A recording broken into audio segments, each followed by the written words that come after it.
Alrighty, let's see if we're live.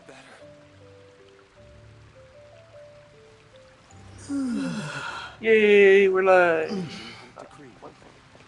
So it looks like we have a new mission to do today. Oh, the Battle of the Ad Raid. Astra Abyssal. So let's see what our dispatch characters are.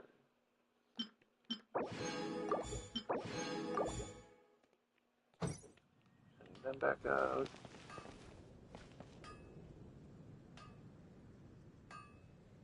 Alright. Come take a look. There will definitely be something that catches your eye. Battle of Imagined Raids. Go to quest.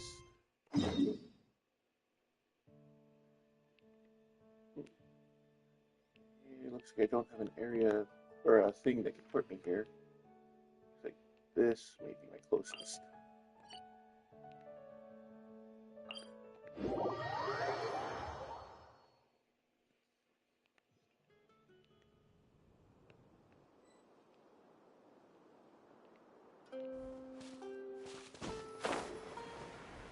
Oh, there's a Detro thing down there.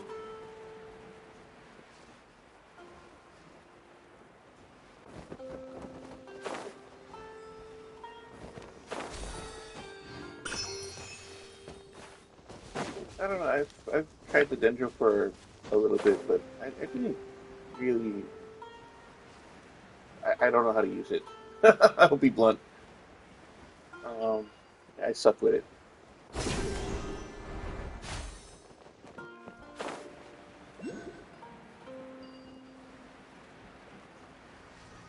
What is this? That was it.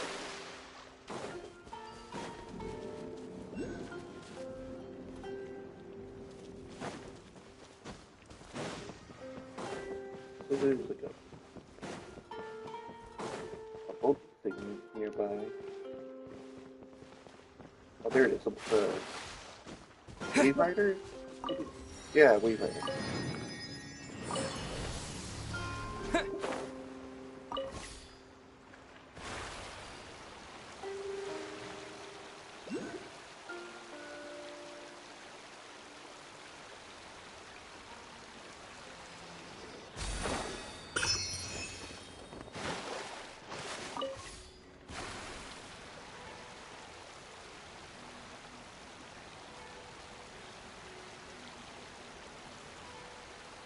I wonder if they're up there.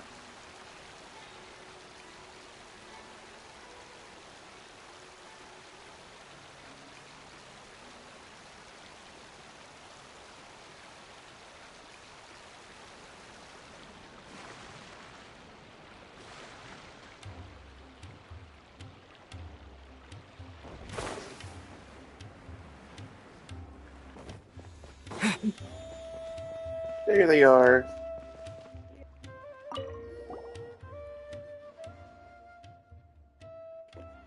Oh, it's not. It's not voiced.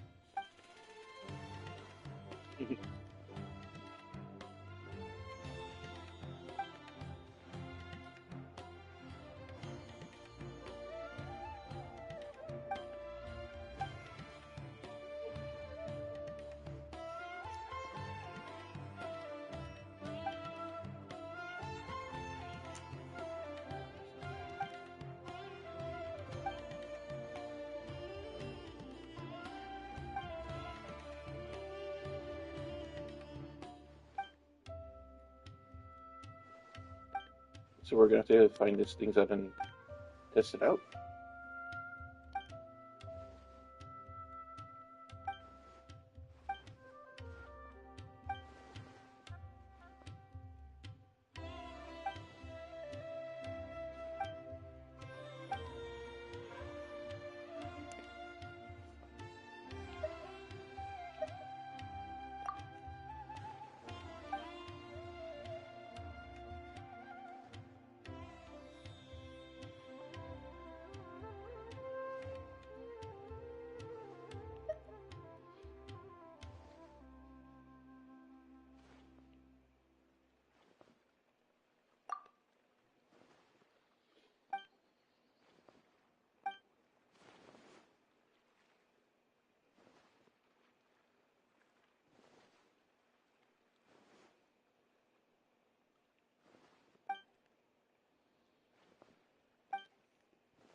So we're gonna go around the world battling these things?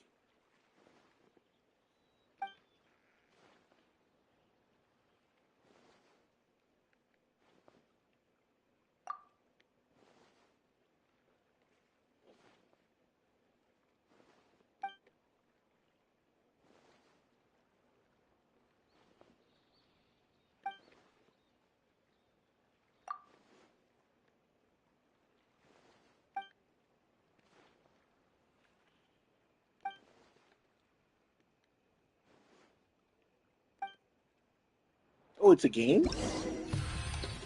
Ooh!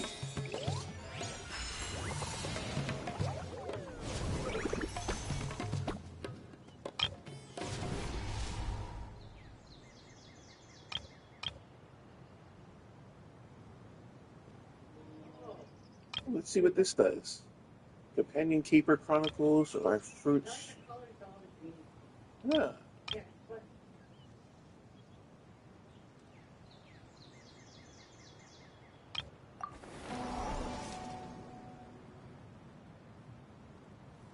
Seems to have caught wind of some Academy researchers arguing port almost. Might as well listen in and find out what's going on, right?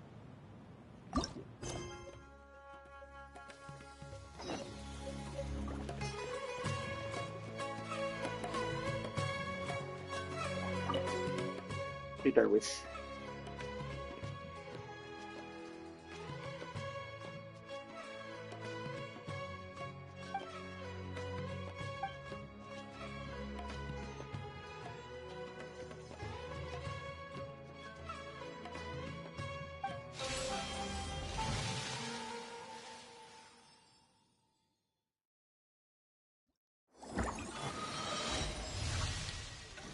Oh, what is this?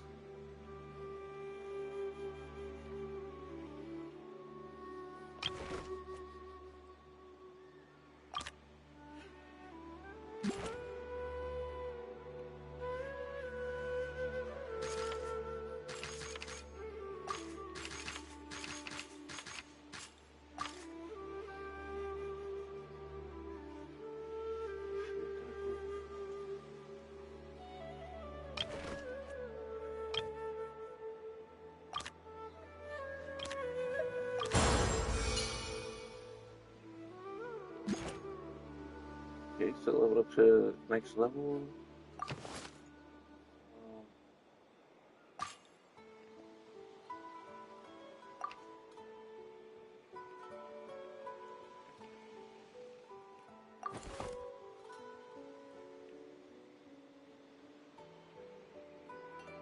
I think I did. I forgot.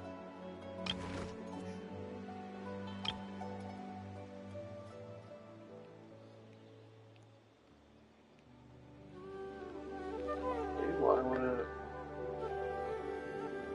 try the hydro, but the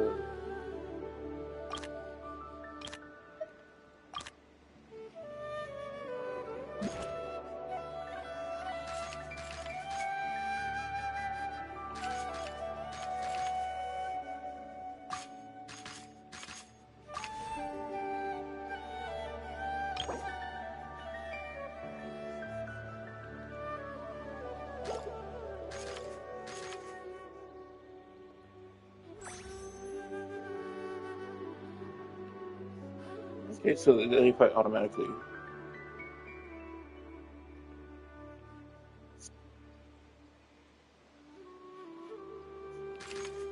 Where'd the other character go?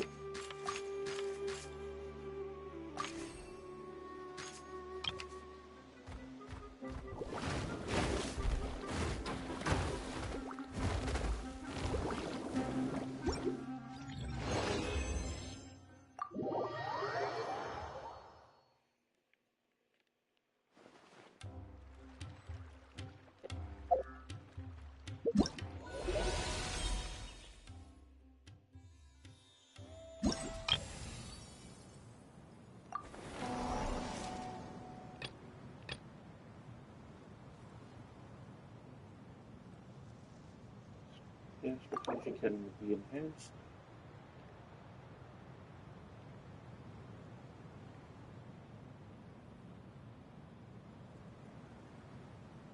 Hmm.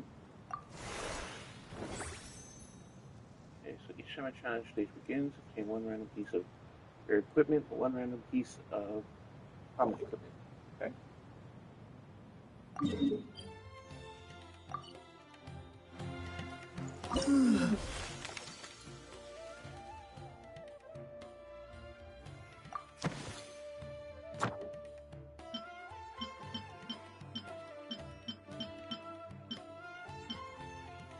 Who needs like a Holosaurus?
Collect the bag full of coins.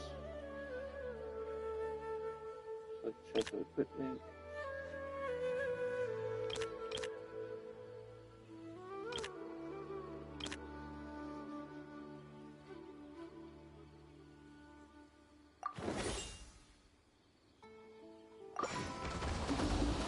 Oh! We haven't even started yet. Okay.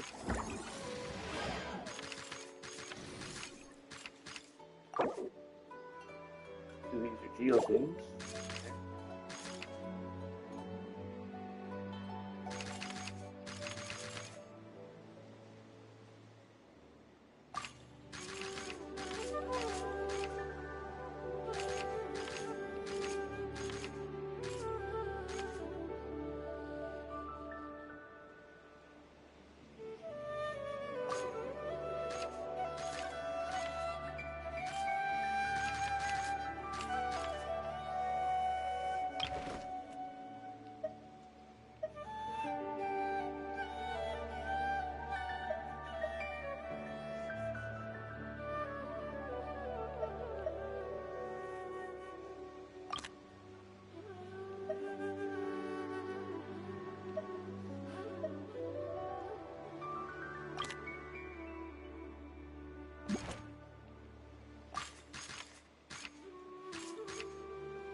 So useful equipment.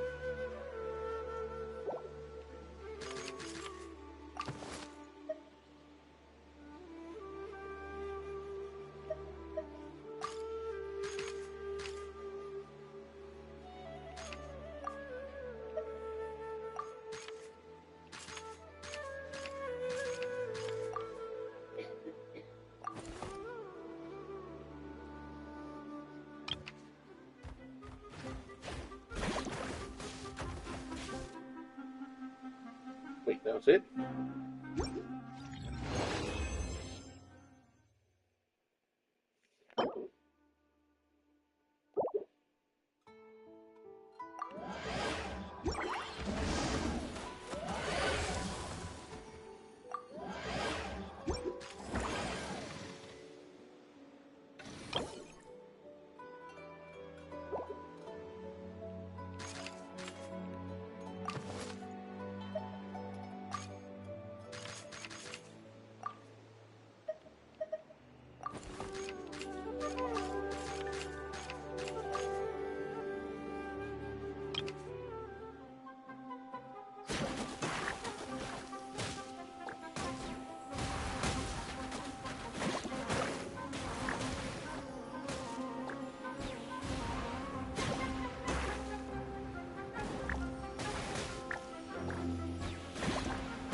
So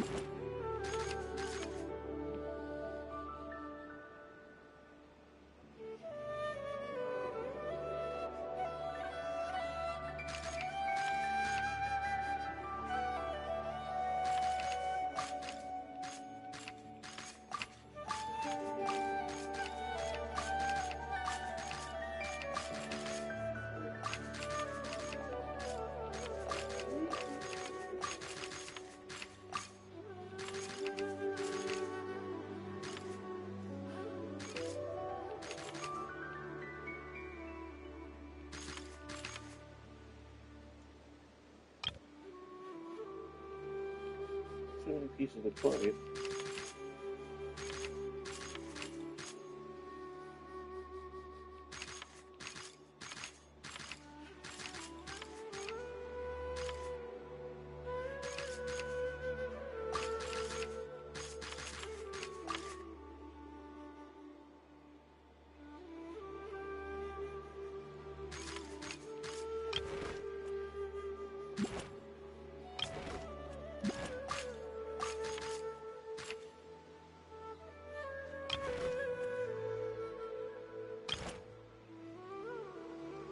Oh, it's a circle. Oh.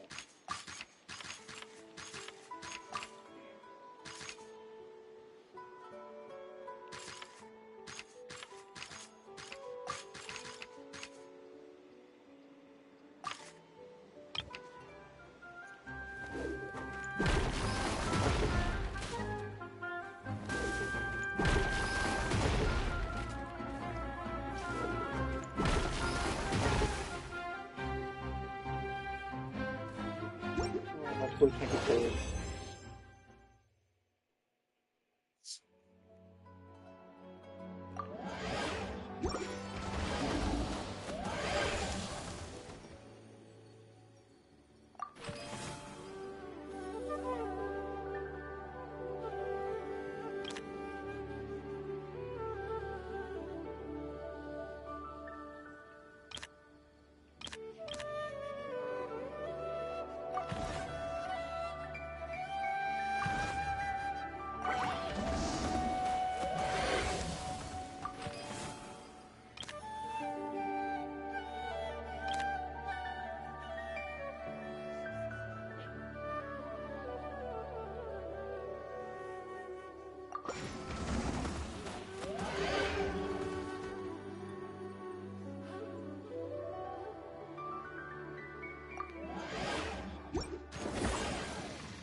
I would approach it because it's water.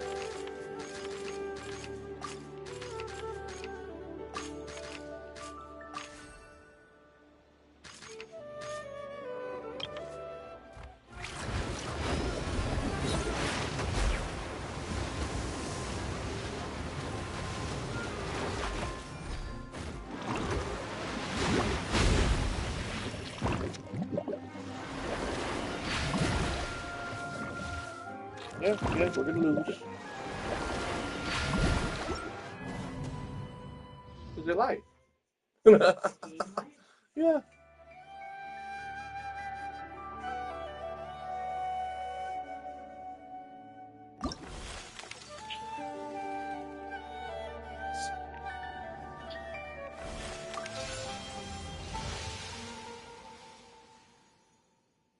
No, the game didn't lie. The thing said that Pyro has a thing of advance, and like it doesn't. It looks like Pyro was the weak one against it.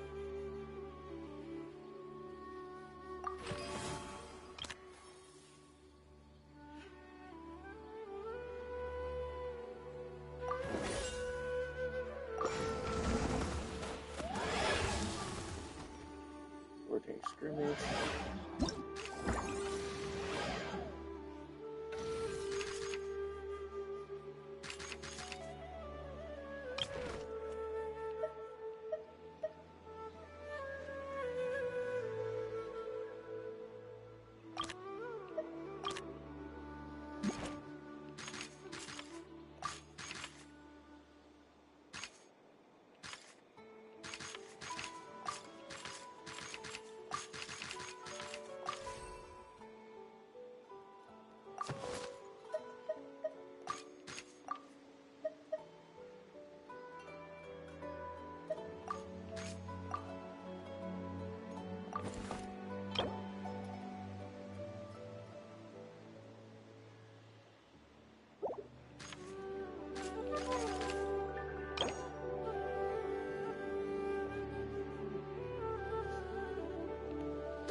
go.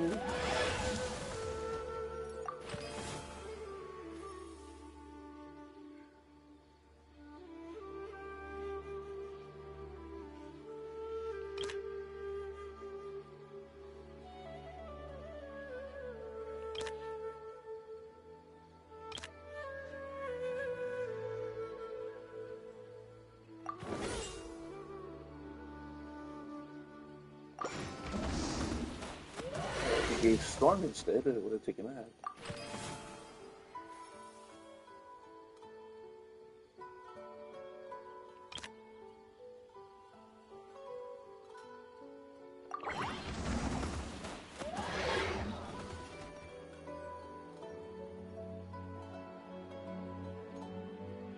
Yeah, I don't think Kara has an advantage over this thing. I think it's a lie.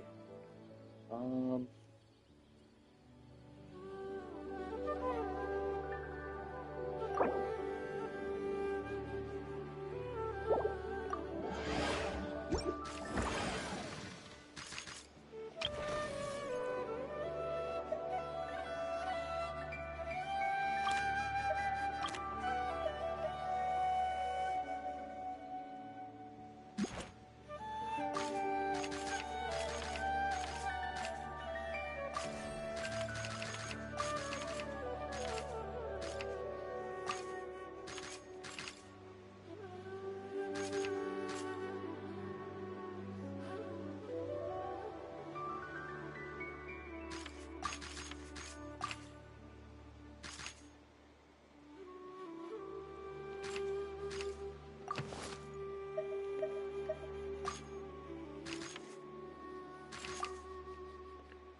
come on, Bridge.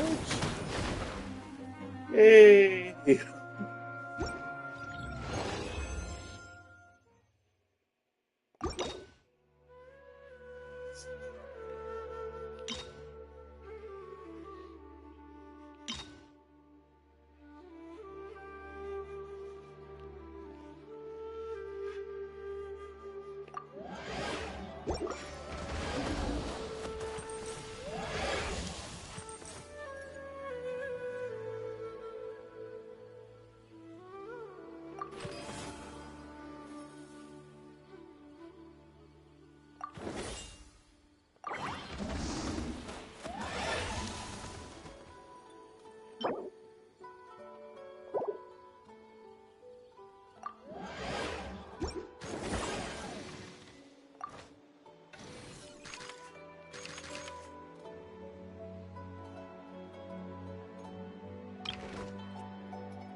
unequipped it.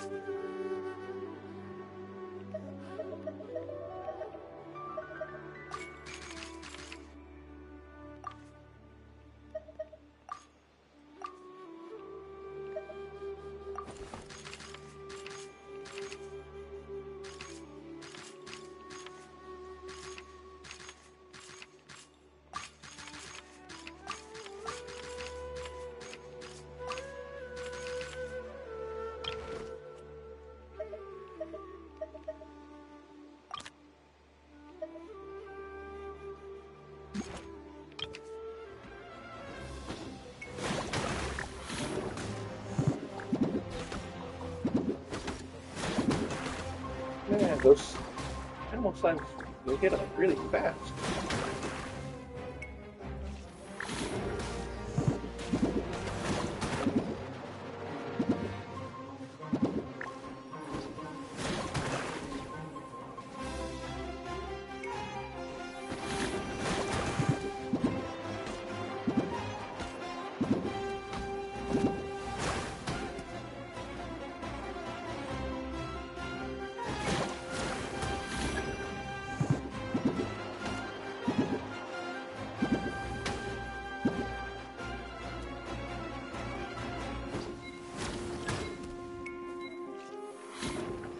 Oh man.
What?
Oh, well, looks like I lose again.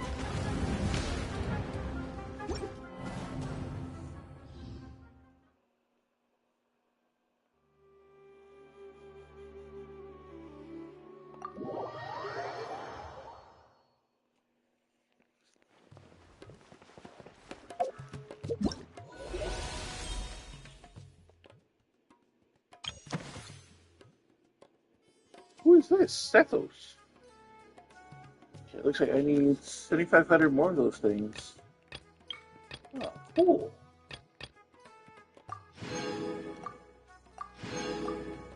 So I'm about halfway there. I guess that's the new guy. What is this one?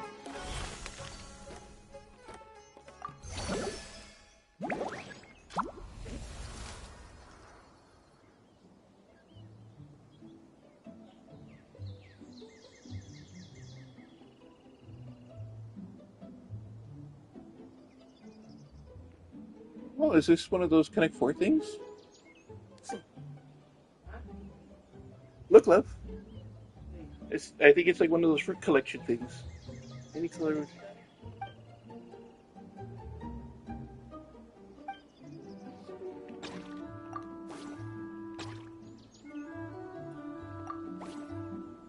Oh no, it's a little different.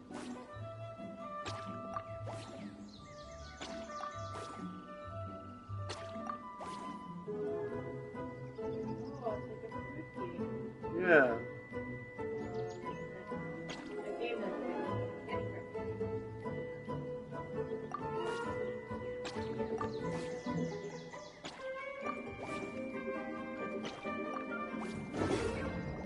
Wait, challenge failed. What?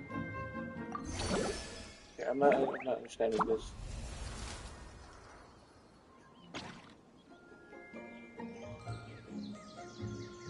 Gather fruit 100.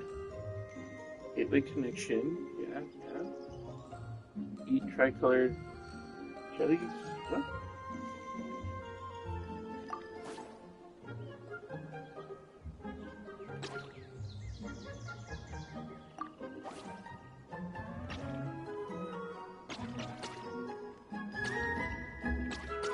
I bet this says that we can go 8 ways. So how come I can't highlight that other one? Whoa! We gotta go. Oh, I think I see what it is now.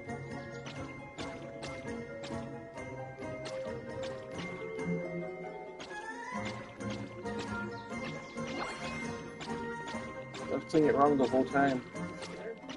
Yeah. There we go.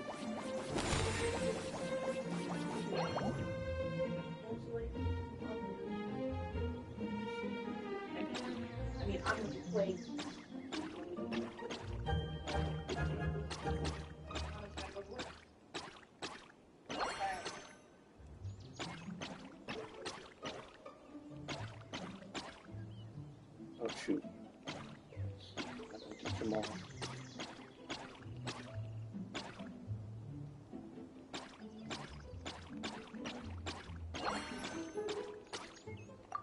Go.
So how do I end this?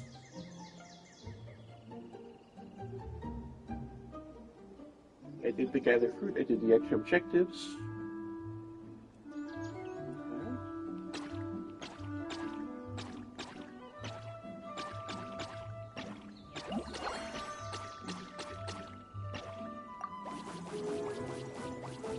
Oh, I just keep going until I run out of turns. Okay. This is pretty fun.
That didn't help.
Not yet unlocked. 11 hours. What?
Oh, I can enhance them.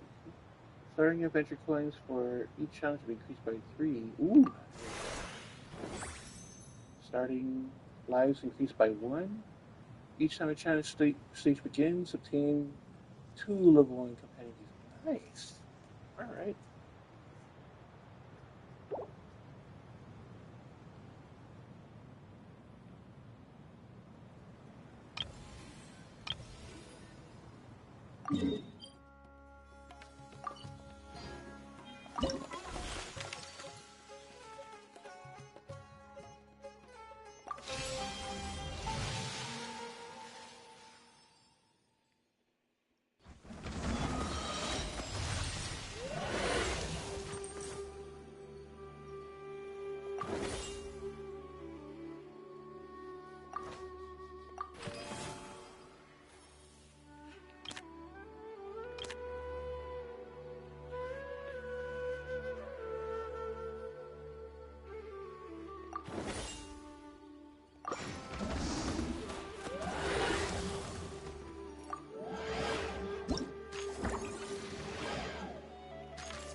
Dang it, it's immune to the Kohola sword.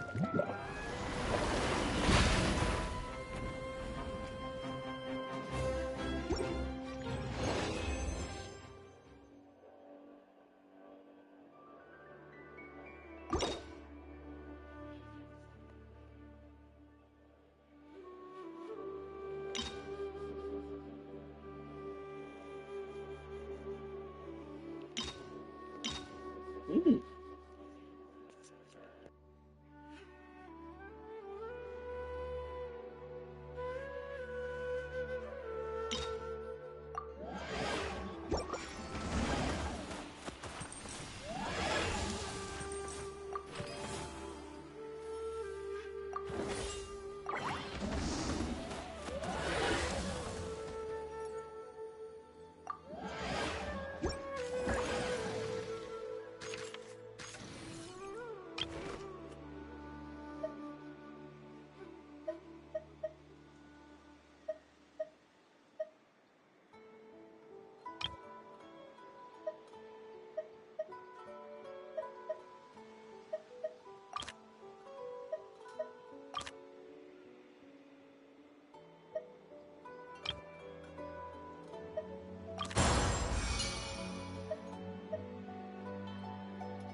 I messed up. I was trying to do the shop again, but I pressed the wrong button. Didn't get it set up where I wanted them to be.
you just have to survive this one?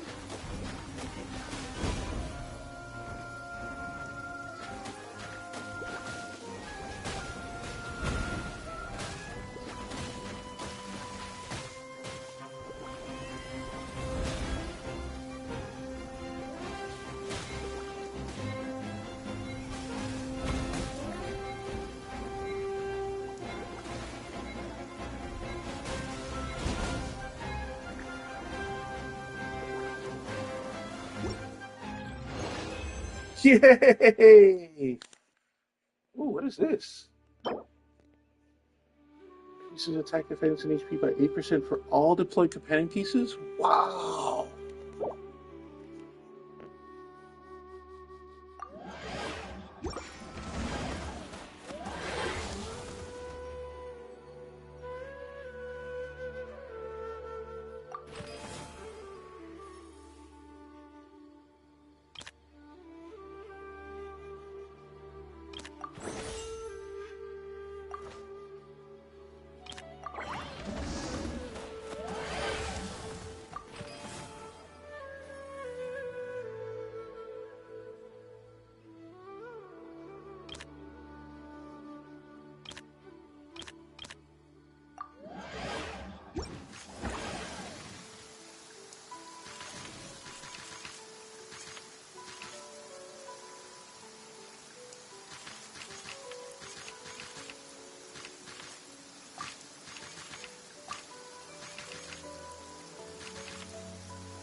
Oh, 4 stars here. Mm,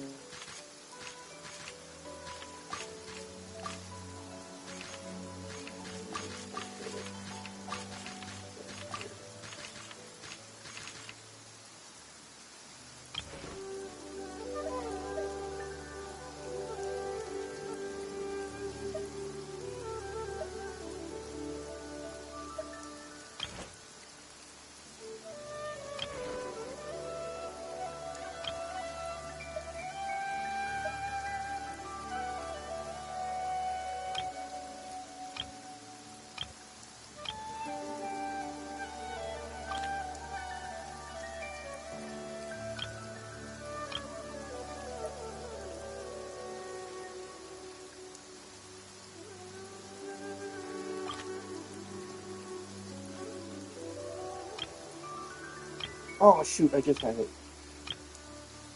Dang it. Oh no.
Is that the end?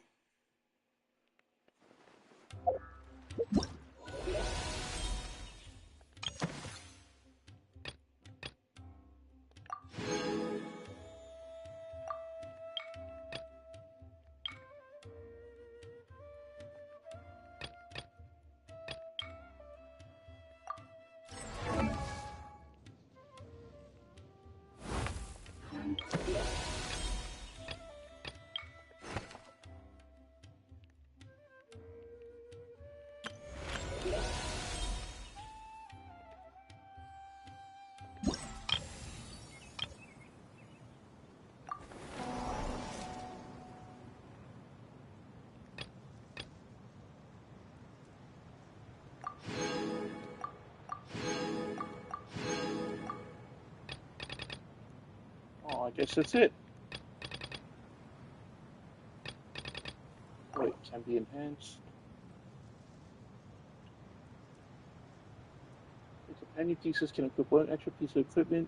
The starting amount is 2. Nice!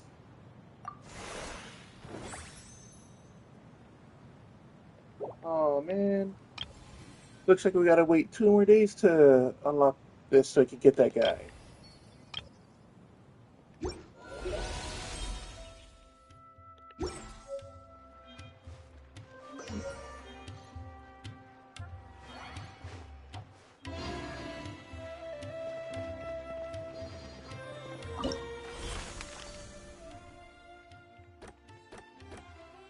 Yeah, it looks like this one have to wait 10 more hours to unlock.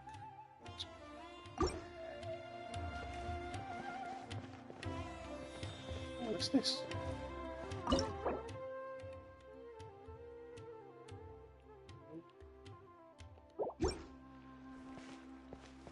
Just gonna have to wait. That was pretty fun. It just seems like you get it's best to wait a few days before you play these things so you can get everything you want. So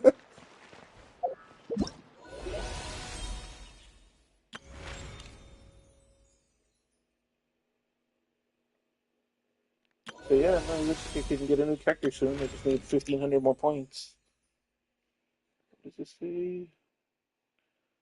Traveler's Tales, Gilded Chapter. Oh, it's that anecdote thing.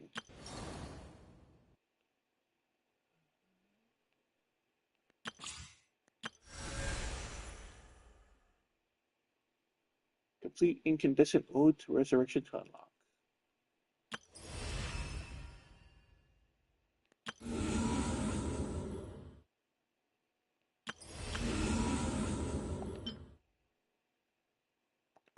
Why not? Let's go check it out.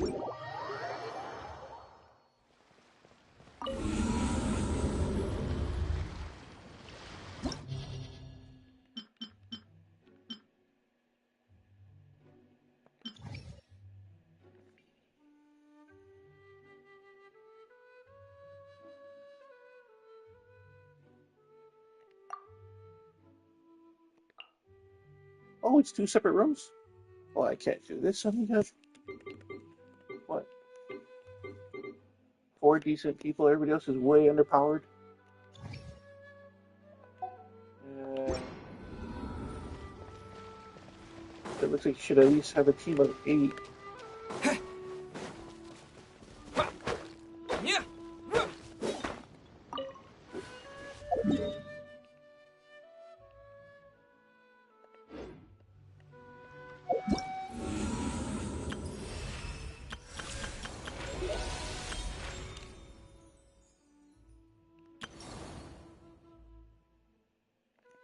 Vast and unfathomable, the distant universe holds the hopes and dreams of countless souls. Yet when dreams collide, the sound of shattered hope rends the darkness, that haunting night, which cloaks the fall of civilizations too. What? Too many to measure, joy and sorrow intertwined without end, forged into one of the unending passage of time, the past, the future, and the fleeting lives of the now.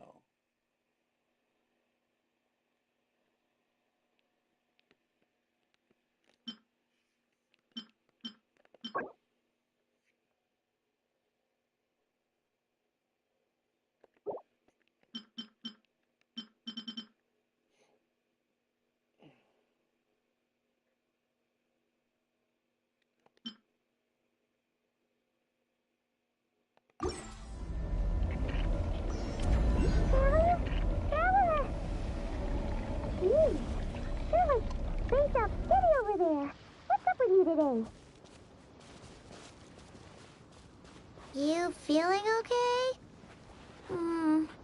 We've been traveling all over lately, so maybe you've come down with something. That's it. We're getting Baiju to check you over.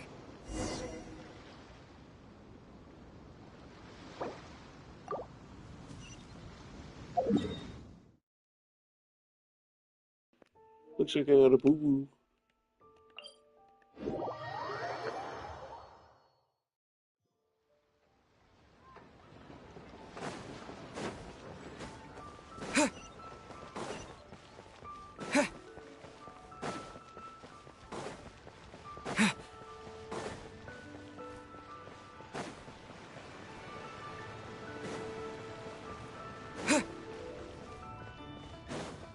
Oh.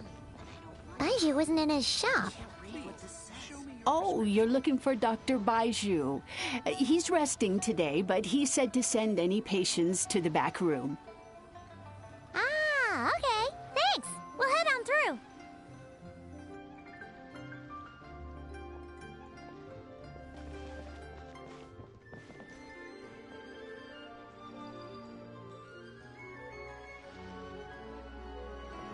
Please, show me your prescription.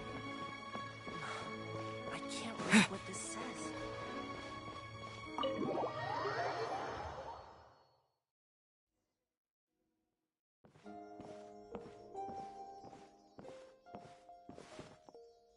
Traveler, Paimon, welcome. What can I do for you? It's the Traveler. He looks absolutely beat these days. He has these huge dark circles around his eyes, like he hasn't slept a wink. And he keeps spacing out. You have to call his name several times before he snaps out of it. What do you think it is? Is he sick? Her voice sounds different.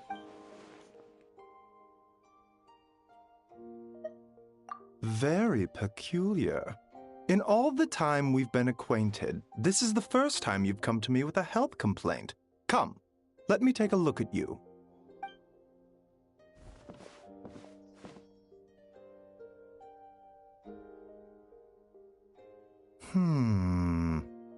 Okay.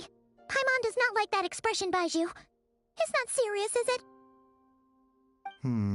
Complexion is good, eyes are clear, breathing is steady, pulse is strong. Physically, you appear to be in good condition, traveler.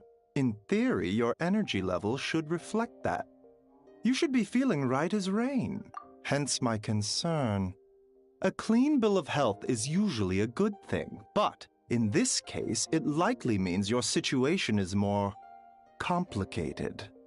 Physical illnesses come with detectable symptoms that can be used to diagnose, medicate, and cure the condition. But afflictions of a non-physical nature, they fall outside a doctor's realm of expertise. Huh? What do you mean, non-physical nature? Curses, dark magic, it's hard to say. It could just as easily be a simple case of mental fatigue. Why don't you rest here for a bit? Whatever it is we're dealing with, clues to your condition are sure to reveal themselves in time. Once we know the root cause, we can administer the right treatment.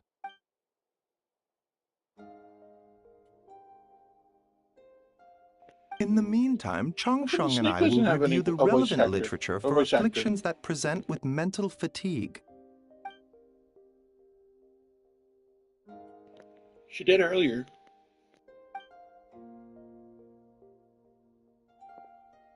Oh, must be a rare condition if not even Baiju and Changsheng have seen it before. Well, all we can do is take their advice.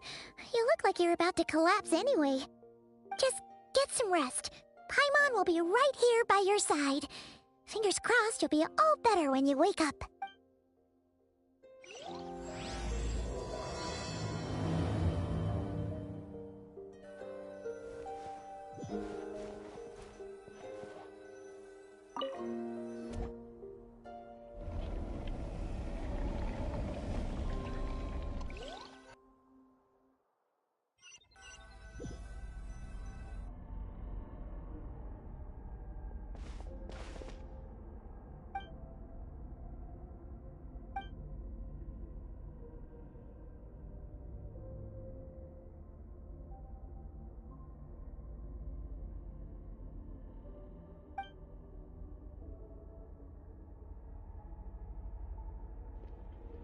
If this is an inner monologue, I think it should be voiced by the voice actor.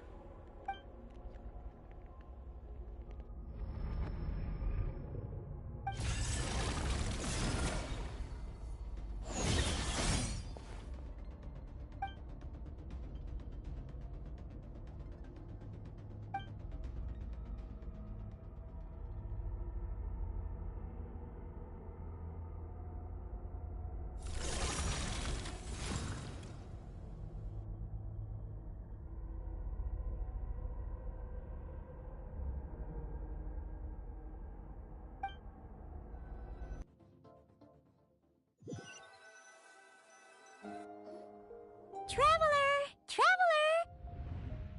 Rise and shine! Time to wake up! For once, you're making Paimon look like an early riser. It's already afternoon. Hopefully all that sleep did you some good. A cut? What? Did you scratch yourself in your sleep? All right, let Paimon take a look. Nope, nothing there. Wait, did you have a nightmare? Okay, don't panic. Paimon heard that dreams tell us what we need by showing us the opposite. So, if you had a nightmare, maybe all you need is something to cheer you up. Come on, Paimon will treat you to something yummy.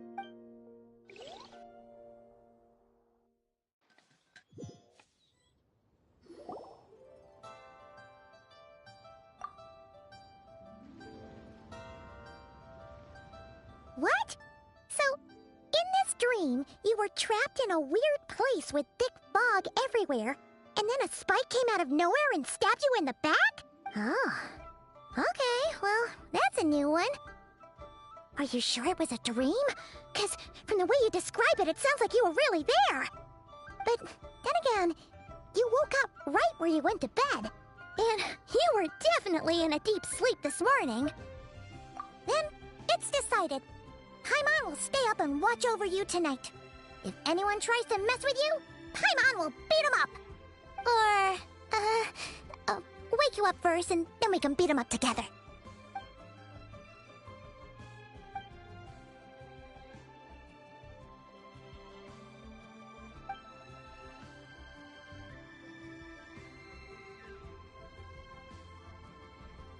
Something is missing. Did you just say something? The flesh remains whole, but the soul is incomplete. Left unresolved, the mind will wither away along with it. Ah! What the? Wait! Paimon remembers you! You're Child's master! Right! What are you doing here? The last time we saw you was at the Primordial Sea in Fontaine, right? But then we left and never learned where you went after that. I've never met her before. Period. Except in Child's been looking Tethrin. everywhere for you, by the way. What brings you to Wanmin Restaurant of all places? You came here looking for us? And were you the one behind that hocus pocus just now? Tell me, what is it that you saw? Tight-lipped, huh? I suppose that's fair.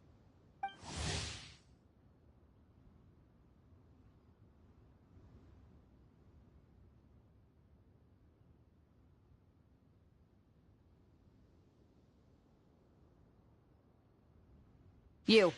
I'll take a glass of wine. Hmm? Oh, of course. Coming right up. We make this one in-house. It's not too strong. Enjoy. Chef Mao, I'll take a grilled tigerfish over here. Coming right up. Ah, if I knew we'd be this busy, I wouldn't have approved Shenhe's vacation. At the end of the day, what happens to you is of little consequence to me. I'm not here to try and win you over. Trust me or not, the choice is yours. If you want my help, now's the time to speak up. You have until I finish my drink. I was investigating an abyssal disturbance in the area and happened to notice you. Part of your soul is damaged, and the wound bears traces of abyssal corrosion. Need I say more? Neither of those things sound good.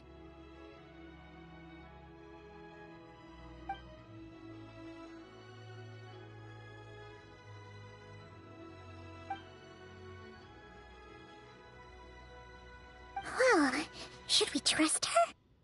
She mentioned an abyssal disturbance. Maybe that has something to do with what's going on with you.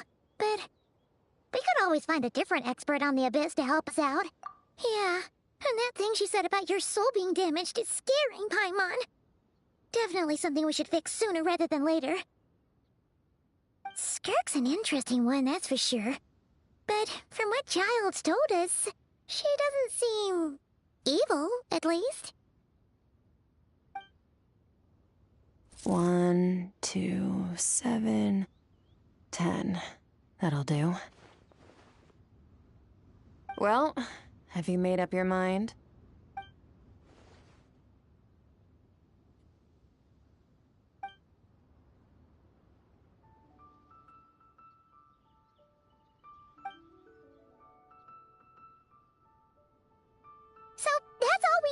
Skirk. Ma'am, can you help us? So, you can disperse the fog. I understand. Come find me in the Gwali Plains when you're done here. Oh, and I left cash for the drink on the table. Settle the bill for me, will you? Oh, okay. Huh? She disappeared! Wait, hold on. You overpaid. Here's your change. Oh, no. This includes the drink, so it should be the right amount. I didn't think you two ordered a drink. We didn't. It was that lady who came and sat with us, remember? You brought it out to her yourself. You sure? I could have sworn there were only 2 of you at that table. What? What'd you put in their dish, Chef Mao? Some kind of hallucinogenic mushroom? You got them seeing things. Seeing things? Wait, so neither of you noticed her? Young lady? About this tall? Wearing a purple dress? She ordered a glass of wine! Oh, now you mention it, that vaguely rings a bell. And it looks like I did open the wine jar, so it must have just slipped my mind. In any case, that settles your bill. Come again soon. Coming! Okay, what was going on there? It's like they didn't remember Skirk being there at all. Even Paimon was half convinced we hallucinated the whole thing. But that Mora she left for us was definitely real. Oh, this whole situation is giving Paimon the creeps. But anyway, she told us to head to the Gwali Plains, right? Let's not keep her waiting.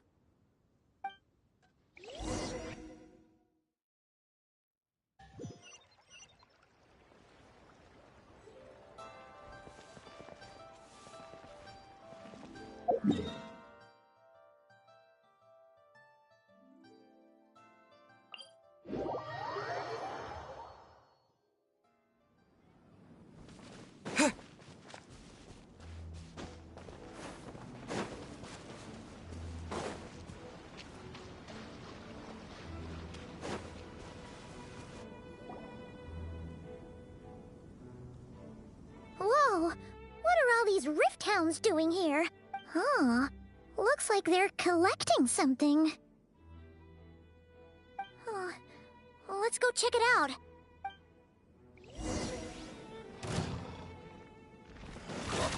Teamwork is dreamwork! Oz revealed, nice and spicy.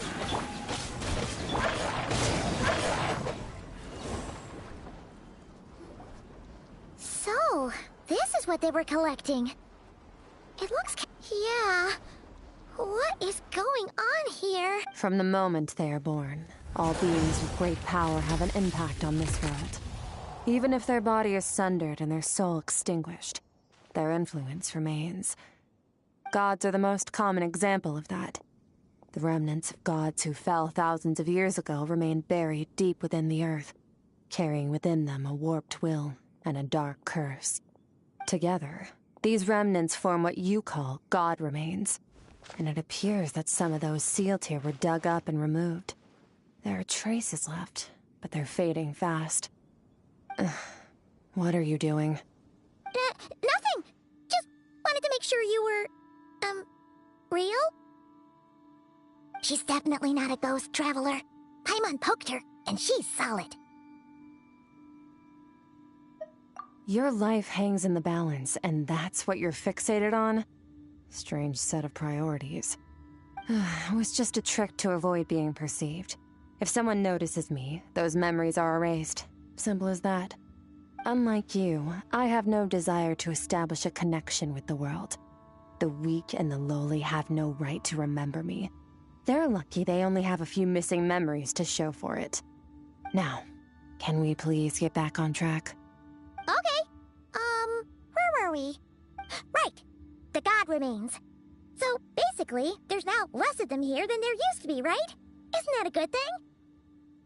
In our experience, God remains are 100% bad news. A lot of terrible things have happened because of them. Maybe it's a good thing by human standards, but power doesn't come from nothing. And it doesn't just disappear for no reason. The remains aren't just gone. They were taken. Very clever, Traveler. You aren't the only one who had something taken from you. There are victims like you everywhere. The only difference being, you can speak, and the remains cannot. So it went unnoticed. Something similar happened in Sumeru. Within the span of one night, countless consecrated beasts were slaughtered, and a large amount of the god remains buried in the desert went missing. Of course, god remains are just one of the targets. The culprit is chipping away at sources of power all over this world, including the Stella Fortuna above. Wait, you mean... the stars? Mm-hmm. 42 of them have died out in the past few months alone. In Conria, people believed that powerful individuals have corresponding Stella Fortuna. Even should that individual fall, their Stella Fortuna would not disappear, but gradually evolve into a new constellation. Yet now, stars are disappearing from the skies entirely, and it's not hard to deduce what's happening to the power they contain. Something has been leeching power from this world like a parasite steals nutrients from a host. And now, it's no longer satisfied with the remains of the dead. It wants you. This time, it only took a fragment of your soul. But next time, there's no telling how far it could go. No one knows. All I know for certain is this.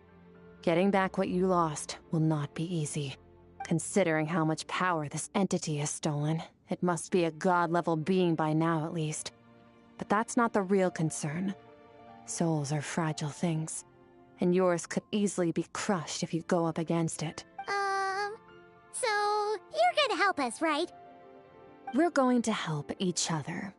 You are my ticket to uncovering this thing's true identity. Well, great! You seem super strong, and you know a lot about the Abyss, so Paimon will take it. Don't get all mushy on me. All I'm doing is helping you get back to normal after a sudden crisis. And I should warn you, getting mixed up with me can have unforeseen consequences. We're on very different journeys. You don't want to be in my debt, trust me. You help me uncover the truth behind this entity, and I'll help you recover what you lost. This is a transaction, that's all. You would do well to remember that. Now, come along. Yeesh! You'd think she'd be a little friendlier since she's agreed to help us. But nope, she's just like when we met her in the Primordial Sea. So cold. Well, whatever. If that's how it's gonna be, then she doesn't deserve our friendship. What she does deserve is a super embarrassing nickname. Ah, Paimon's got it. Frosty the Lavender Melon. Serves that Ice Queen right. Anyway, the important thing is that we get that piece of your soul back. So, let's follow her and see what sort of plan she's got.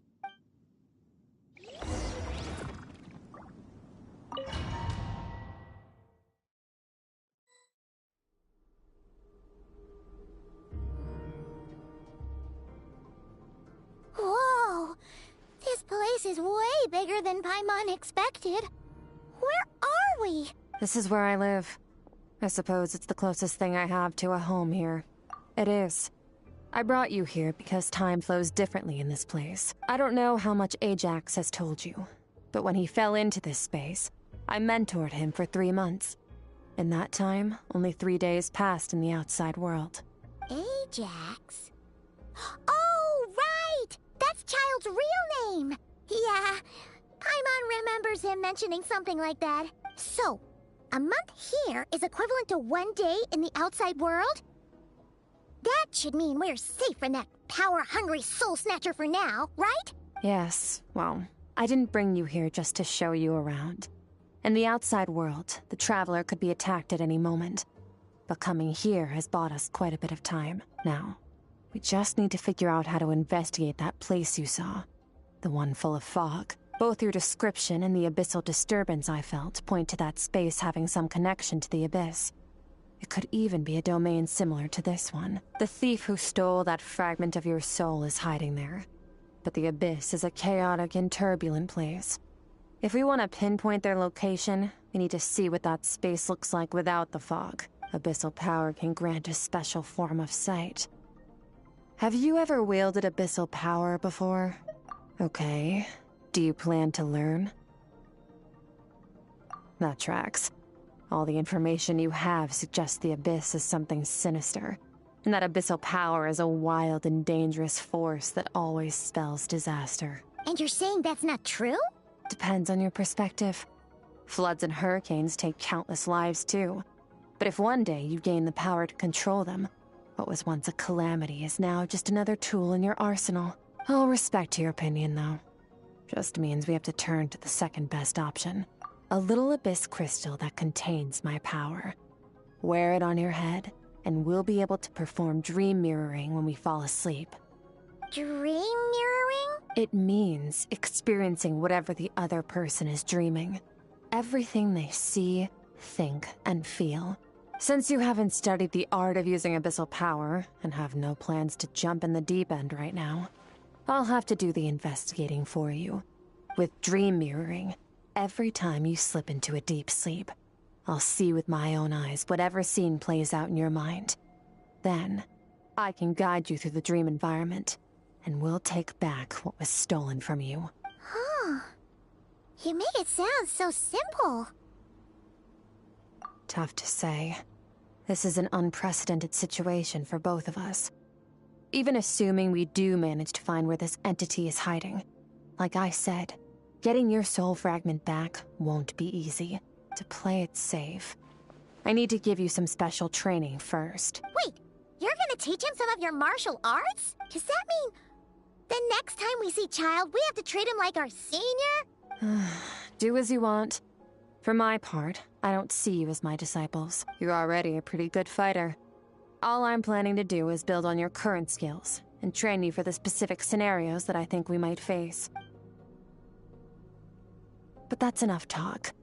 If you're ready to do this, then come with me. Time might be more lenient here, but that's no excuse to waste it. Oh, she moves fast. Paimon can hardly keep up with her. So, special training, huh? Kind of a rare opportunity. With your skills, there's not a lot of people qualified to train you. Last time something like this happened was probably anti-Raiden Shogun training, right? Oh, feels like a lifetime ago. I haven't even gotten there. Skirk seems pretty strong too, though. Remember how she said that the all-devouring narwhal was just her master's pet? Maybe we really will learn something here.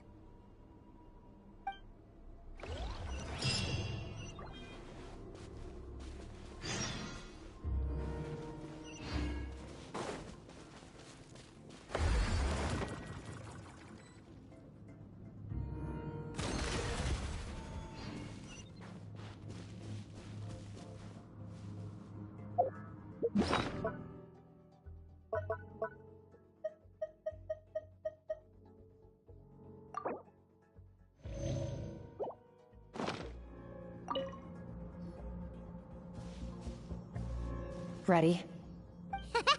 Bring it on! Your training will be split into 3 stages. Testing your blade work, elemental abilities, and reasoning skills. We'll start with blade work.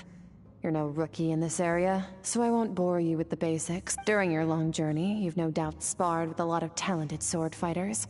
Consciously or not, you will have picked up all kinds of techniques from them. You bet! There's Kaya, Master Jean, Kuching... Oh, and Kazuha, Ayaka... Yeah, we've met sword masters like you in every nation we've been through. You sparred with a bunch of them too, right? Nice to know it's all gonna come in handy now. Don't get too smug. In sword fighting, techniques alone are not enough. You need a cohesive system to bring it all together.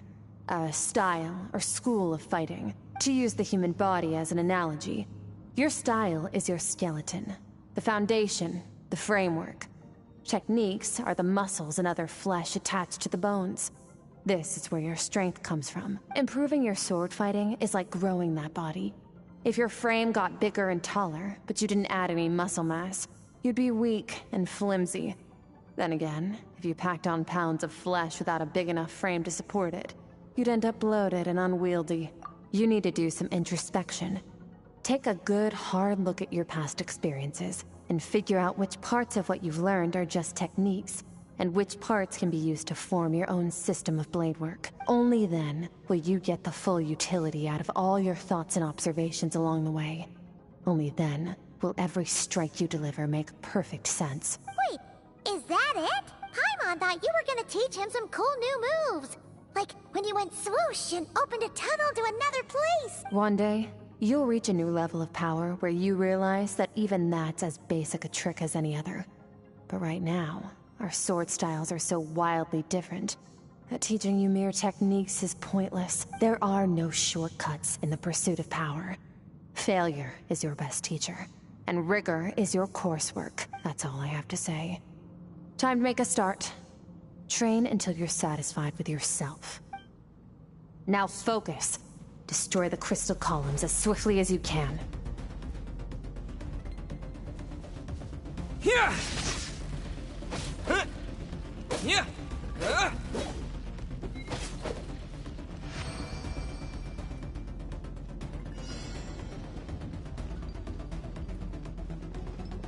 Lightning flash!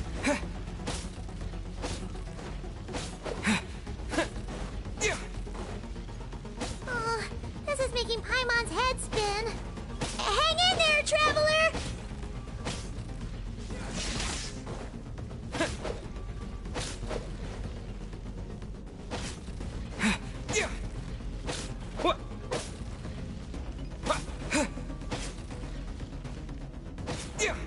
Yeah!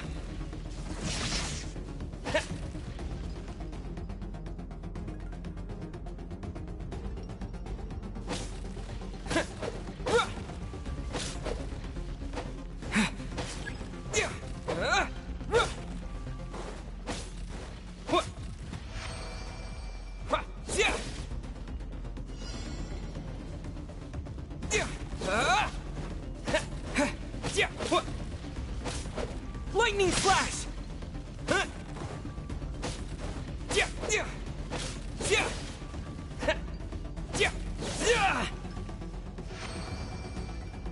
Stay calm. Use your head. You have to keep it together. Take this!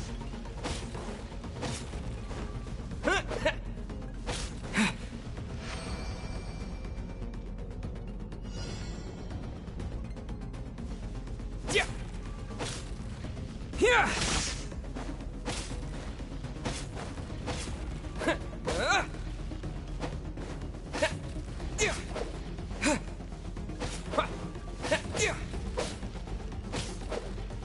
Lightning flash!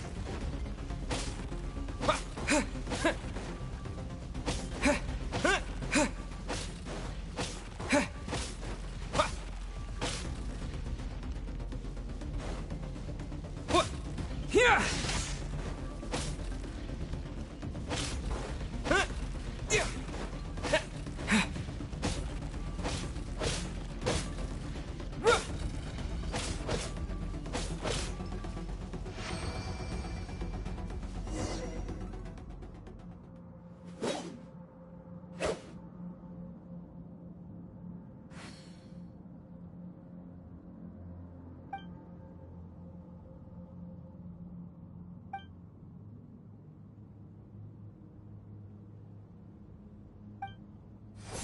This moment will be frozen in time.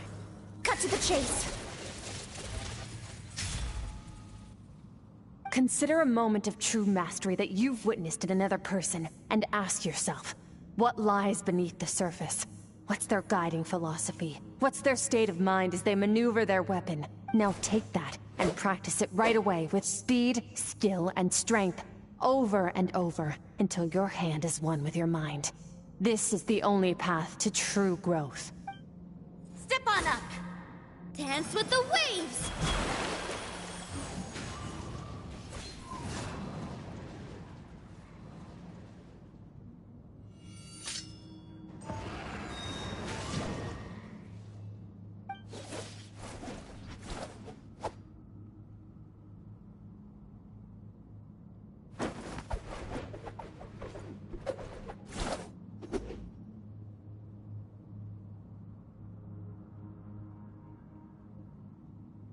If you start to tire, empty your mind, but do not stop. Stay in that frame of mind as you keep up the fight. Get rid of all redundant movements. Imagine your sword is an extension of your own body. Wield it just as you wield your arms, hands, and fingers. 'Twas on a deserted, moonlit night that the hero approached the vile dragon's limpid lair. Ring cutter! Feathers fleeting wet, the white heron treads water, a sight without flaw. Master of Inazuma Kamisato art Tachijutsu.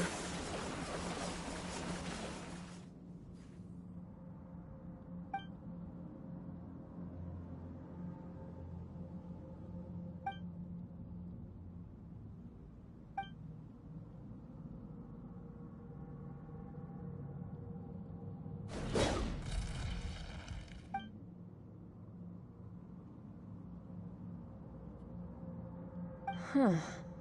Looks like you've made some real progress. That concludes your training session. Awesome! Paimon knew you could do it! How do you feel? As you should be. Time flies when you're training hard. You've actually been going for several days now with no rest. Yeah. Meanwhile, Paimon's had a whole bunch of naps. But you were so focused, she didn't want to interrupt you. Go get some sleep. I'll be doing the same very soon. Let's hope you see that foggy place in your dream, so I can get this investigation over and done with.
Skirk, why are you skipping classes again? We've talked about this. 'Cause he's a crabby old man, and he's a boring old man. I don't like going to his classes.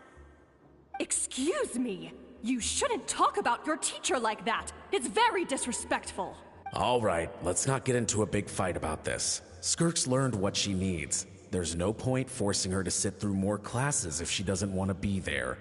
But I'd still love to hear about what you got up to yesterday. Why don't you tell your dad all about it? I went diving, and I saw this huge fish. I never knew they could get that big. It looked kind of dumb, though, with that stupid big fat head. I tried to shake its fin, but it just spat water at me. Oh, and today, I'm gonna go to that prairie up north. There's supposed to be this giant bird there that can spit fire. I bet if I climbed on its back, it could fly me all the way to the stars. Then I suppose your old dad should get one as a pet too. Otherwise, how are you gonna hear me call you for dinner up there in the stars? When it's time to eat, I'll come back on my own, Zilly. Anyway, gotta go. Bye, Mom. Bye, Dad. Wait! Put on a coat at least. You'll catch a cold. I'm talking to you, young lady. You spoil that child, you know. Ever since that merchant ship arrived, she practically lives outside. Always going on about exploring the beyond one day. Let the kid do what makes her happy. Besides, we both know you're all bark and no bite. Come on, our little adventurer is gonna be hungry when she gets back. Let's get started on dinner.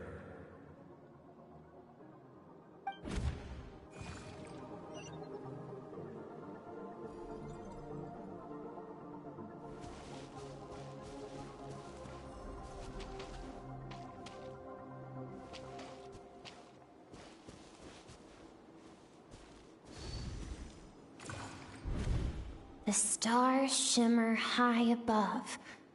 But what lies beyond the stars? Mountains as far as the eye can see? An endless snowy plain?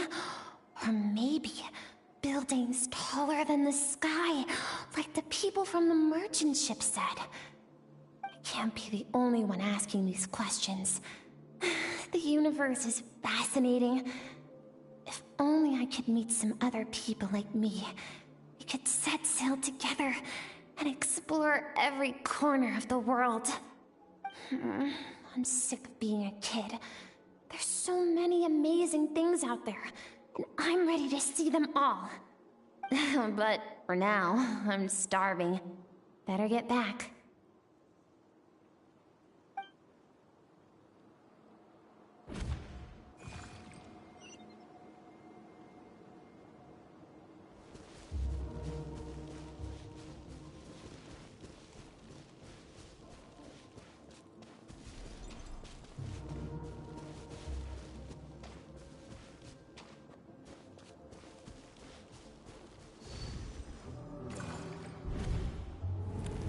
Don't let a single one of them get away! No, please, spare Why? the children! Stay back! They're coming! Run! Help! Eliminate the threat. Take them down. Don't be scared. Ah! This way! We'll never make it! Fire. There's fire everywhere. What happened? I told you we shouldn't have trusted these outsiders!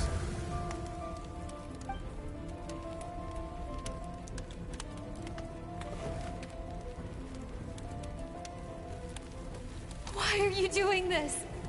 What did we do to deserve this? We welcomed you with our finest food and drink, showed you the best our home has to offer, gifted you cloth dyed by our own hands. And this is how you treat us? Run! Save yourselves! Captain, Zone 3 is clear and we have Zone 2 surrounded. Begin extermination. Remember the orders from upper command. No one is to be left alive. Rest assured, sir. We have enough munitions to annihilate these savages and burn their entire civilization to the ground. Good. The only ones who put up a real fight are that man and his wife, correct? What's their status? We shot the man in the ankles and the wife broke her wrist attempting to fight back. They won't be doing much more fighting. They're holed up in their home for now, but they won't last long. To prevent them from making some kind of last stand, we're planning to clear out the other zones first so we can send a bigger squadron to surround them. Well, well. Turns out some of these beasts do know how to use their claws. Now the threat these savages pose will be undeniable. Let them cling to what's left of their lives for a little longer. Once the other zones are cleared, I'll cut off their heads myself.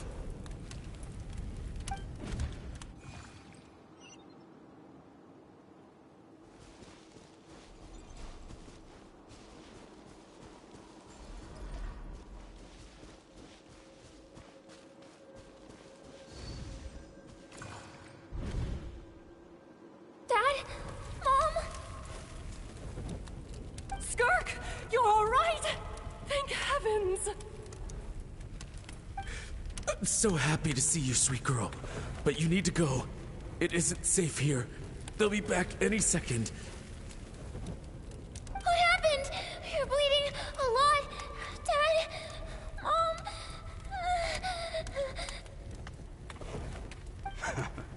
This is the place. Alert all units. Prepare to surround. Run, Skirk! Run as far away as you can! Don't trust anyone! Your dad and I, we're not afraid to stare death in the face, but we need you to survive. My clever girl, so curious. You're already so brave. I know you're going to grow up to be such a positive light in this world. Whenever you miss us, just play this song. Remember, life is a gift. Don't let darkness claim it. Break down the door! Look what we have here. A savage that can pluck a tune. Well, the show's over.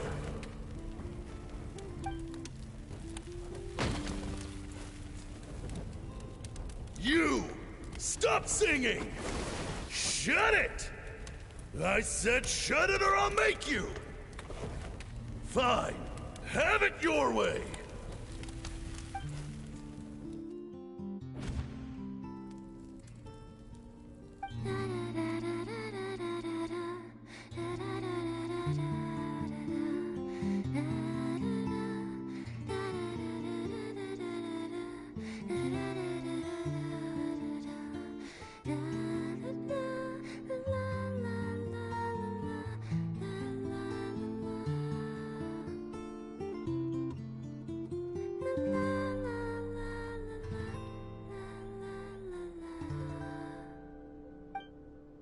Oh, you're awake?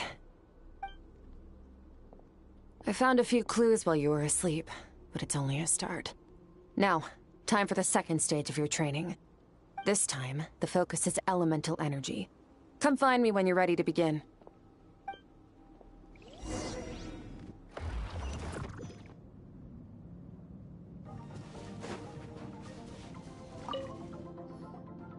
Man, staying in the abyss feels so surreal, don't you think?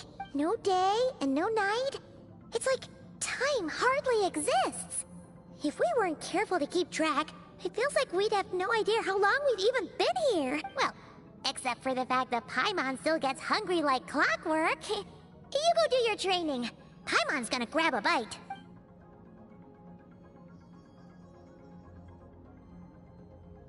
The way I see it, the pursuit of power is divided into 3 stages. The first is mastering the use of standard weapons. Next is learning how to harness natural energy. And after that, you're free to challenge even higher dimensions. The natural energy of Teyvat is, of course, elemental energy. But that's not my area of expertise. I draw from a different source of power. Abyssal power, yes. Also known as the power of the Void Realm. My master, Sertologi, is a true expert in that area. After all, he was one of the group of 5 that infamously stole the all-encompassing power of the Abyss. An act for which the people of Conria gave them the epithet, the 5 Sinners. The elemental energy of Teyvat, on the other hand, is derived from the power of the Light Realm. These 2 forms of energy exist in direct opposition to each other. Suffice to say, there's not much I can teach you this time. A keen observation, traveler. Call it respecting local norms. The Abyss stands in direct conflict with the will of this world. So, to make my life easier, I disguise my power to make it appear cryo-like in nature. It's a technique I learned from some Conrian ruins, known as the 7 Shifting Serpent. If you ever change your mind about delving into abyssal power, I can teach it to you. So I've heard. You seem to have a knack for removing abyssal power. But is purification really what's going on there? Like I said, power does not simply disappear. Just thinking out loud. Let's focus on your elemental training. That's what's gonna help us if the situation gets tricky. True growth comes from adversity. but only if you make the choice to pick yourself up again every time you fall. So, it's time to push yourself to the limit, and then keep pushing. This is the only way to advance at pace. Use the power of Animo to clear the field as fast as you can.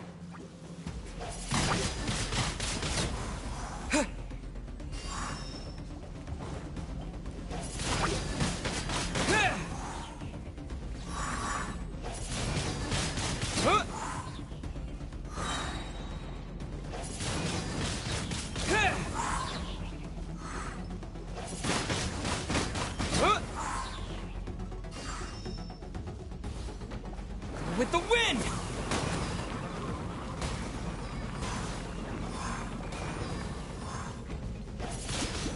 Windblade! Observe your surroundings.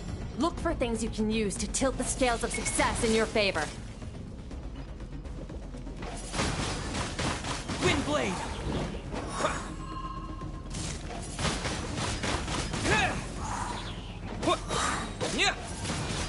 Windblade!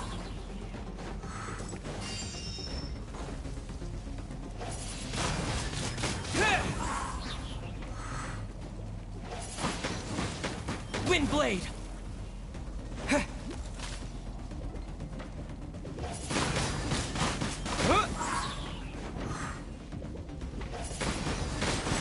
Windblade!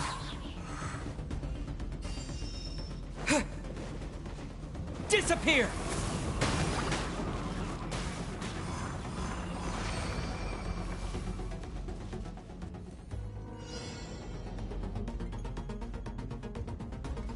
Use the power of Hydro to destroy the spikes.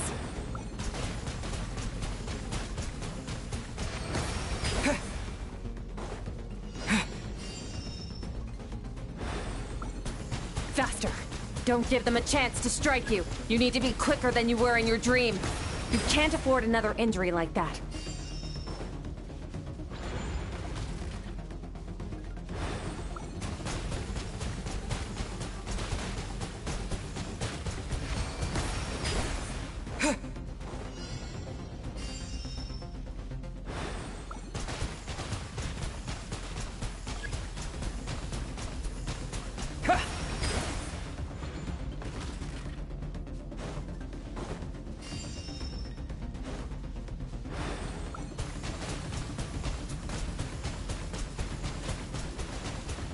Go!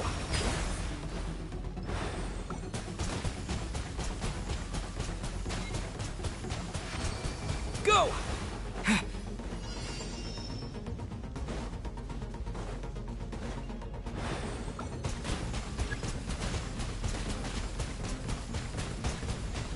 Water jet!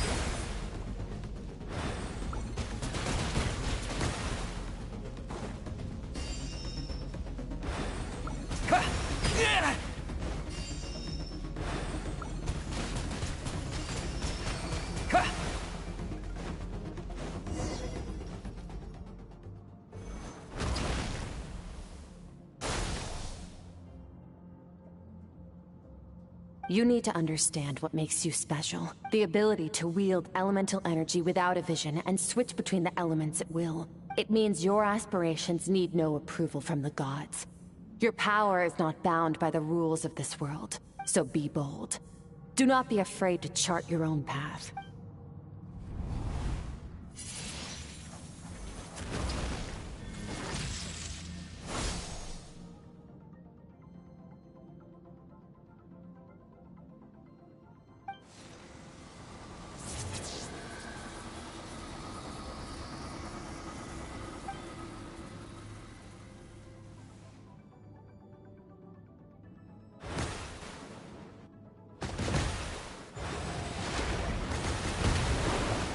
Very good. It seems you've reached a deeper level of connection with the elements. Long enough for you to lose yourself in your training, which is a good sign. Relentless practice with the elements has drained all your strength, but it's also what allowed you to make progress. Get some rest. When you wake up, we'll proceed to the final stage of your training.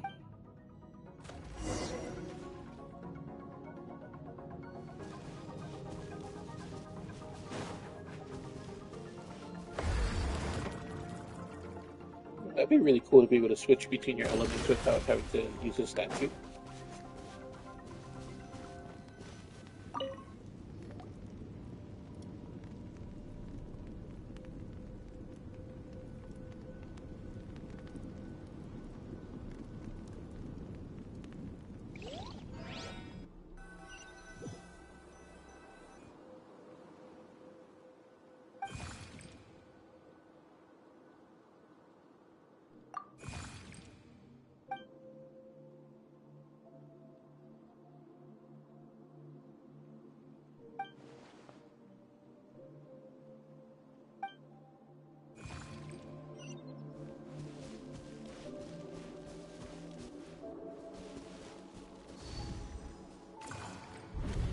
What is the secret to power? Longing.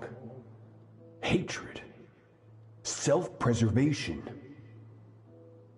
No. It is fear.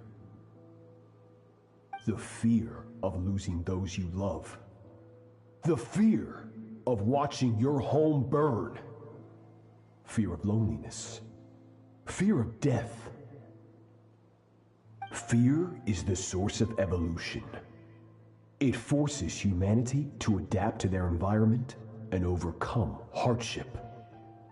It is in the process of prevailing over our fears that we surpassed first ourselves and then the rest of the world. That fear is now part of you. It calls on you to evolve. And it is time to answer.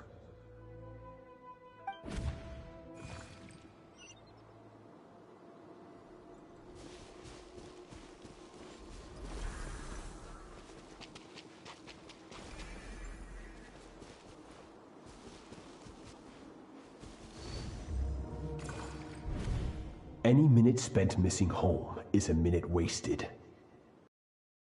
Instead, do not make me tell you twice. But, Master, I can barely lift the sword anymore. If I keep going, I feel like my wrist is going to break. So it has not broken yet. Then pick up your sword and keep practicing until it breaks. I want to hear the cracking and splintering of bone. After all, bones can always be reset.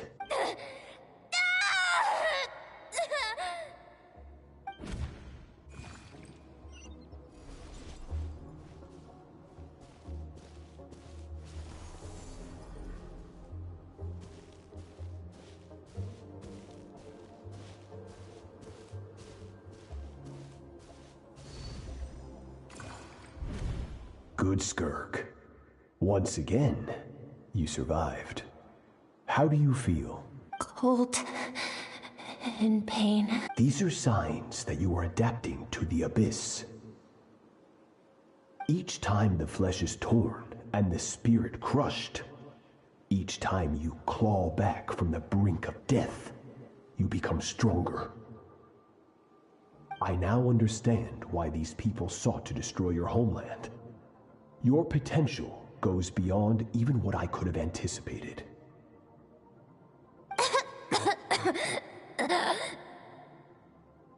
But you still have much to learn in your pursuit of strength. Your mind is rife with distractions.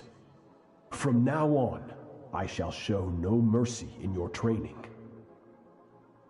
You must learn to shut out all the pointless emotion, crush the self that makes you weak, and become master over your physical form. Get up, Skirk. Wipe the blood off your face. Away the rotten parts of your flesh, and mend what is broken. Then take up your sword.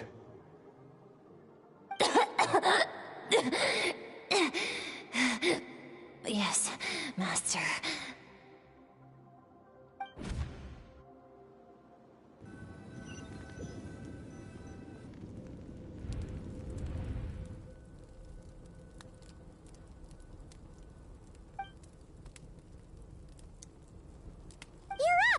Hopefully you got some good rest. Skirk said to tell tell you that she's ready to start the final stage of your training whenever you are. So, want to head over now? Or did you want to wait a little?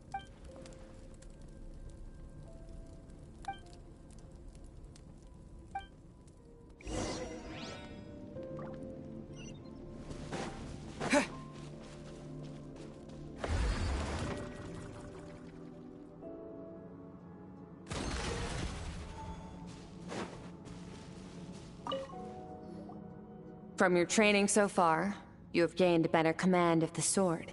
And more that's only part of it. Experience is the real teacher. Your journey, the friends you have made, the dangers you have faced. These have taught you more than I ever could. Now, it's time to focus on how you react under pressure. You must be able to think rationally, even in unpredictable combat situations. To simulate this, I'm going to attack, and you're going to block. Ready?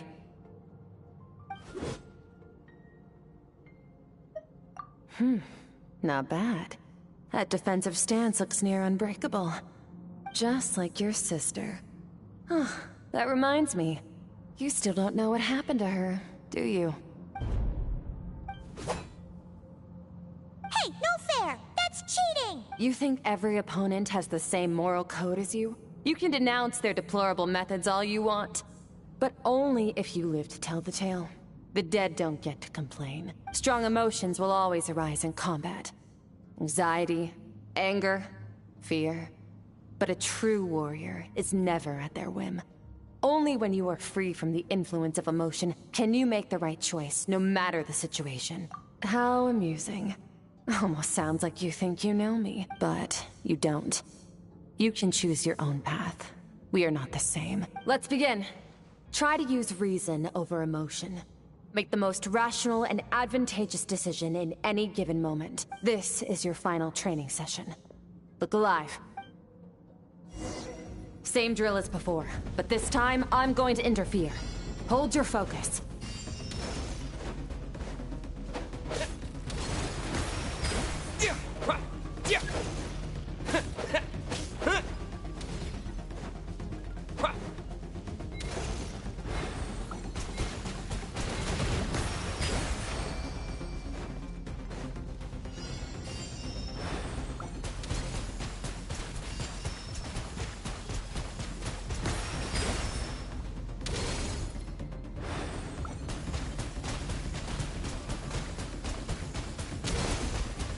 Go!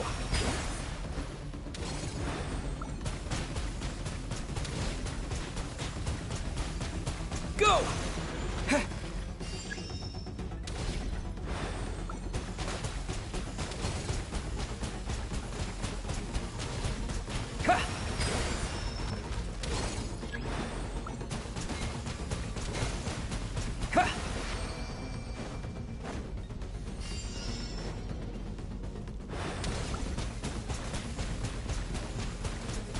Water jet!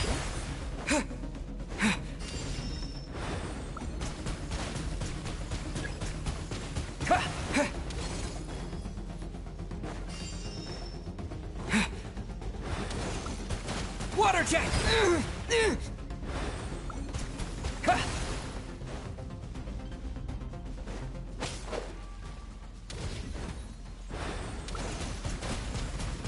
Go!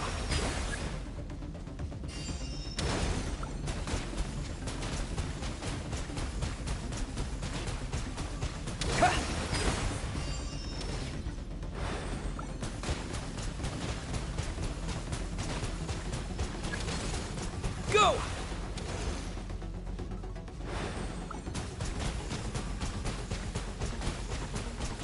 Not bad. Better than I expected.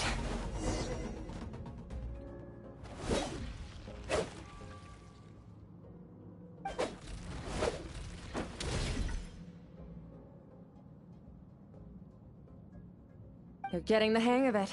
The first step to controlling your emotions is controlling your mind. You want a unified train of thought. It all comes down to focus.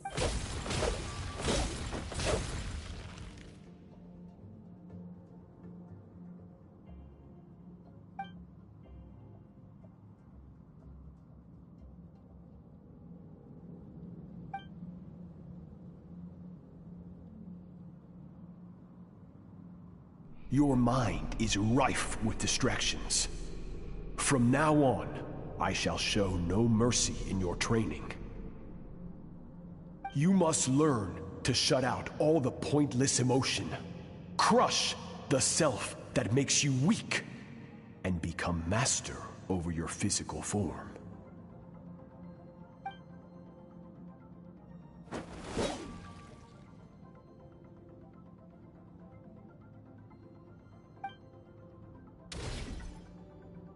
Stop. Let's pause here. One look, and I can tell your mind has wandered. That's to be expected. There's a limit to how long a human being can concentrate on one thing. Staying calm and focused sounds simple in theory, but in practice, it's more demanding than sword work or elemental abilities.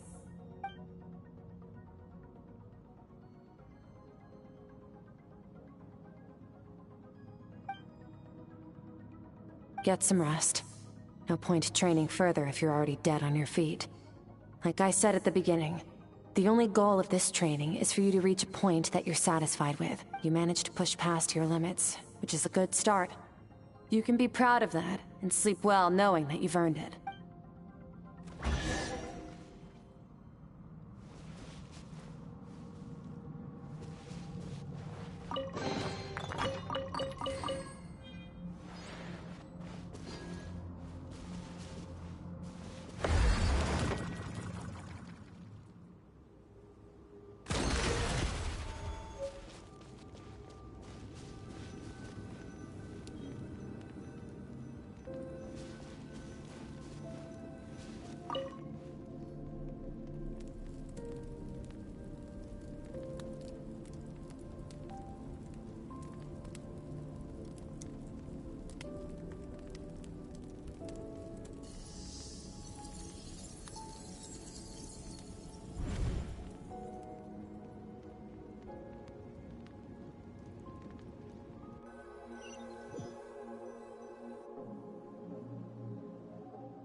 Skirk is amazing.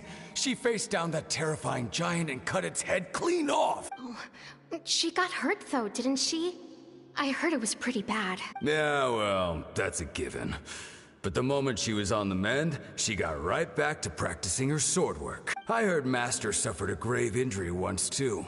Lost an arm and a leg and still came back stronger than ever. Skirk's becoming more like him by the day. Incredible. I wonder if I'll ever reach their level. They're always so resolute, so unshakable.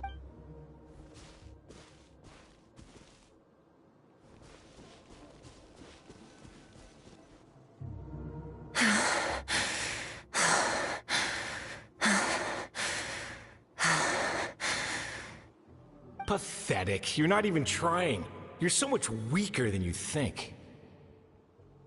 Skirk, have you become a positive light in this world?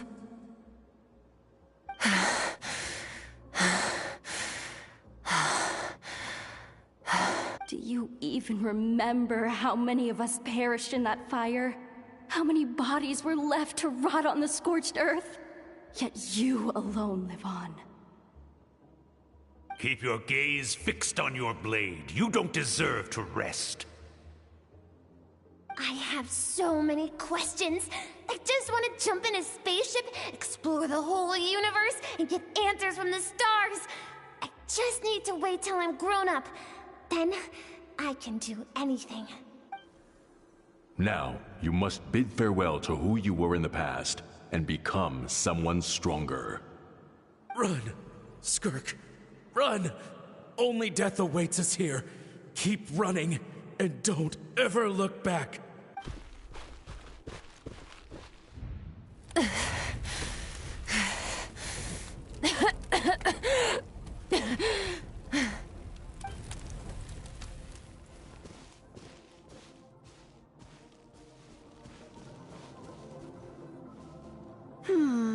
Let's see here. First things first, you need a new identity. Going around telling people you're from somewhere beyond the stars won't do, now will it? How about saying you hail from beneath the earth instead? As the Conrian saying goes, venturing out into the universe and down into the abyss are the same in that both are braving the dark unknown. Well, I'm a visitor on this planet, so I'll follow the rules. Ah, splendid. That saves me quite a bit of trouble. Let me offer you a piece of advice in return, although it might not be what you want to hear. I know the pursuit of strength is important to you, but taking a moment for yourself every once in a while is never a bad idea. Ignore her existence for too long, and there will come a day when you can no longer hear her voice.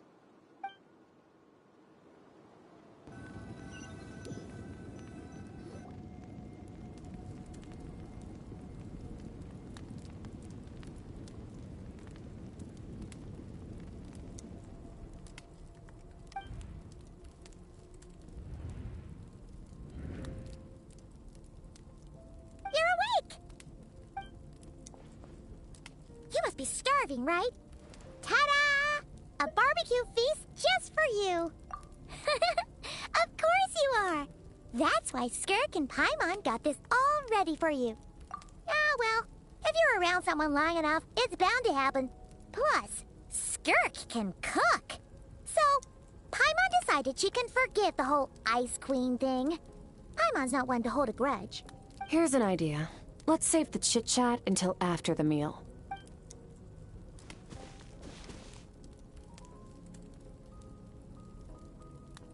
So, Skirk's an alien? So full. Okay, it's Paimon's turn to sleep now. Wake her up when it's time to go.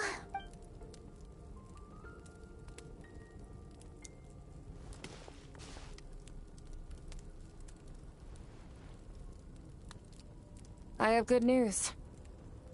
First, your training is complete. You have what it takes to wield immense power. Now it's just a matter of putting it into practice. Continue to learn from your journey and hone your skills against formidable opponents. Second, I've located the culprit we've been searching for. Next, we just need to retrieve the missing part of your soul, and our business will be concluded. When Ajax trained with me, he once told me he was bursting with questions. So I allowed him to ask me 3 of them before he left. You and I may never meet again, Traveler. So if there's anything you want to ask me, now's your opportunity. Just like Ajax, I'll answer 3 of your questions.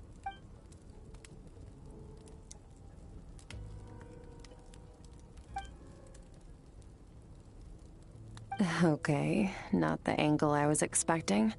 What makes you ask that?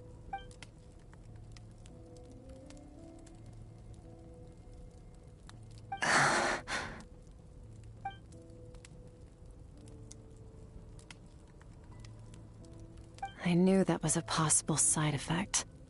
Closed off my mind to you for that exact reason. Even with the dream mirroring, you should have seen nothing but endless darkness.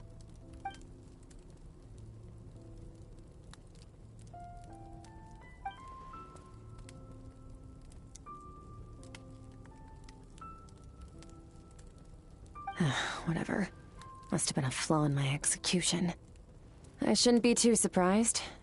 Due to some recent circumstances, my self-control has been lacking as of late. Since you've seen what you've seen, there's no reason to hide the truth. All I ask is that you keep it a secret. No, I'm not from Tevat. I'm from a different planet. And there was a time when I journeyed through the stars. A lot like you in some ways.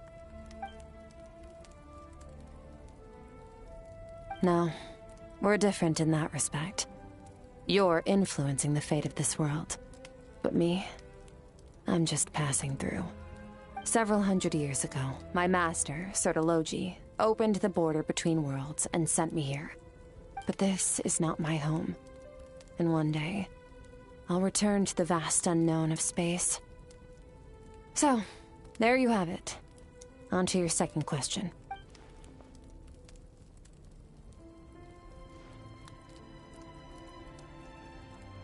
to become stronger. For certain reasons, I need to bridge the power gap between me and my master as quickly as possible. But first, I need to understand the source of his strength. To do that, I need to follow in his footsteps. Walk the path he once walked. And somewhere along the way, I'll find out how to defeat him. That is my sole focus and Okay. You have one question remaining.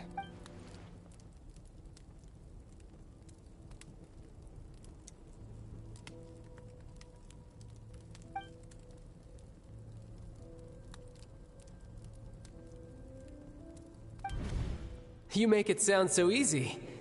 Ever since the incident I experienced there, I've never stopped searching for Master Skirk and that unknown abyss. But it's been years now, and I've still found nothing.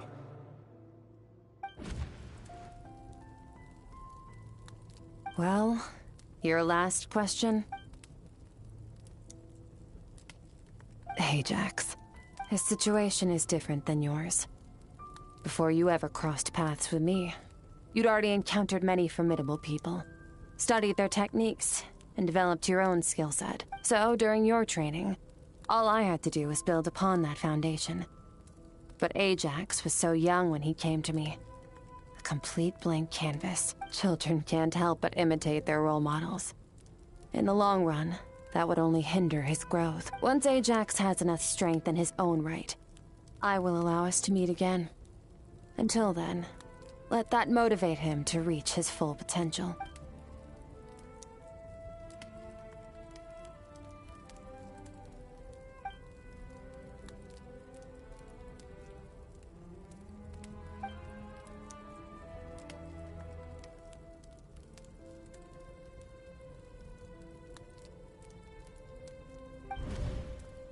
Unlike you, I have no desire to establish a connection with the world.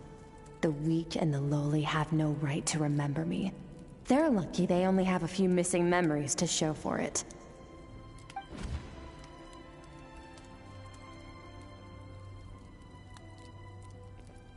Hey, how you doing today? I'm doing good.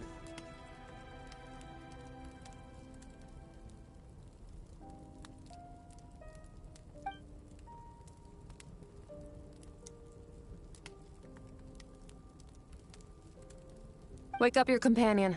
It's time to go. Oh, and everything I just told you. Best keep it a secret from her as well. Time to go. Oh, finally. Where are we headed? Just follow me. I'll open an abyssal rift close to the culprit's location. It will take us to where he's hiding.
Because otherwise we have like this close to 50 alright.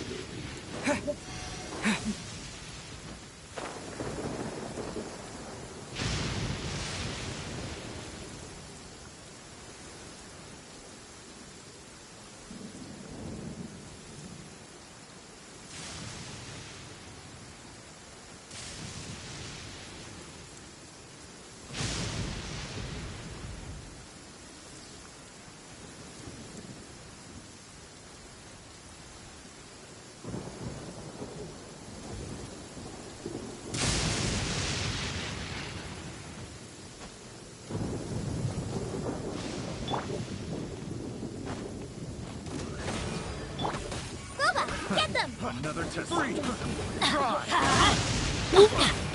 Take this! Picking the wrong test subject. A reward on the road.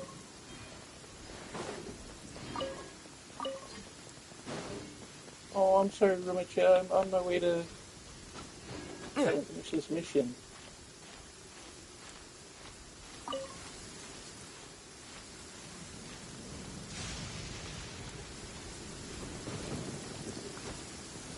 I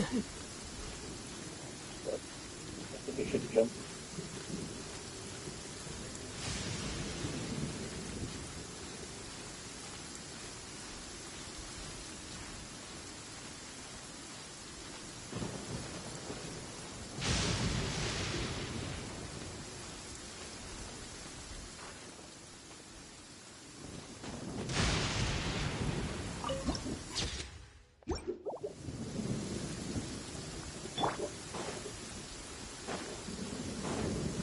Off we go! Let's light it up! Nice and spicy!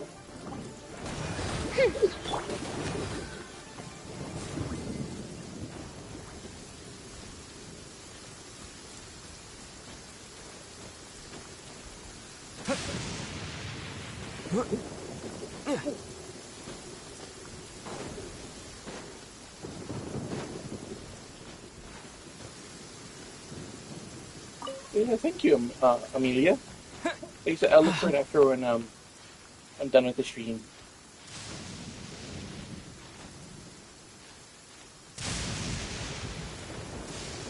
Ultimately, Mana's the person I gotta talk to about everything.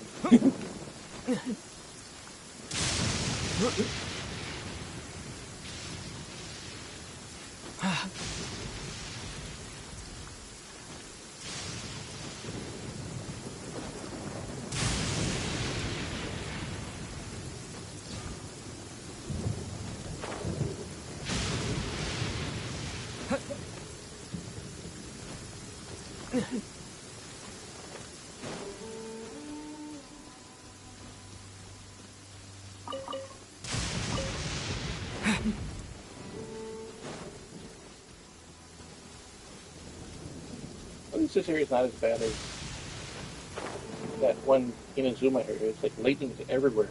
I didn't open the story, so there might be a way to get rid of that storm.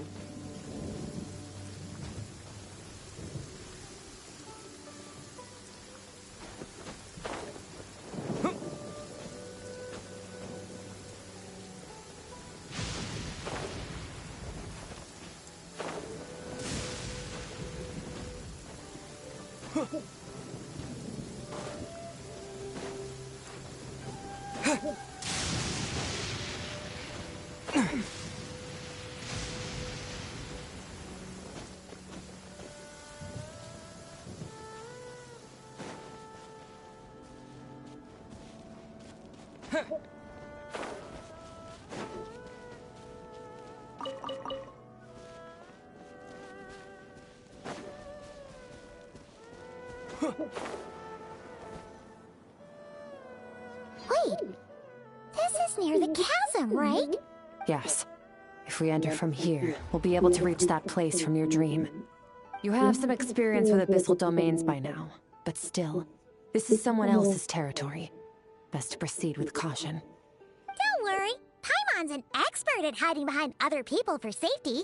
Oh, but, that means you need to stay safe, Traveler. All right. Remember your training. Time to put it to use.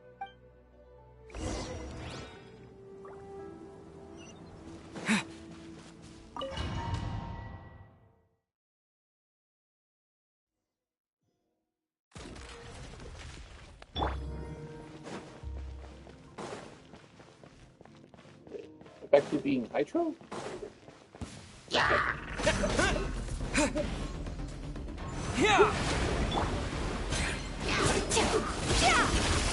Paradise! Oh. I didn't notice that the animation is that she actually breaks reality.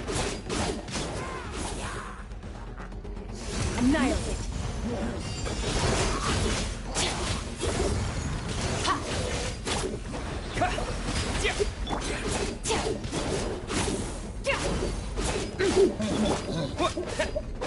Go!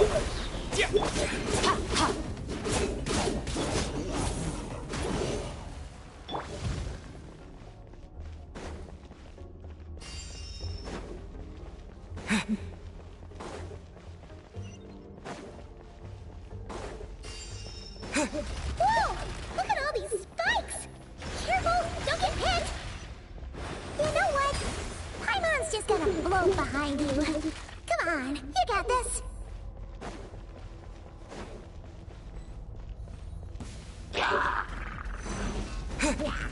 Bombs away!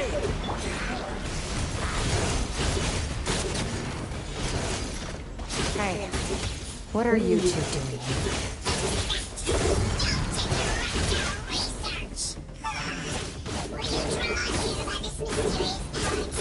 Dusty, like an abandoned house. Let's press on.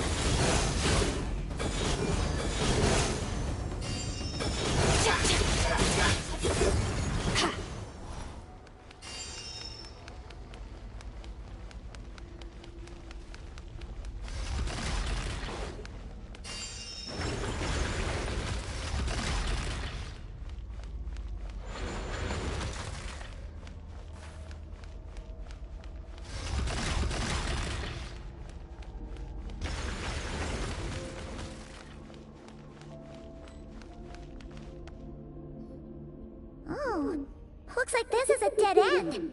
Did we make it to his hiding place? Ugh, this fog is making it impossible to see anything!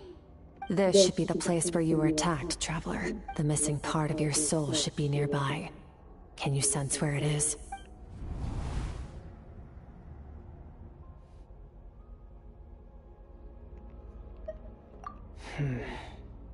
Our opponent must have covered his tracks just in case. Otherwise, you should have sensed it much more strongly. Hold on! Look! The spikes are back! Stay calm. Let's hold back a little. Give our enemy some wiggle room so we can see what we're dealing with. If you're too reckless, we might be playing right into his hands. Our enemy took part of your soul for a reason. It's likely he integrated it into his attack somehow. If we're smart about this, we can track it down.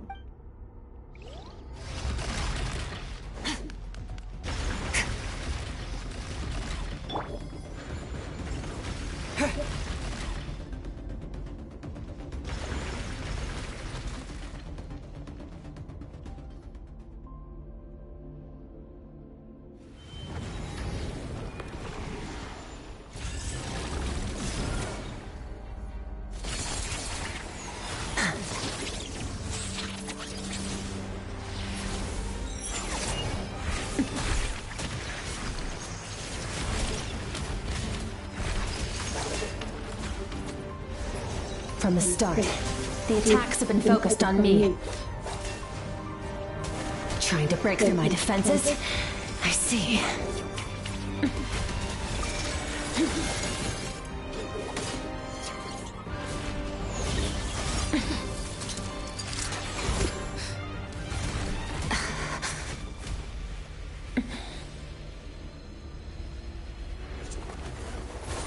Oh, check the person in. Oh.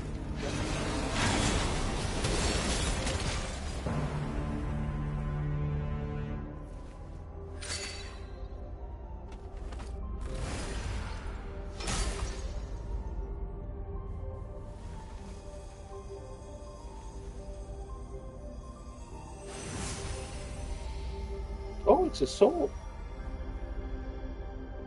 There. I got it back. Traveler! Skirk! What happened? It looked like Skirk just got... In the Guili Plains, you asked me why this enemy chose you as his target. Now, the answer is clear. It's not just the fact that your strength is impressive.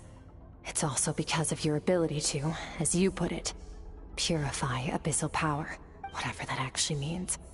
The fact is, that ability allowed him to do something that should have been completely impossible. Namely, break through my defenses and steal my power.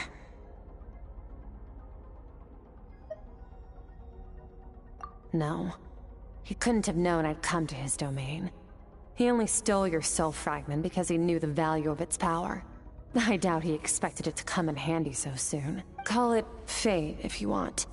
I believe that's the term they use in this world for arbitrary coincidences like this. In any case, it works to our advantage. Once I realized what he was using that power for, it gave me the chance to get back what you lost. I'll cope. Well, done gorging? Good. Time to answer some questions. How did you get the power of the all-devouring narwhal? The all-devouring narwhal? Oh, of course! Paimon knew that spike thing looked familiar. It looks just like that narwhal's horn! I highly doubt you acquired that power through your own strength. Tell me I'm wrong. You're desperate enough to scour the land for god remains and whatever vestiges of power you can find. That alone proves you wouldn't be able to defeat a creature like that. Which leaves one possibility. You know my master, the Foul, Sertologi. The Foul? Who dares call him Foul?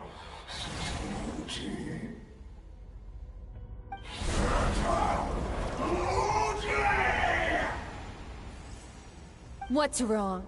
Bit off more power than you can chew? You're struggling to hold a basic conversation. Just a little longer.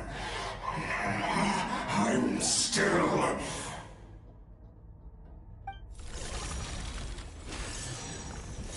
Look!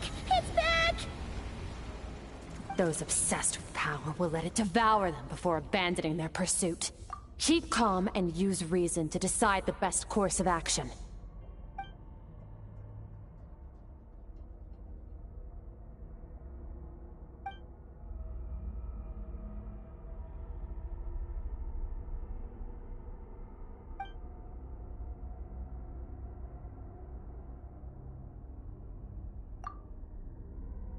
Wise decision. Final victory doesn't always come after a single battle. You've got your soul fragment back, so we both got what we came for. Let the enemy draw breath while he can. It won't be for long. Get us out of here, Traveler. You'll need to lead the way this time.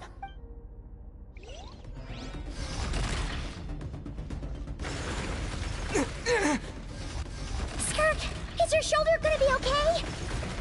The wound is minor. It'll heal in no time. You should focus on getting out of here alive instead.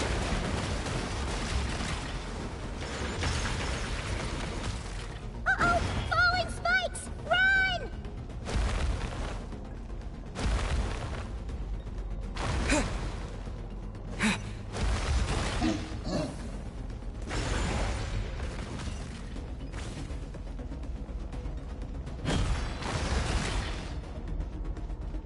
Watch out! Looks like this place is about to collapse!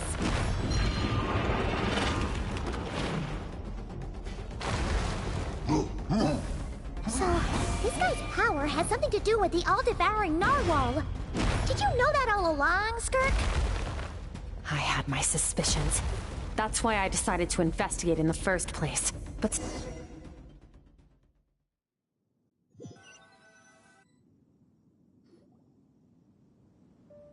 Phew. Oh, we should be safe here, right? I no longer sense his presence.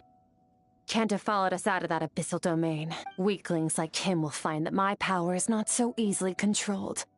He won't be leaving that place until he's managed to digest it.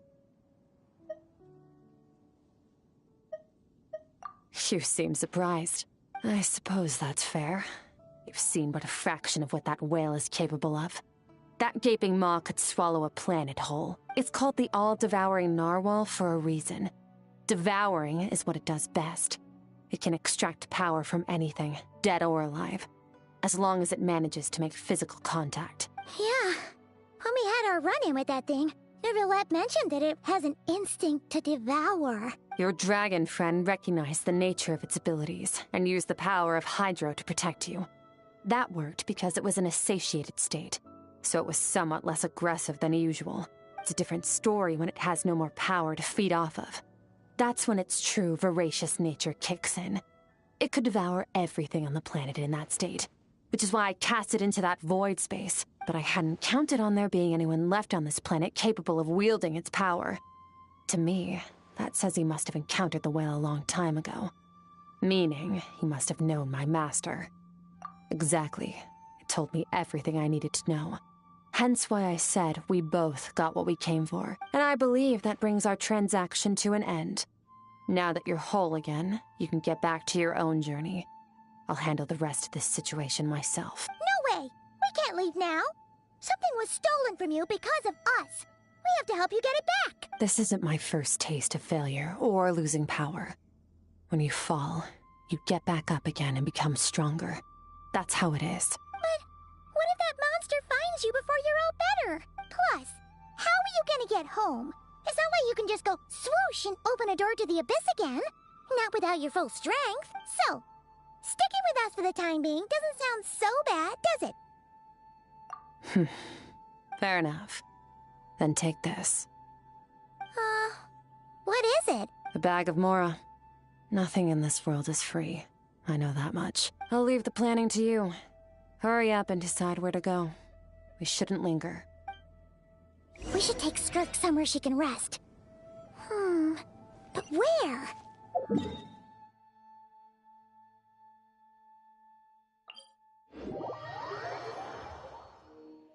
Ooh. Paimon gets the feeling Skirk wouldn't like being around a lot of people. Oh wait! Baizhu said we could rest in the back room of the pharmacy, didn't he? Let's head there!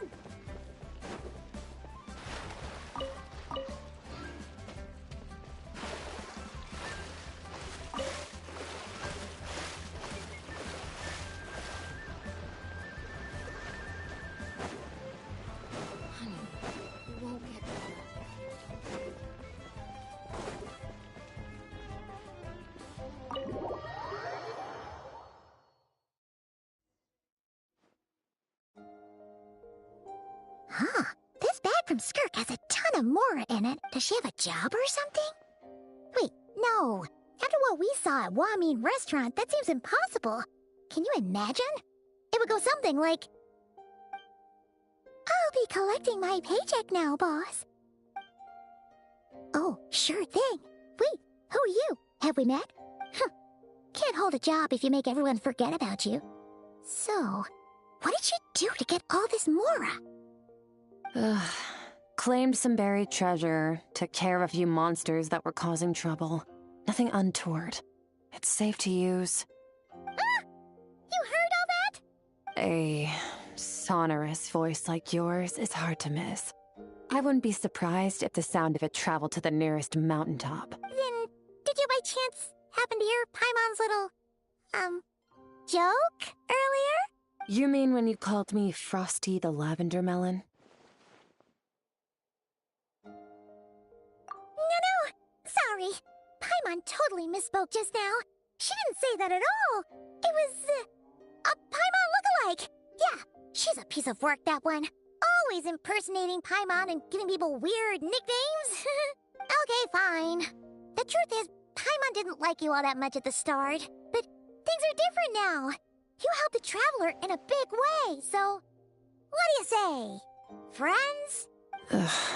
I noticed there was only one bed. Go ahead and get some... Wait, what about you? I don't get tired, and I don't need rest. I'm going to practice my sword work. That should help me regain some strength. But your shoulder... Hey, don't just leave! Whatever. Let her tire herself out. She'll come back eventually. Let's get some sleep, Traveler.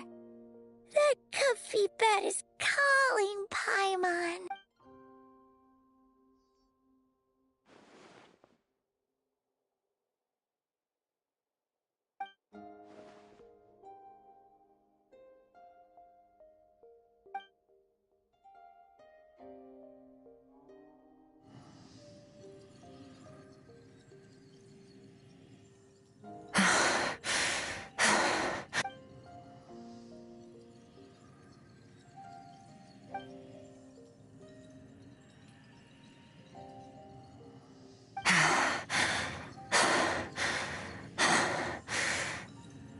quiet.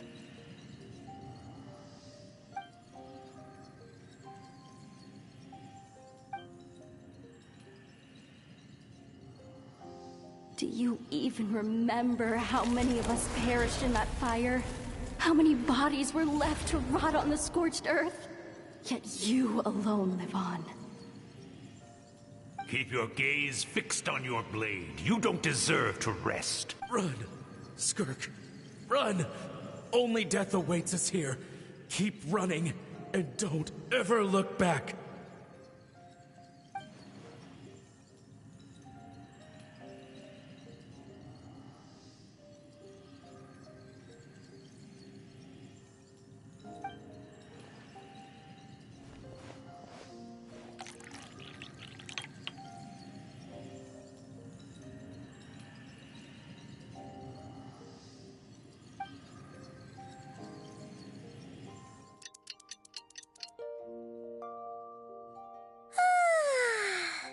Getting an early night's sleep is the best.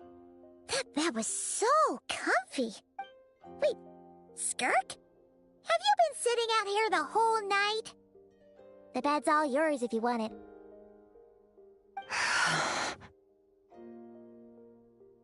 About 60%. Maybe 70. Whoa! Paimon thought it would take at least a couple of days. That was fast. No, not fast enough.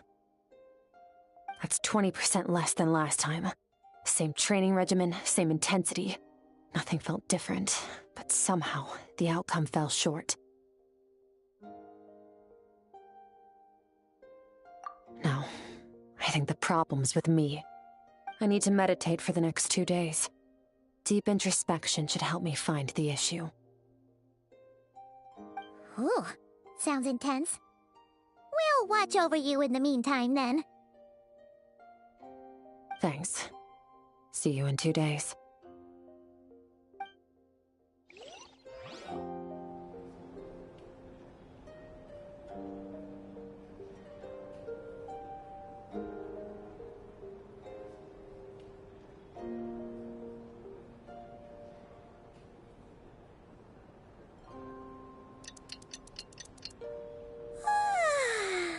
Morning! Skirk is still meditating, huh? It's been 2 days already. Shouldn't she be awake by now? Paimon can't think of anything we can do to help. Oh, wait! Breakfast! That's it! Paimon will go get breakfast! Skirk is gonna be starving when she wakes up. Be right back.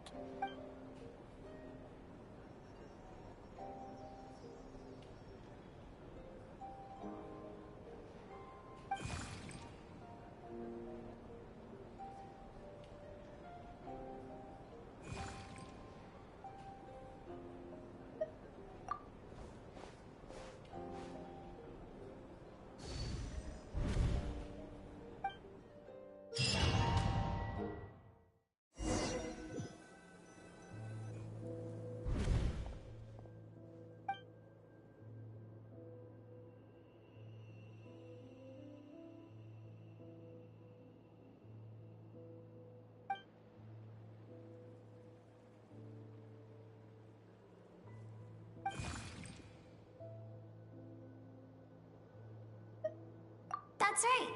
This is Skirk's inner world.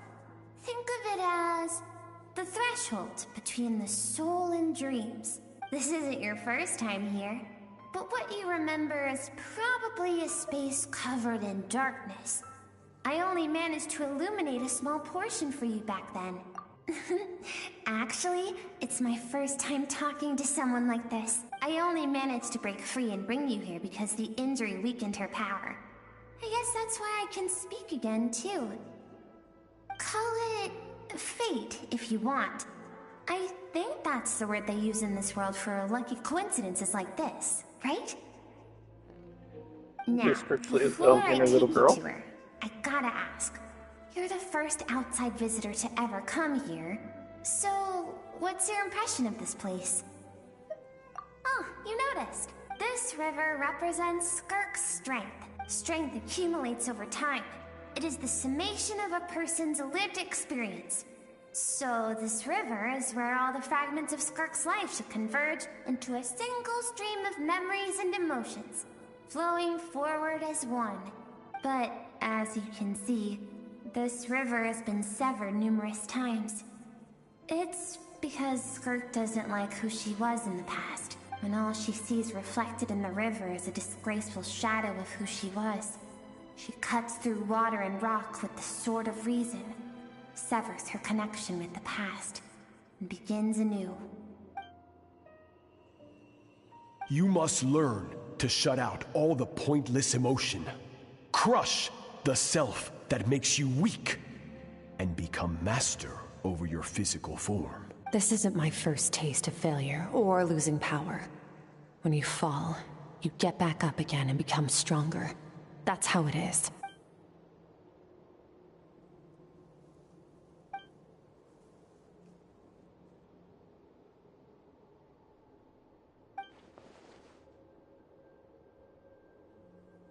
The answer to one mystery invites another question, I see. Let's follow the river upstream. There among the cliffs, among the memories etched into her heart, lies the truth of it all. Soon, you'll understand everything.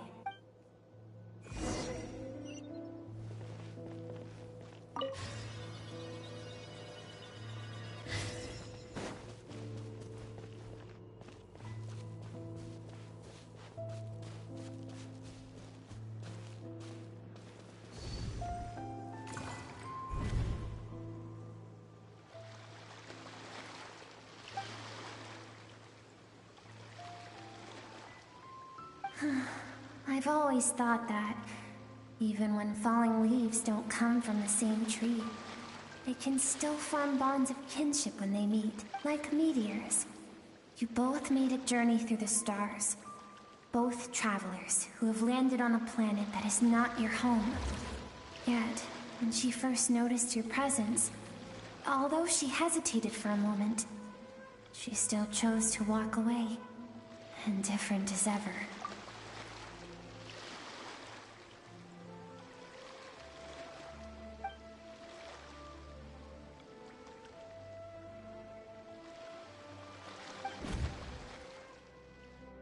Seems like you've answered your own question. Skirk sees herself as a trespasser in this world. She's made a conscious choice to avoid altering its path. But the reason for that decision stems from events much earlier on in her life. Let's keep going. It's still a long way to the source of the river.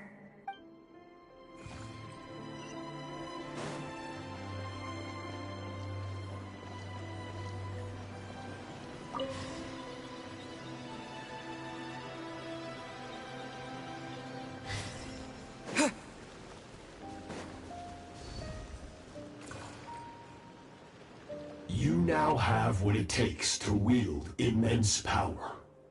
From this day forth, I shall teach you no more. No one can become a worthy warrior through imitation alone. I have given you fangs and claws. Now, you must learn to hunt. You wish me to travel the world beyond on my own, Master? Indeed. Make new friends. Embark on your own journey. And piece together a new future from the shattered remnants of your past. We will still have contact through the abyss. But know this. One day, I will take the life you worked so hard to rebuild and reduce it to ashes. Just like the fire that haunts your mind. Why would you do that? I have told you before, fear is the catalyst for human evolution. You have tasted loss. You have known fear, so deep it can be felt in the bones. But as living beings, we all have an instinct to detach from that which harms us. And thus, pain dampens over time. and the acrid taste of fear becomes but a distant memory. Yet now, I have bestowed upon you the gift of fear eternal. It will drown you in the nightmare of your childhood, or it shall drive you to defeat me, whatever the cost.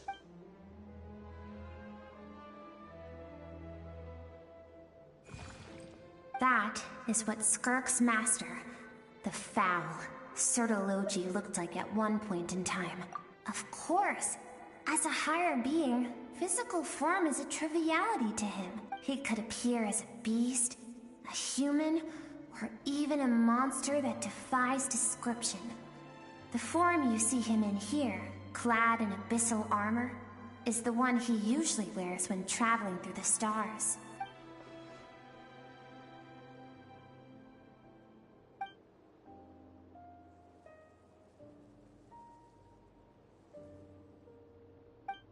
For certain reasons, I need to bridge the power gap between me and my master as quickly as possible. But first, I need to understand the source of his strength. To do that, I need to follow in his footsteps, walk the path he once walked, and somewhere along the way, I'll find out how to defeat him. That is my sole focus and purpose.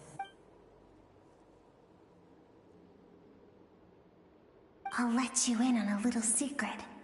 The real Sertologi is terrifying. The scope of his power is impossible to understand until you experience it firsthand. It is absolute. The power to crush all things. Shall we keep going? Let's see. We're about halfway there.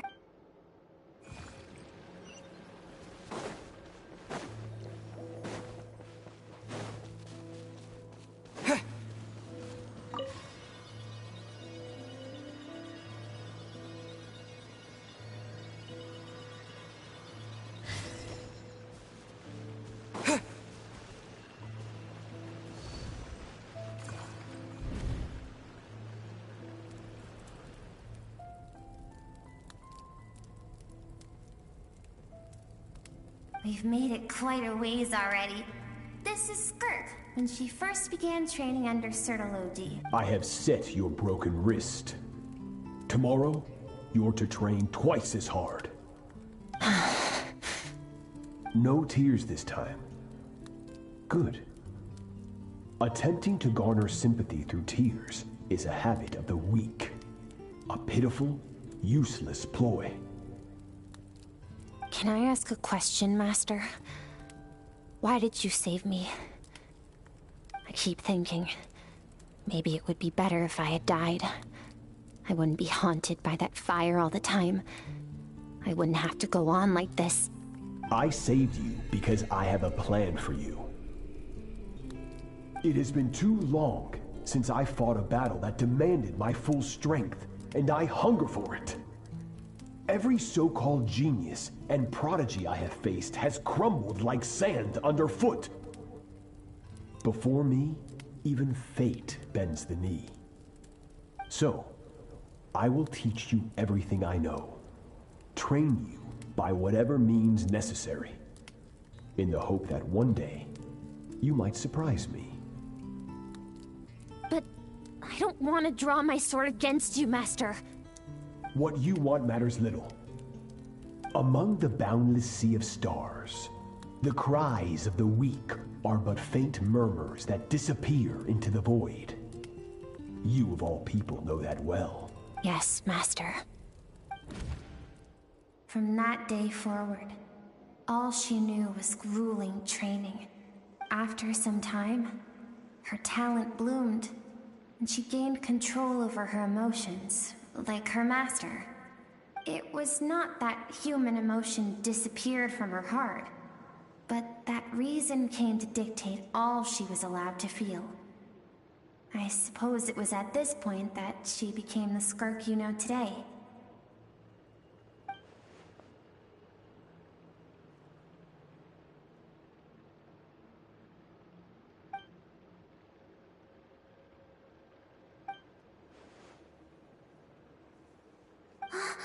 We're nearly finally there. I almost don't want to reach the end. Well, shall we? This is the final stretch.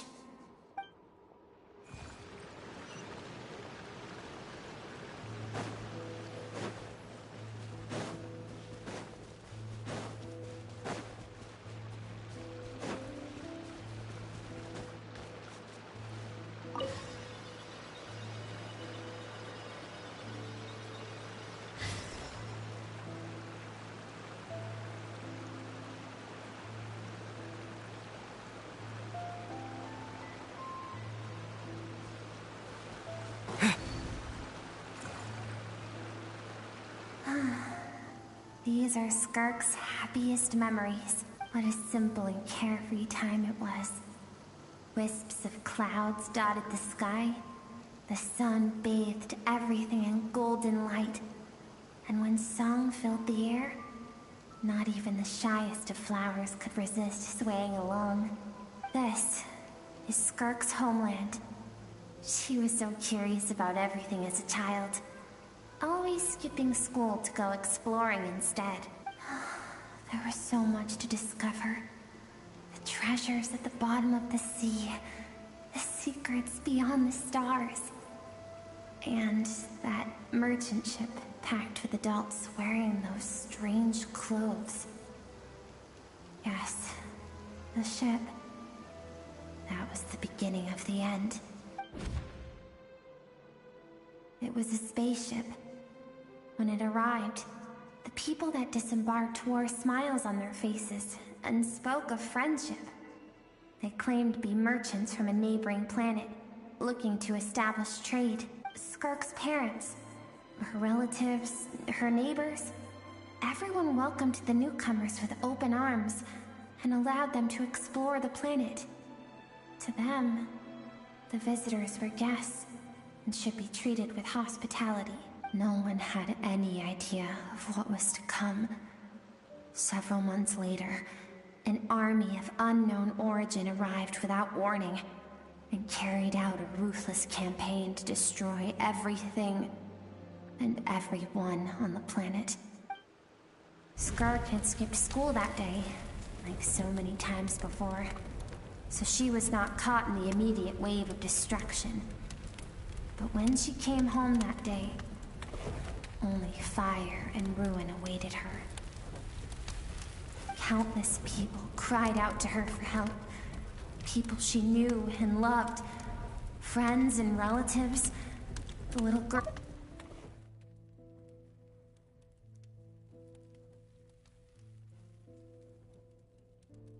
of just that morning. Sorry, I dropped the remote. Their lives were discarded like worthless trash, as the fire consumed one life after another. Skirk was helpless. All she could do was run. And so she did.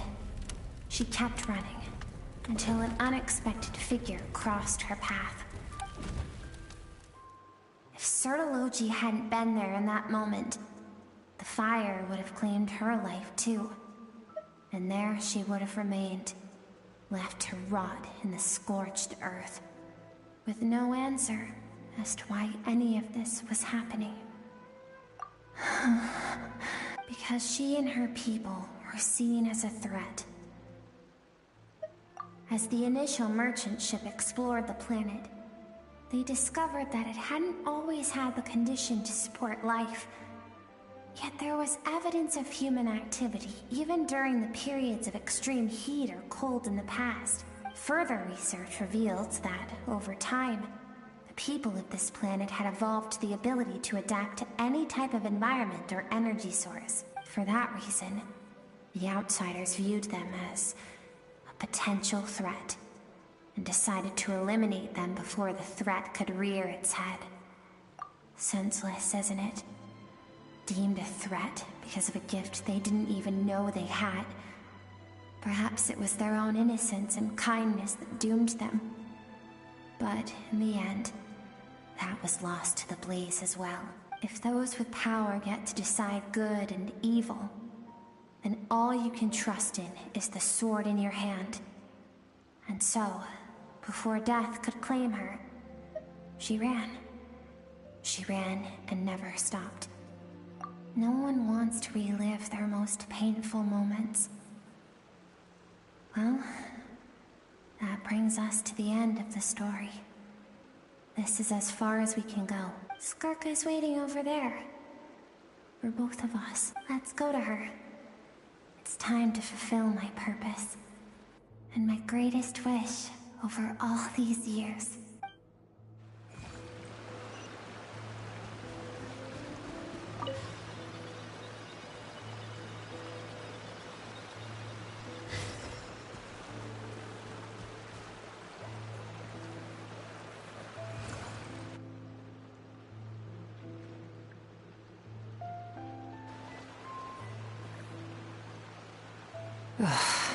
So all this, just so you could bring him here. I have things to say to you. Well, to me. It is her. I want someone to witness our reconciliation, even if it takes an argument to get there. And he is the best choice in this moment. Her suppressed emotional self. The version of herself she keeps locked in the recesses of her mind. Stifled by reason. All those rejected impulses. Those discarded aspects of your past selves. They are a part of me now. I am who you used to be. Someone you have refused to face for too long. So, I came to face you instead. You're wrong. I've faced you all along. And that's exactly why I keep you locked here. Your existence makes me weak.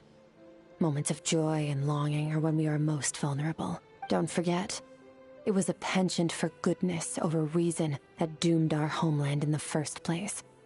The vastness of the universe renders everything insignificant.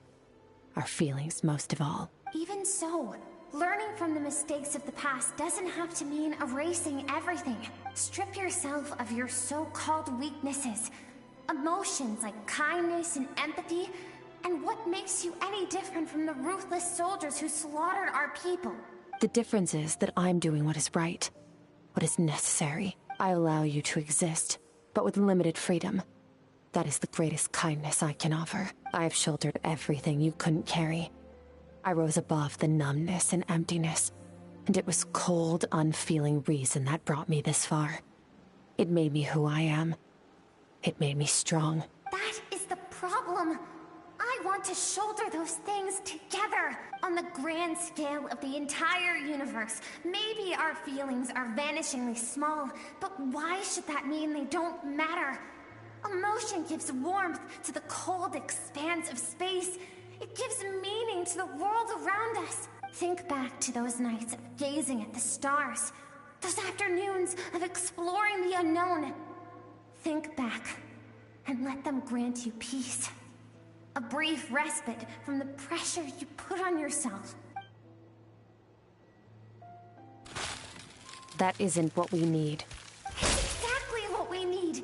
Aren't you curious about why recovering your strength has taken longer than normal this time? Finally, you get to the important part. That is the only answer I came here to find. Then look around. Look at your inner world. You cast aside your dreams and curiosity. And in doing so, you lost your original motivation. You severed all connection to who you used to be, so you can no longer draw strength from your past. Now, the only things driving you forward are fear and survivor's guilt. But these cannot take you far enough.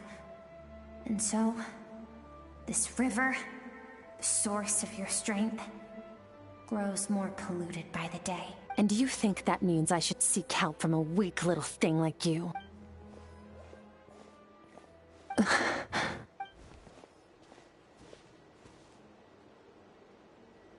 Thank you for saying that. I knew bringing you here would be the right choice. To be honest, I'm not here to argue with you.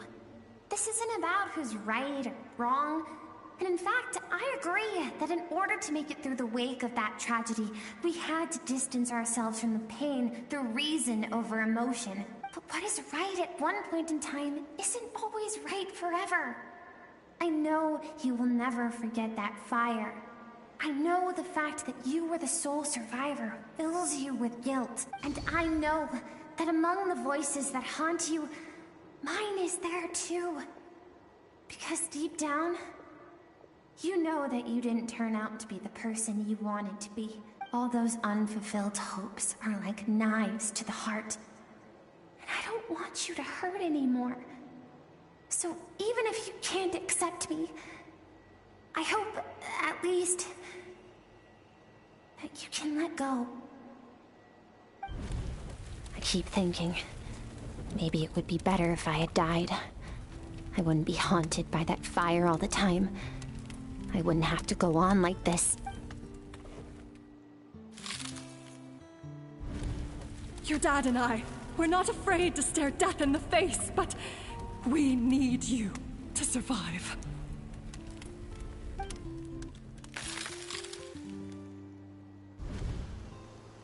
I'm sick of being a kid. What is that laughing?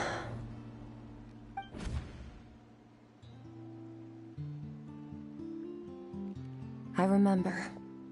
There was a song Mom and Dad always sang when we went out to fetch water. Dancing water.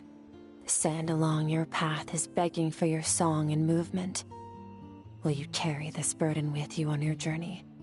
I am not the dancing water, and you are not the burdensome sand.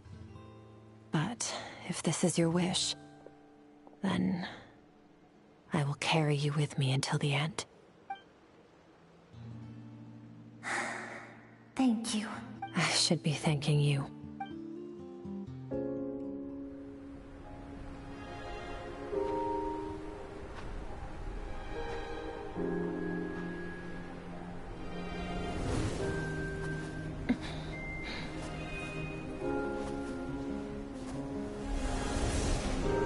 Run, Skirk, run! Remember, leave no one alive! Heed my words, Skirk. Let fear take root in your soul. Did you survive?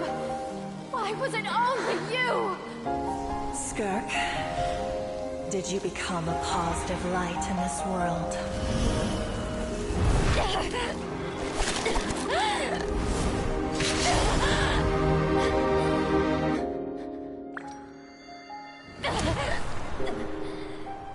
Hey, this doesn't have to be the end.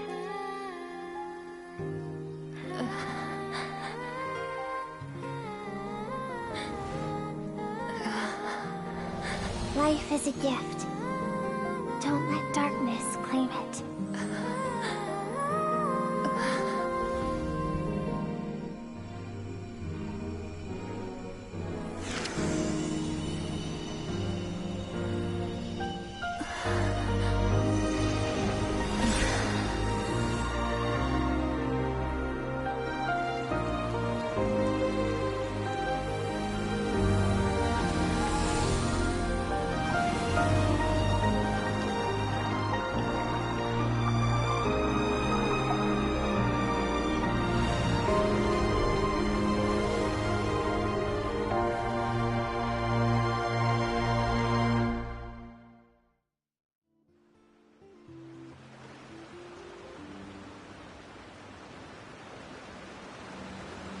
So, you saw my memories then. I once asked my master if survival of the strongest was the law of the universe. He said no. But in a world without order, those with no moral boundaries tend to be the ones who survive.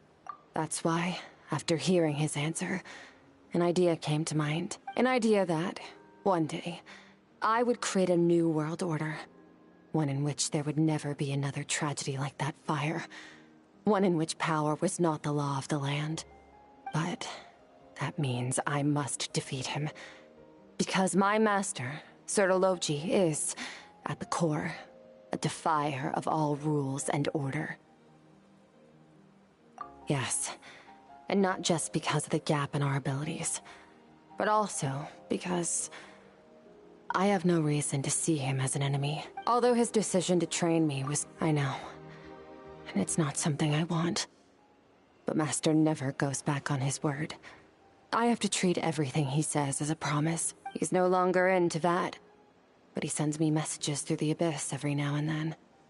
Most of them are simple greetings, or an answer to one of my questions. Every time I hear from him, my heart skips a beat.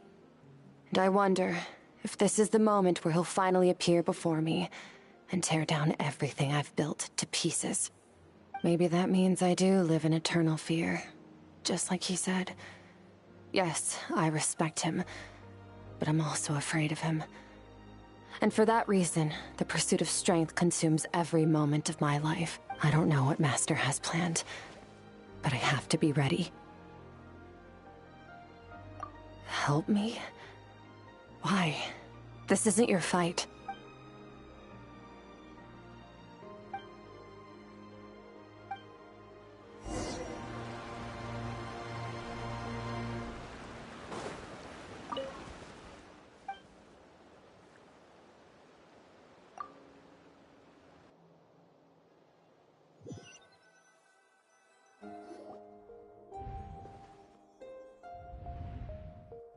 Oh, you're finally awake! Honestly, Paimon was gone for like 2 seconds and then she comes back and finds you both unconscious? Oh, you scared Paimon half to death! You're both okay, right? What does it look like?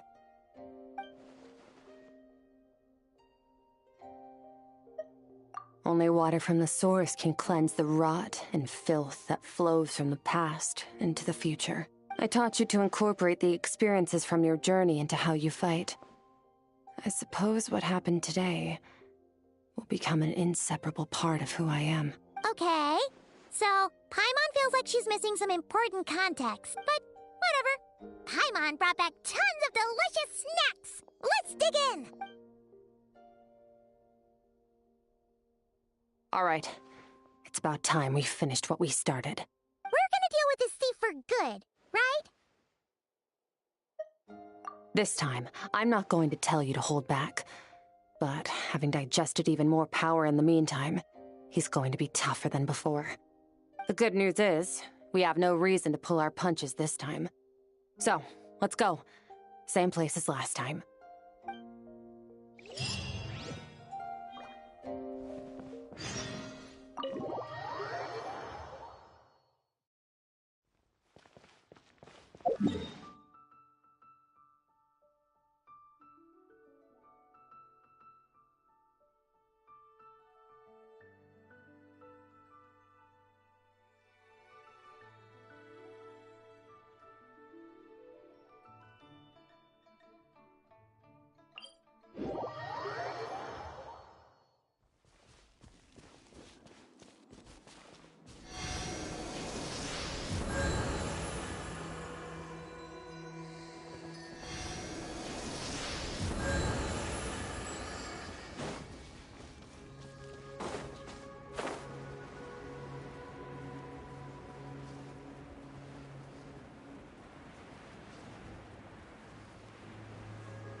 Wait, isn't that the form the all-devouring narwhal changed into? How come he knows that, too? Really? So, you're telling Paimon that giant whale and this guy can both turn into the fowl? How does that work? It's a subconscious instinct. Any intelligent being who longs for his level of strength is bound to mimic his appearance. It's a natural response after encountering someone as powerful as Master. To them, he represents ultimate power. We know the person before us has encountered Master, and we know he stole a portion of my power. So it's not surprising that he would assume this form. Okay. Oh, the closer Paimon looks, the more intimidating it gets. Nervalette isn't here this time, so it's up to us. He won't have the nerve to steal again after we're done with him.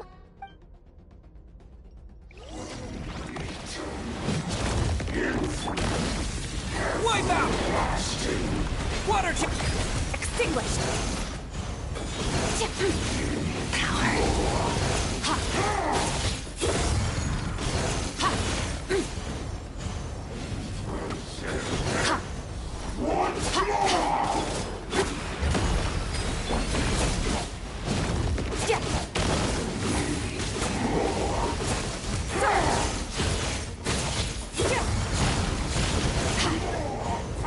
Haven't forgotten your training, I hope.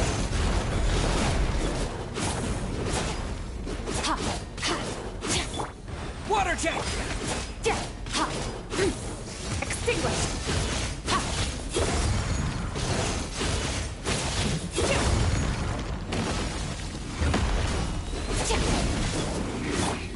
Water jet! Water jet!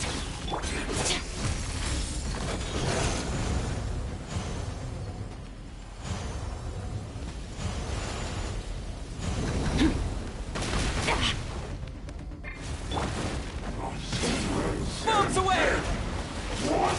Yeah, water jet! Go! Annihilate.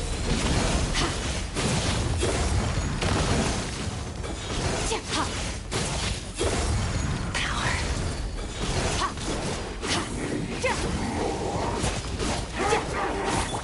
Water jet! This world.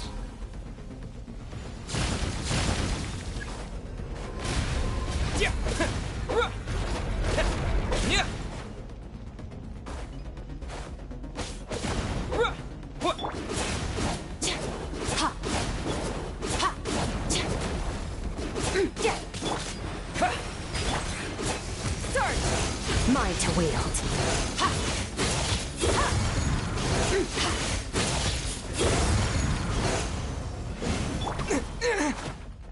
Water jet! Wasn't expecting. Go!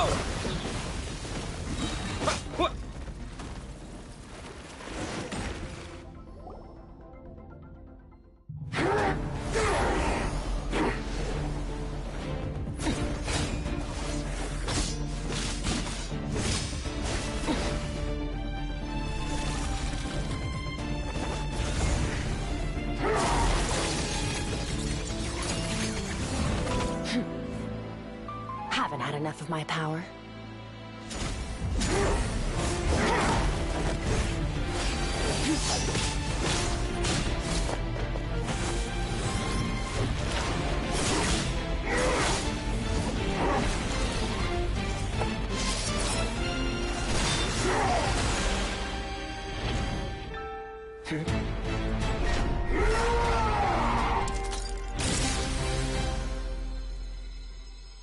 Well then, let's see how much more of this power you can handle.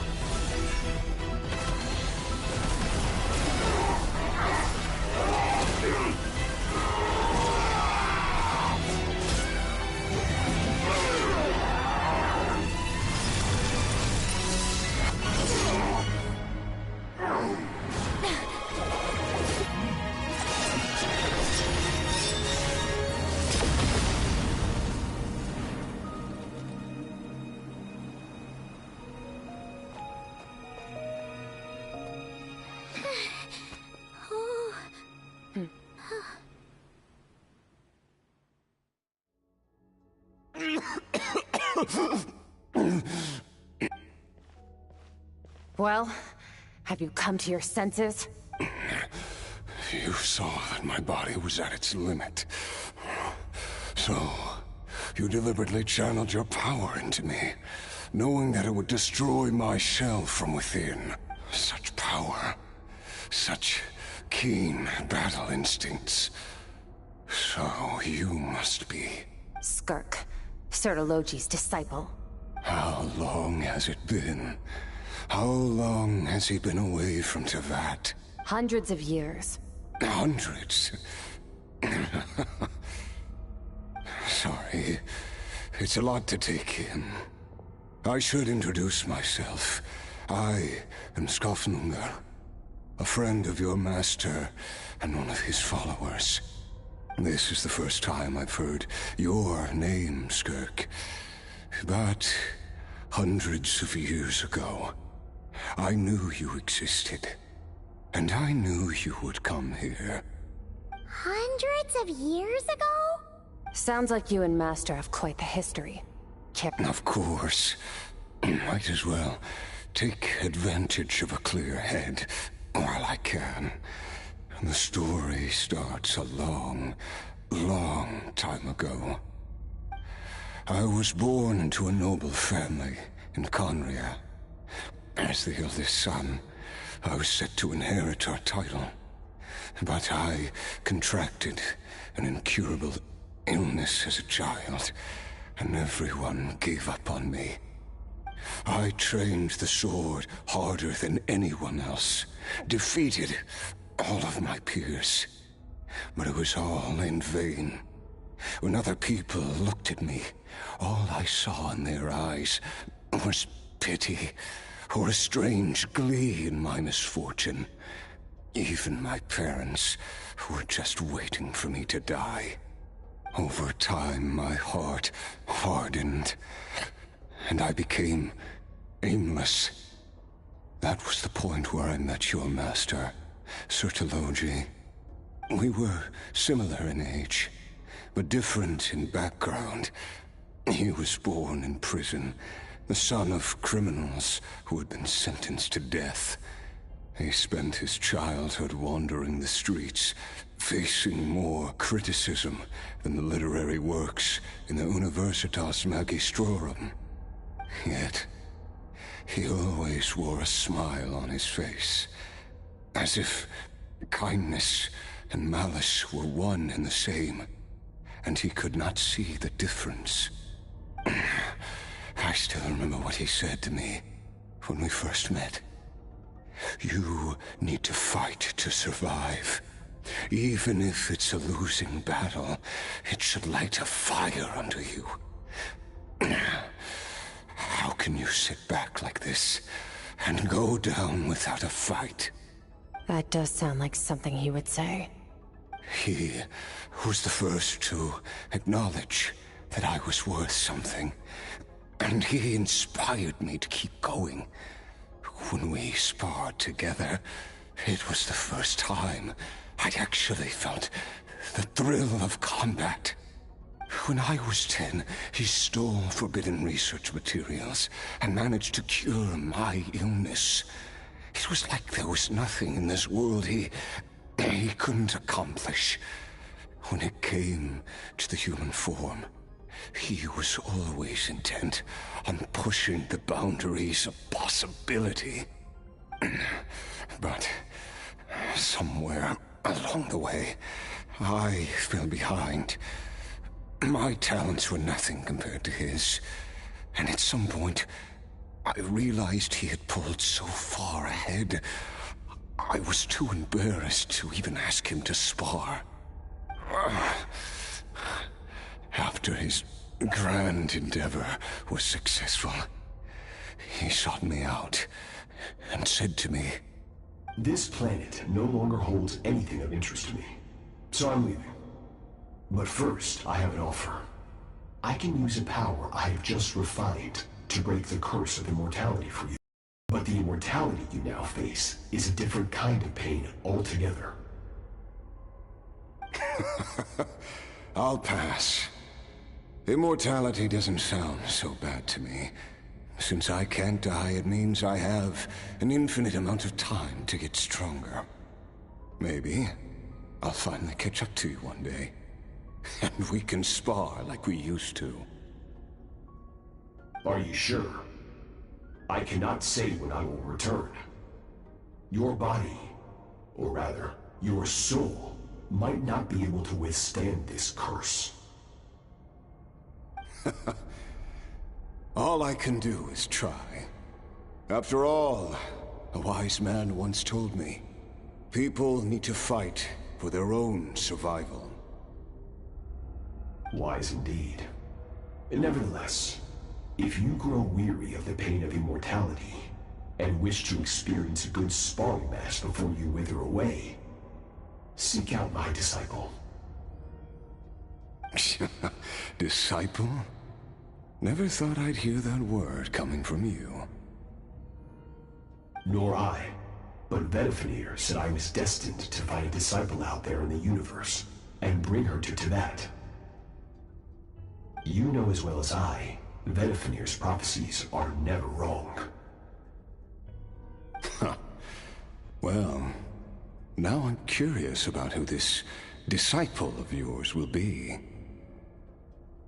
All Vedifenir said was that one day, the stars shall bow in her honor. Sounds pretty impressive.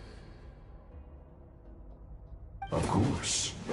Only the most outstanding people would have the right to become my disciple. Still self-assured as ever, I see.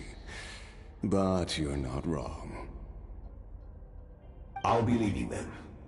Oh, and if you are serious about getting stronger, I left you a little gift in the primordial sea. As I've said before, walk whatever path you want. Freedom means even the wicked get to make their own choices. Waiting for me in the primordial sea was the all-devouring narwhal, already beaten into submission by Sertologi. In its weakened state, I was able to cut off part of its flesh and sew it into my own heart. Your heart? That sounds like torture! How did you even survive that? Because, of course, I bear the curse of immortality. So, you used the curse to turn yourself into a vessel for power. Even with that whale's ability, devouring power like that is not something the human body can withstand. With your body and soul constantly at the breaking point, it was the curse of immortality that sustained you. But that is not the path to strength. You have to pour your heart into it, work for it, dream of it. Instead, you stole something that didn't belong to you, and it backfired. You're right. I should have known better, but I had already pushed myself to my limits, and he was still miles ahead of me. So I had to take a leap of faith. I miss your master. I miss the days when we were all together, troublemakers without a home. I don't regret the choice I made. But if you'll allow it, I do want to apologize. To both of you. After the beating we just gave you, I think we can call it even. You're an interesting one as well. Sertologi's disciple. That's a lot to live up to. It can't have been an easy experience. I know what he's like. He rules with an iron fist, using despair and fear to force you to catch up to him, all the while standing ever out of reach. We're like mountain climbers in the dark, never knowing how much higher we have to climb, or when we will see the sun again. True. But I made up my mind long ago. No matter how dark it gets, I will not give in to despair. I will overcome it. Besides, after hearing your story, I suspect what Master really wants is not a battle that demands his full strength, but rather a defeat without regrets. Oh? Since you're his friend, you must have some things in common. The first time we came here, when you stabbed me through the fog and stole my power, I felt no emotion coming from that spike. But when you had to devote all your strength fighting me just now, I could feel joy and passion emanating from your blade. It was the joy of a researcher discovering the truth of the world. The joy of an artist uncovering a temple of wonders. Interesting. I'm certain I didn't express those emotions outright. Yet you were able to read them from my blade, like a glimpse into my inner world. You're right. That battle brought me an unbridled sense of joy, and my defeat brings me no regret whatsoever. Exactly. I think Master also craves a battle like that. One where his opponent forces him to use all his strength, unlock the extent of his potential, and transcend his own limits. A battle to end all battles. After which, all can come to an end. Including, perhaps, his life. For that very reason, good and evil are meaningless to him. He has one purpose, one goal: to complete himself. It's one of the secrets to his strength. Perhaps you're right. Perhaps that is his goal. What a battle that would be. Oh, to witness such a...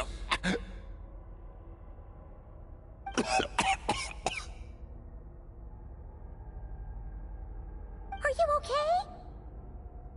Too many different kinds of power are surging through my body. The curse of immortality allows it all to coexist, but it does not remove the pain. I won't be able to hold on to my sanity for much longer. What a shame. I would have loved to witness that battle. Sertologi once offered to free me from this curse. Now, I must ask that of you, Skirk. Can you release me from the pain? I can, but not through death, if that's what you are hoping for. It's not a suitable punishment for your crime. As an alternative, I can take your consciousness, along with all the power you've consumed, and smash it to pieces. The impurities will dissipate, and under the curse of immortality, your mind and body will regenerate. When that process is complete, you will be back to who you were before, no longer tortured by powers you can't control. But it will be a time-consuming and painful process. The decision is yours to make. I accept.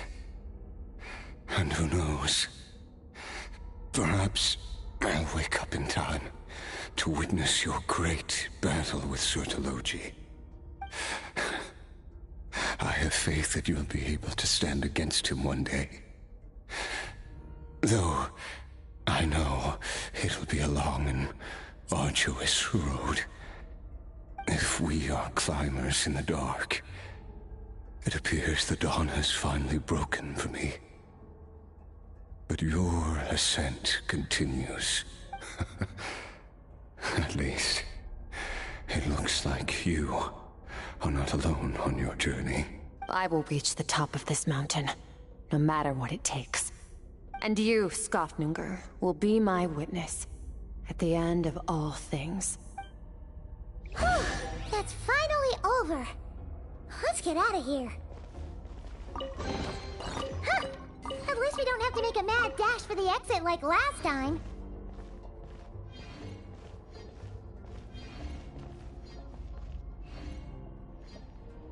Can the traveler purify him?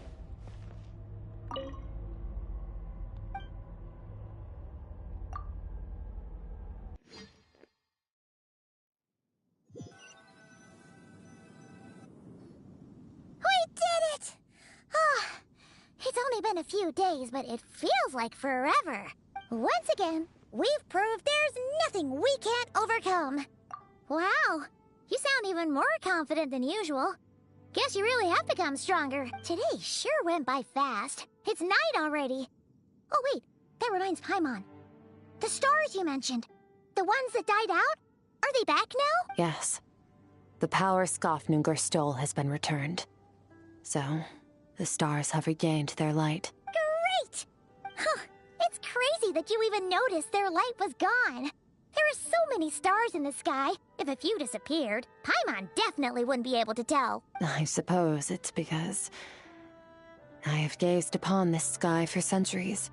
The false stars, hanging in the meticulously planned sky, glittering with rotten light. It's not real.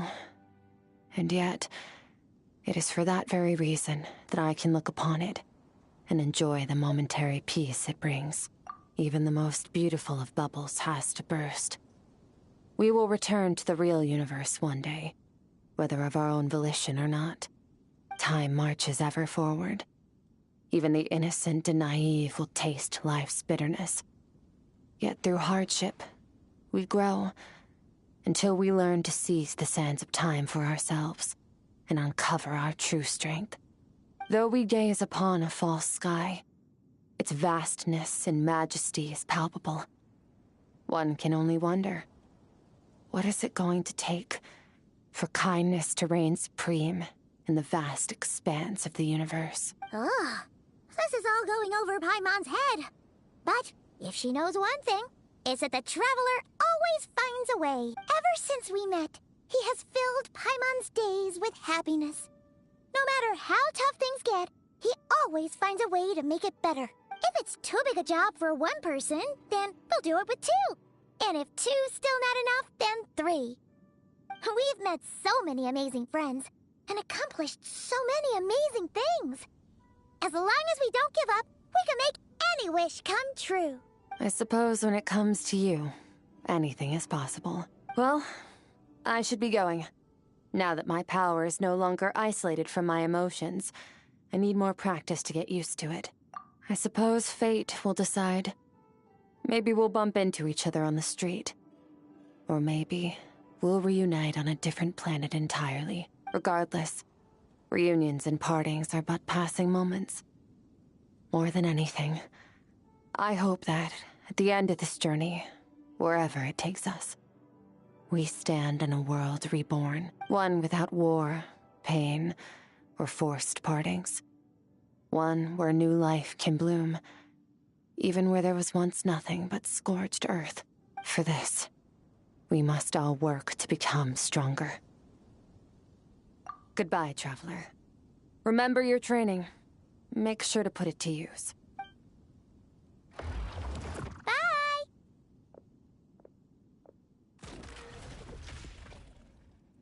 Is it just Paimon, or is she being nicer than before? We definitely count as friends after all that, don't you think? Hey, what do you think about camping here tonight? There's nothing quite like sleeping under the stars. Come tomorrow, we can continue our journey. Oh, and since Paimon treated you to that super nice meal at Wanmin Restaurant, it's about time you returned the favor.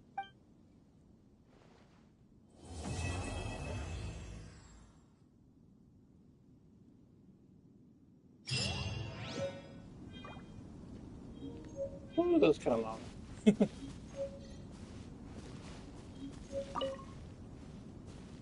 We got a guitar.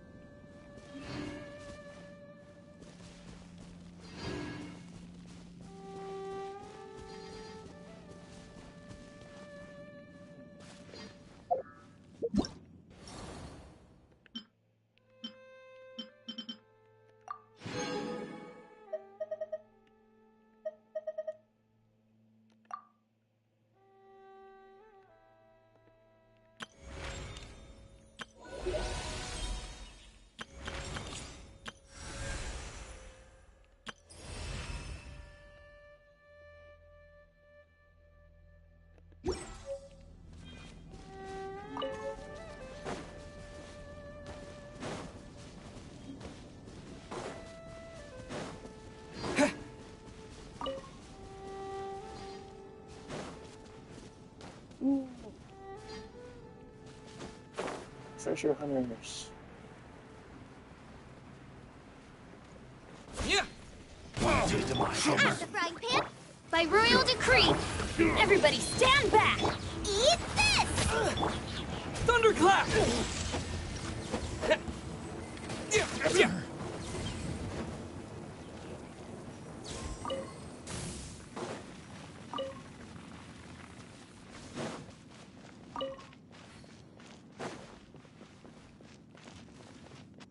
There's only a few of them.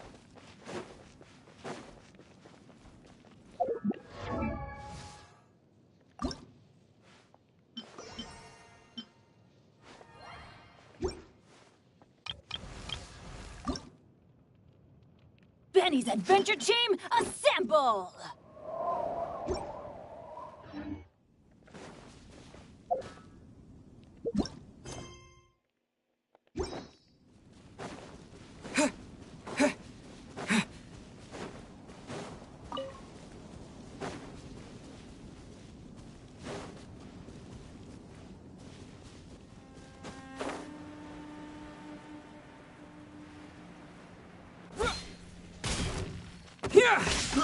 I got carrot test subject. Boba, Have a get little them. taste. Let's reveal thyself. Picked the wrong test subject. Lightning Flash! Suffocate. Yeah. Out of the frying pan. Yeah. Yeah.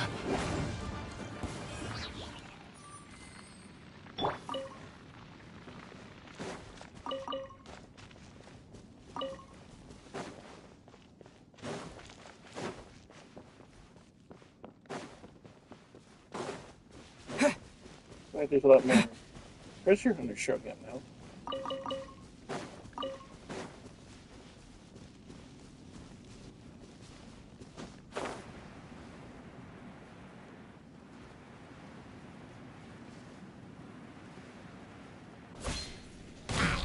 I'm going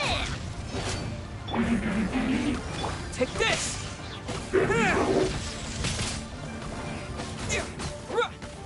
Boba, get them!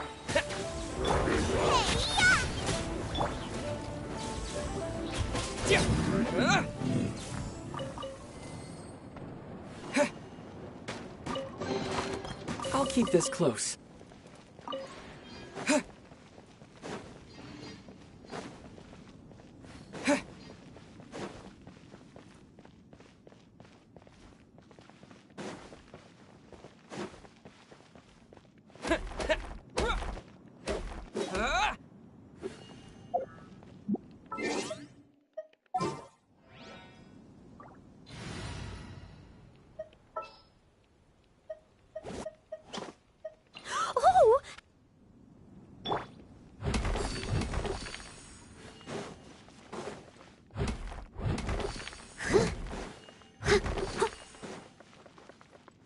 catch up. Huh. I'll catch up.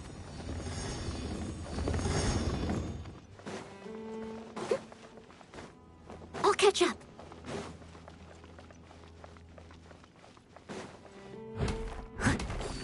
Someone needs assistance.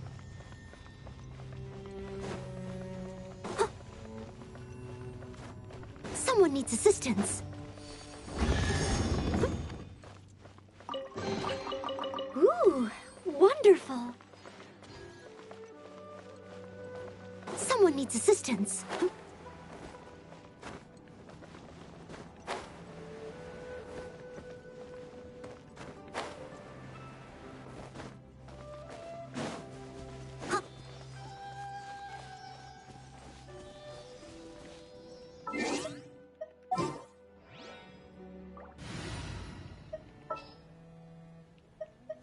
Just sharpen my spear. What's it My royal decree. Another test. Nice and spicy. Ha! Off we go. Here!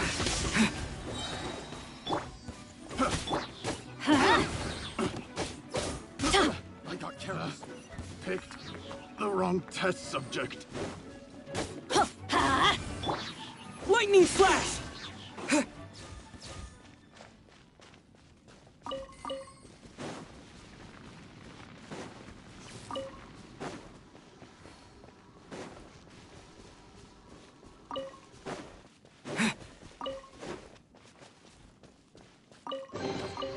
Is this an answer from this world?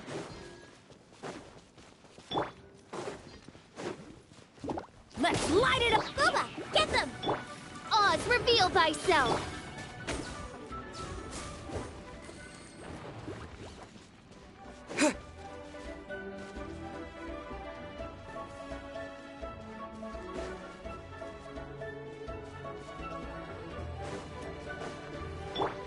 Everybody stand back!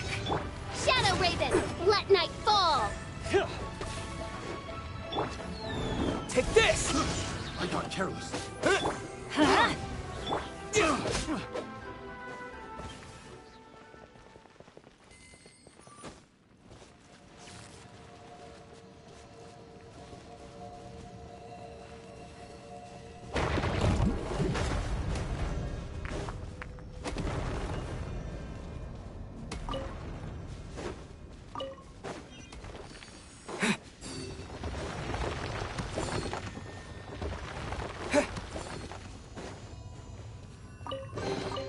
A reward on the road.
Bastard. I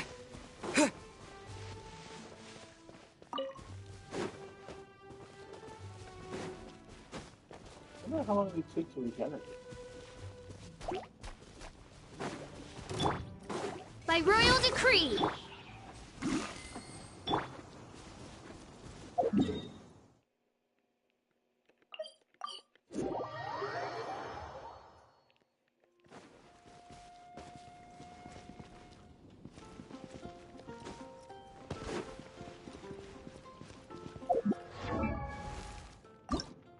Oh, ow! Where did that come from? I need 6 of those, 3 wind masters.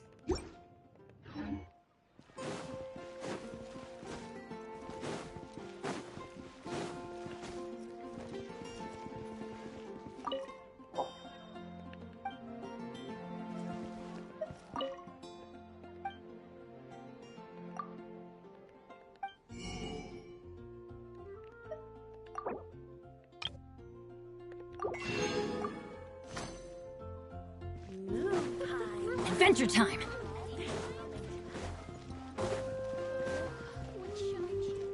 Ancient Alchemy. So we need 3 purple. One of Oh, those. ow!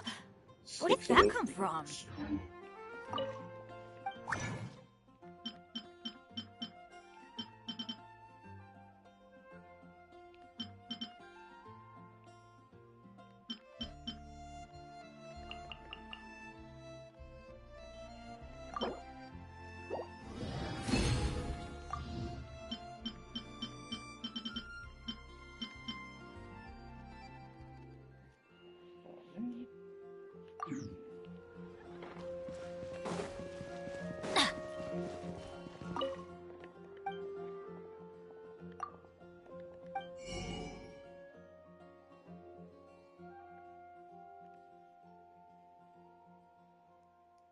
greens. It's not going to be purple. It's only going to be 2 blues.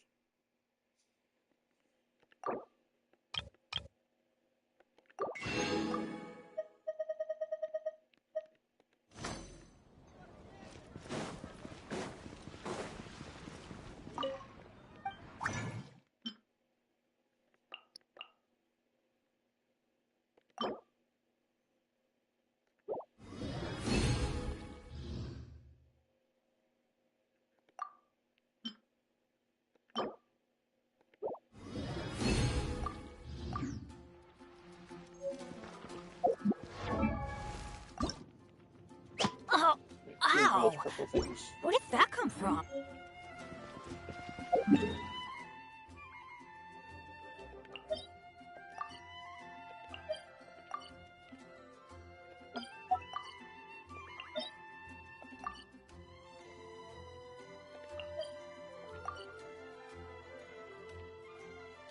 Sweet petal flower. I could go with that purple.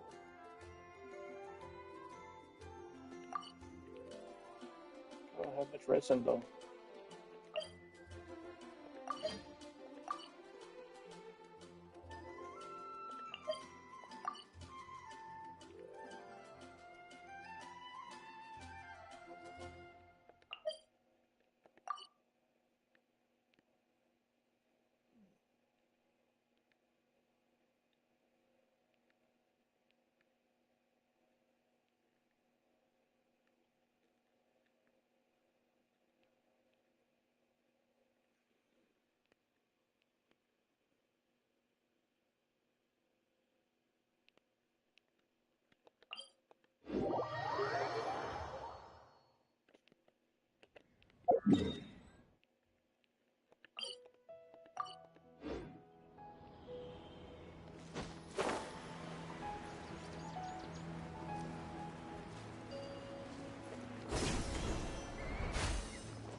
Elazar is a truly troublesome.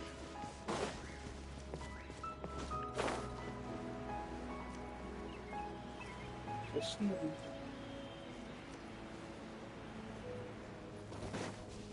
Off we go!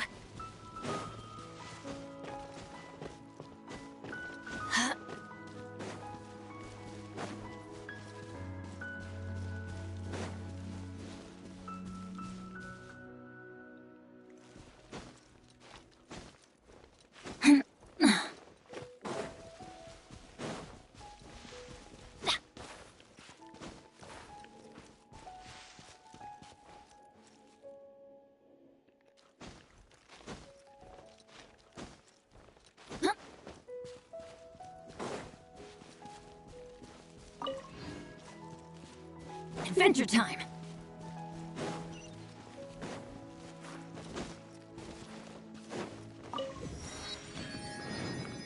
alright.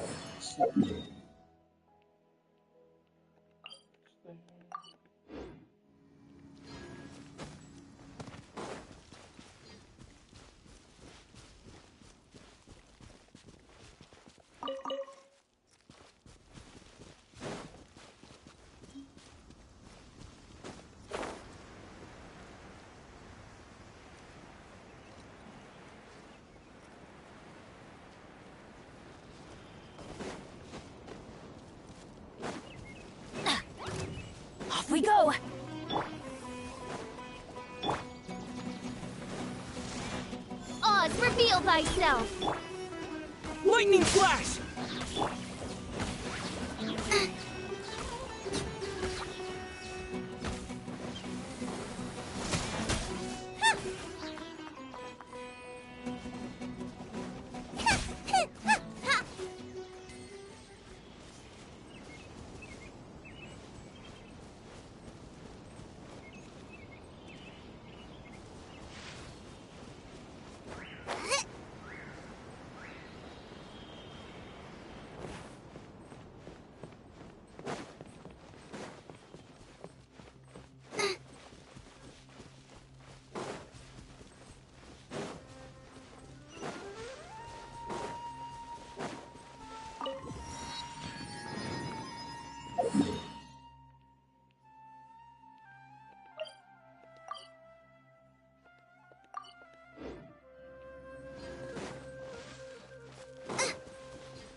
Race you!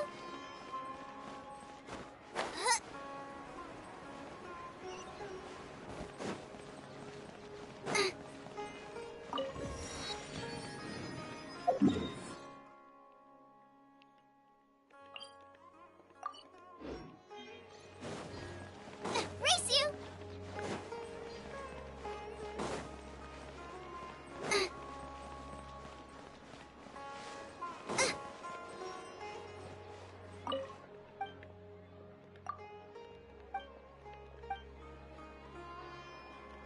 What kind of jewels do you have to sell?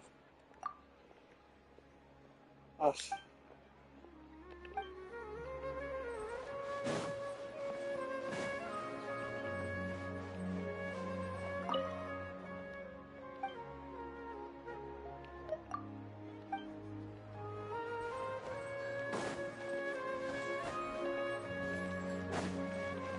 Race you!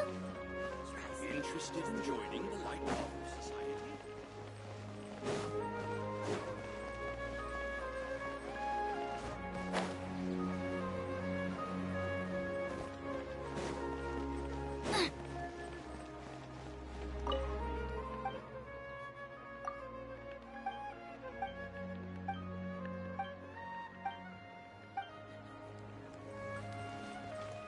I can't do that yet.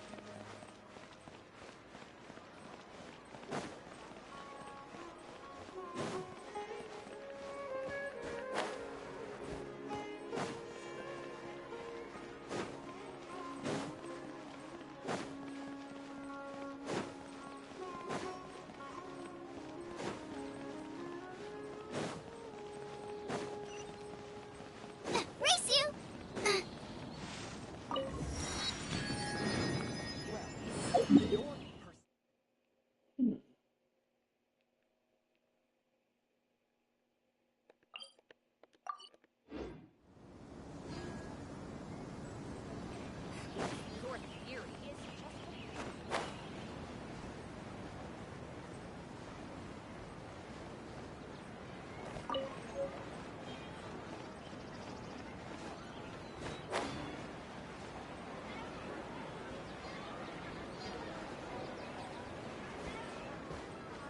Race you!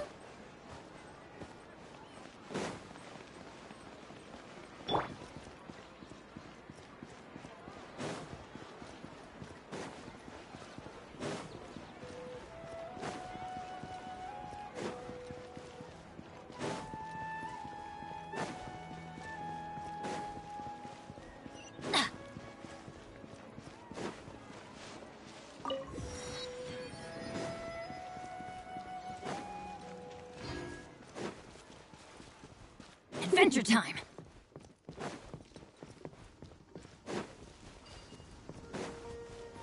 Almost the right person.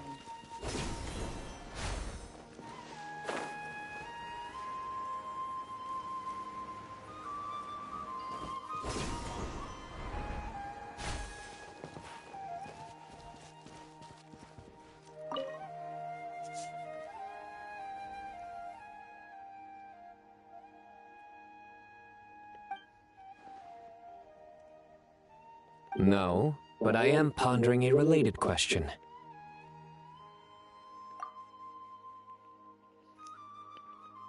It's you, Traveler. That joke wasn't bad. Allow me to soak it in. Not bad. I like it.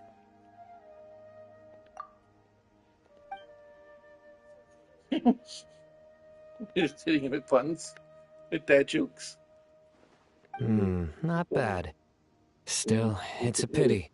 I haven't found any new shrooms yet.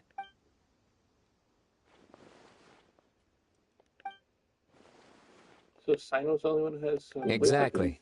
After all, the newsrooms have yet to make the press release. Of my area in the game. I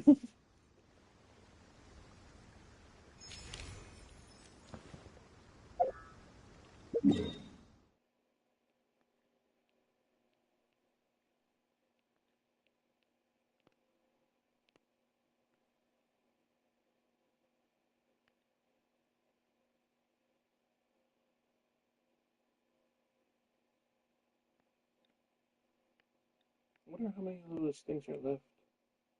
Those anecdote thingies. Anecdotes.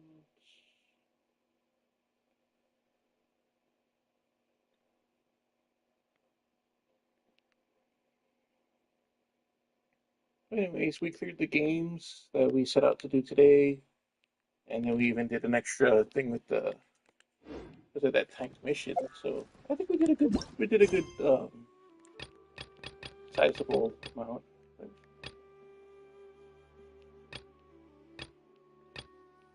There's so many missions. Oh my goodness, I still haven't even tried this card game. Red Hot Adventure.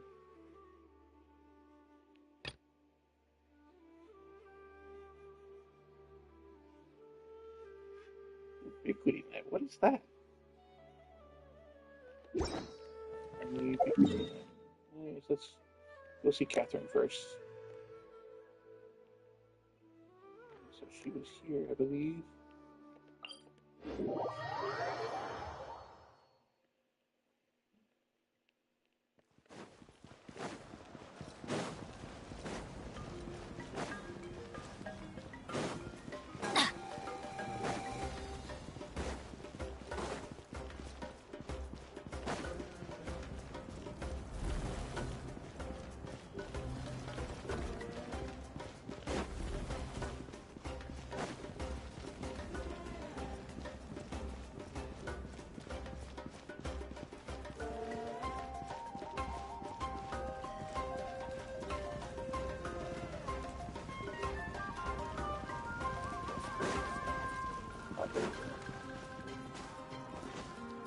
I think she might be above.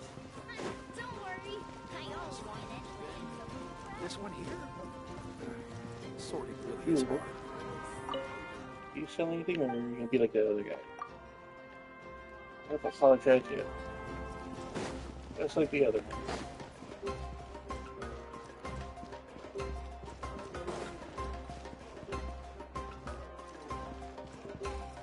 You trying to clean it?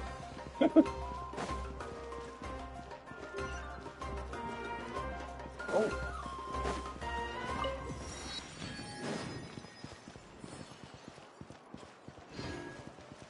There she is.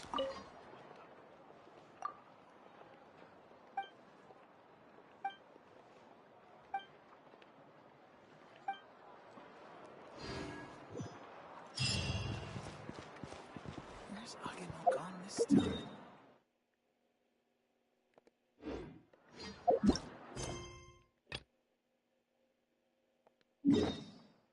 I guess I'll try this card game. I think I'm gonna do terrible.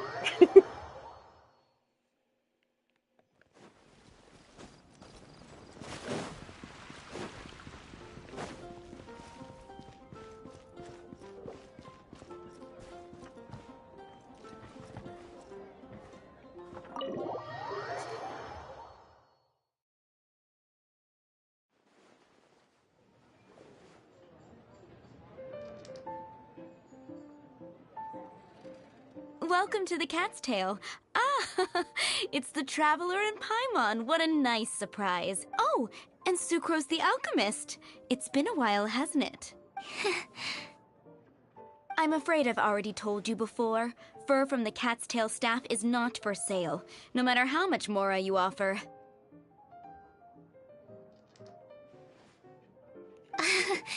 Don't worry, Kathy Margaret. Henry is super cute. We're not here for that Let's research quit project dapper. I told you about last time.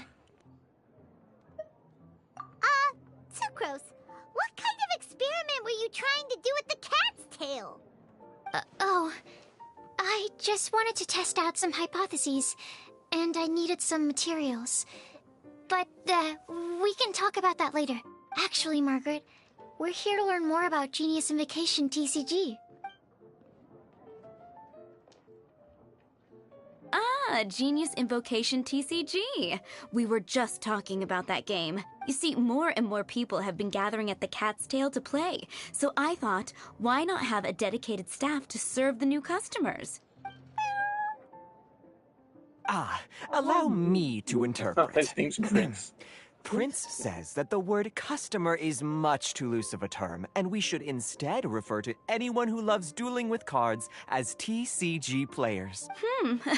My mistake. So it seems I haven't introduced you yet. This is Prince and Shuyan. They will be in charge of taking care of our TCG players. I'm afraid I must correct you there, ma'am. Only Prince, the strongest and most formidable TCG player of all, is capable of providing valuable guidance to our new players. The average player is incapable of grasping the subtlety and sheer genius behind Prince's every play, and he has no choice but to rely on me to communicate with everyone. I am merely Prince's lowly assistant, that's all. Wow! Another guy who can understand animals! How can you use such a crude word as animal to describe the one and only Prince? He is special and the only one of his kind. Such a remark is an insult to Prince. Oh? What's that? Shuyan. In the eyes of the common folk, I look no different than any other ordinary cat. It's a natural mistake to make, and you shouldn't overreact. Understood. I do apologize. It seems he really is capable of communicating with the cat. Could this be the result of some modification to the language center of his brain? Seriously, how can he get all of that from a simple meow? Yes, it was the sacred duels of Genius Invocation, TCG, that formed and cemented our bonds of mutual understanding.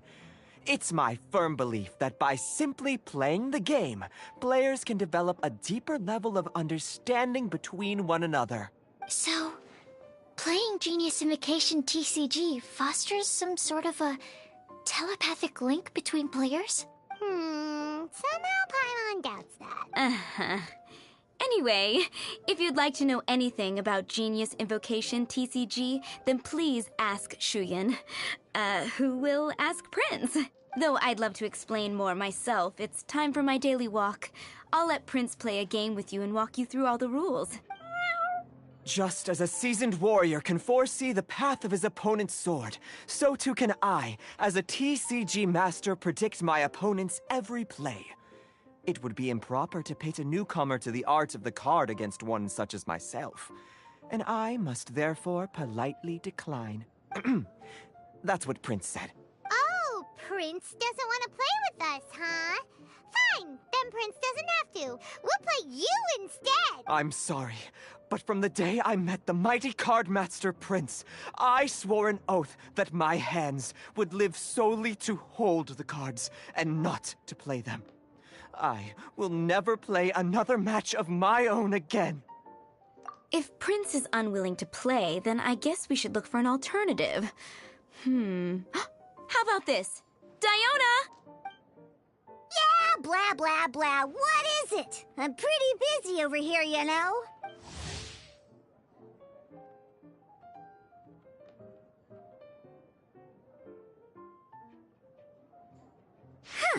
Why is it that every player that sets foot in here to play Genius Invocation TCG has to have a drink? Ugh! don't they have any clue that the key to playing a game is the ability to think straight? Seriously, games and drinks don't mix. Don't they get that? Ugh. What can I say? As the tavern owner, I can't help but feel happy to hear this. Anyway, I see you've been working hard, so I thought you could use a break. So why not come over here and teach these customers the rules of Genius Invocation? Ha! Yeah, what kind of break is that? I'd rather not. Oh, why are we letting all these loafers come in here to play Genius Invocation TCG anyway? All it does is encourage more people to come to the bar for a drink.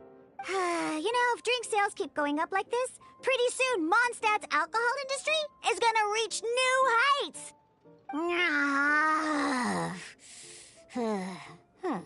Looks like my first step in destroying Mondstadt's alcohol industry should be stamping out the spread of Genius Invocation TCG.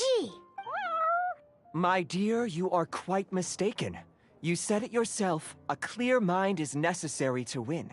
Soon, their thirst for victory will overcome their thirst for alcohol. Prince speaks the truth, Diona. Not only is the spread of Genius Invocation TCG no obstacle to your goal of destroying Mondstadt's alcohol industry, it could even support you in this endeavor. Could it really? Sure, why not? Alrighty then. Our 2 customers are waiting to learn. Shuyan, let's put you on drink mixing duty for now. But Shuyan is destined for a far greater purpose. Shuyan, drink mixing, now. Okay. Ooh, all right. We'll need some space to learn. Let's go to that empty table over there.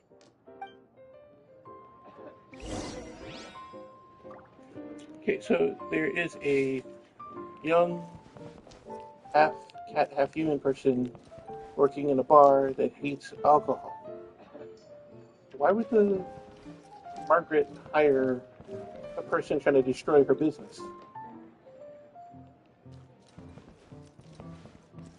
Regardless of the fact of, age drinking and whatnot. Diona's waiting for you. Go talk to her, and she'll teach you the rules of the game. That's what Prince said. And I need to go start mixing drinks. It's a pity that I can't look on while you learn. What if Prince is going to give us an epic side-eye?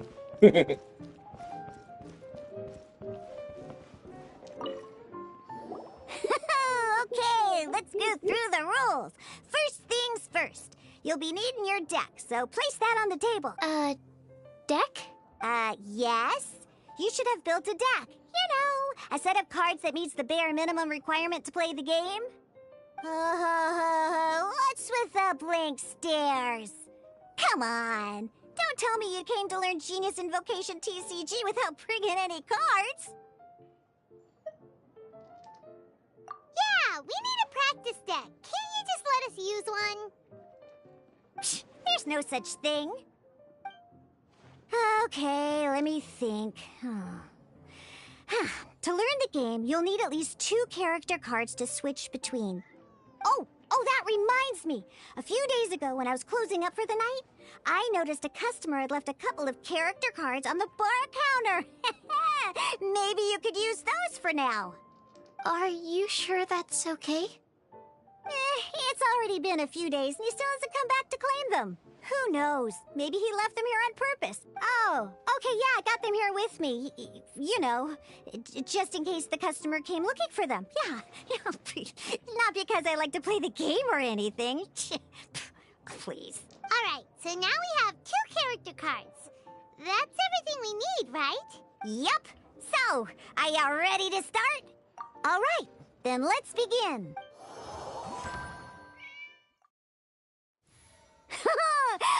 Welcome to the world of Genius Invocation TCG. Simply put, this is a game where you control character cards to duke it out with your opponent. Pew, pew, pew. Once you've defeated all of your opponent's character cards, victory shall be yours. Now then, you're gonna need a character on the field to start with.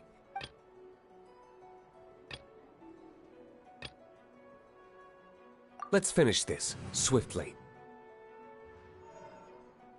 First, we roll 8 elemental dice at the start of every round. These dice correspond to elemental energy. We'll be spending these dice to perform actions.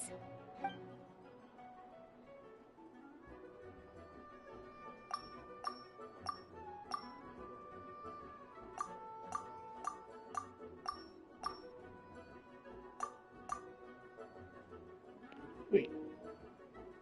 But isn't he fire? Wouldn't you want to have these? What am I... Why do I want to roll any of this? Except for this junk. Once the roll phase is over, you'll enter the action phase, where the real game starts. During the action phase, you can spend elemental dice to perform various actions. Of course, the most common action is to use character skills.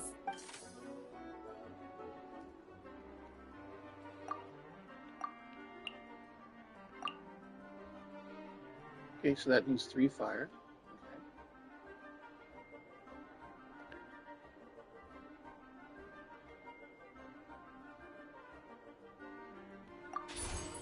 Okay. Why? Huh, not bad. You just made your first attack. During the action phase, both sides will take turns making their moves. After you use a skill to attack your opponent, it's their turn to attack. And as you can see, once the enemy finishes their move, it's our turn again.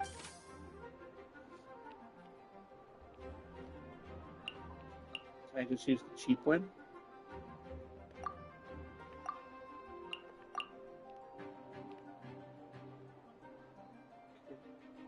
So Omni can be... Now, these are Omni Element dice. They can be spent on any move regardless of the elemental type. So, we're going to use them to pay for the pyro dice needed for this skill. Go on, Or we could have give saved it the a other try. power thing for another attack later.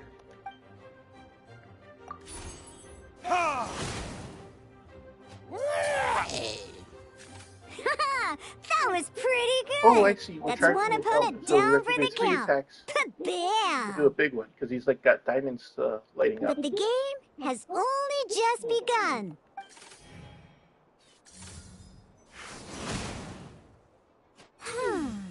As much as we'd like to attack again, seems like we run out of usable dice.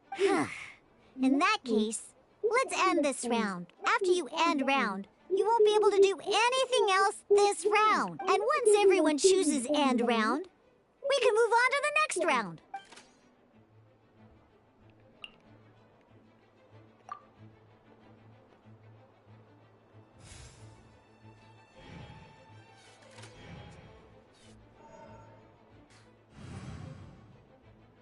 All right, here we are, a fresh new round. And a fresh new round means time to roll the dice again.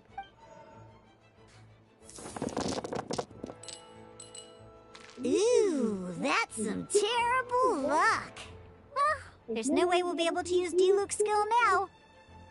But don't worry, situations like these are why we have the option to reroll. Once per round, you can select all the dice that you don't like and reroll them.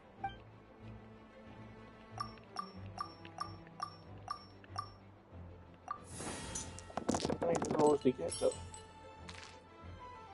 When the action phase begins, the player who first chose end round in the previous round takes their turn first. This means that since you finished first the last round, you'll be the first to start this round. Alrighty then, let's learn a little bit about energy and elemental bursts. Each time you use a skill, your character will gain 1 energy.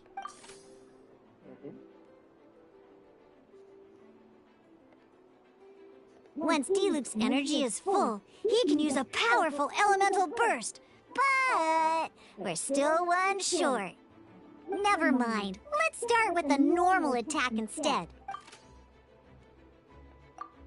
Diluc's normal attack only needs 1 pyro die and 2 other dice of any type. In any case, your normal Okay, attack so you don't have to needs use the fewer nice. pyro dice than your elemental skill. Okay.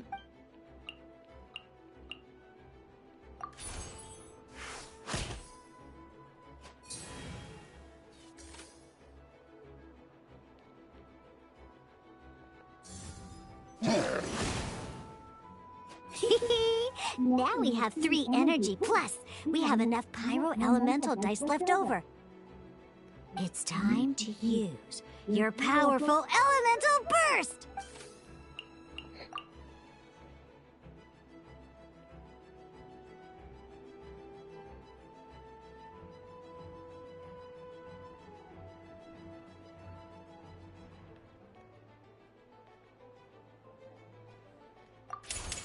Time for retribution!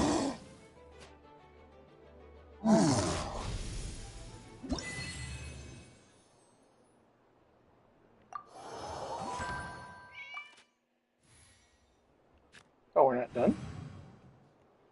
In an actual game of Genius Invocation TCG, you need to use multiple character cards to form a party.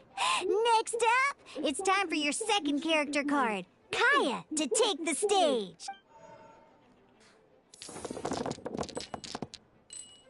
Oh, it seems like any move by Kaya is going to cost quite a lot of cryo dice.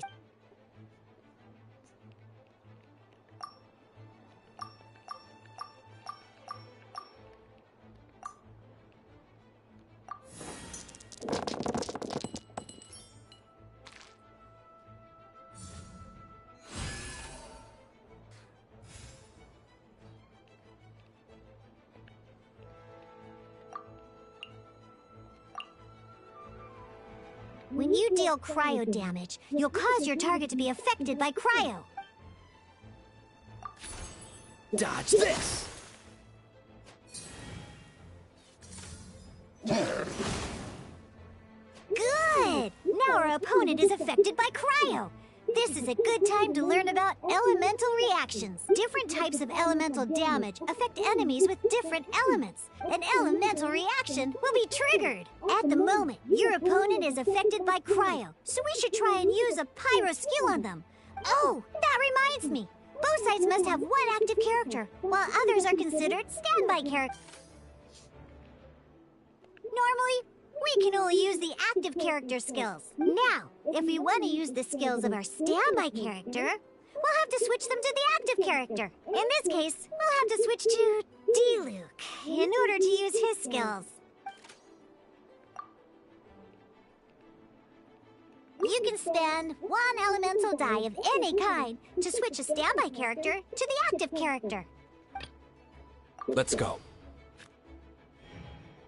Switching characters is an action, just like using a skill. So once it's done, it's your opponent's turn. Most skills can only target the active character.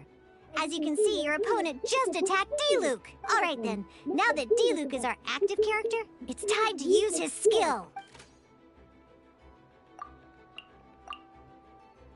Because the opponent is already affected by cryo, dealing pyro damage triggers the Melt Elemental reaction. When triggered, Melt increases damage dealt by 2. This will allow you to deal loads of damage in one go! Alright!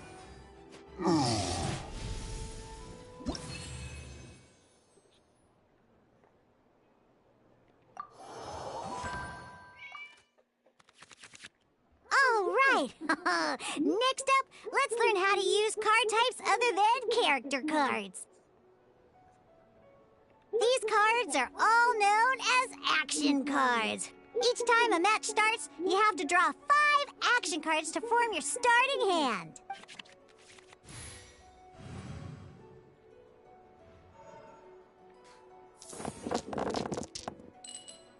Uh-oh. Looks like we don't have any elemental dice we can spend to make an attack.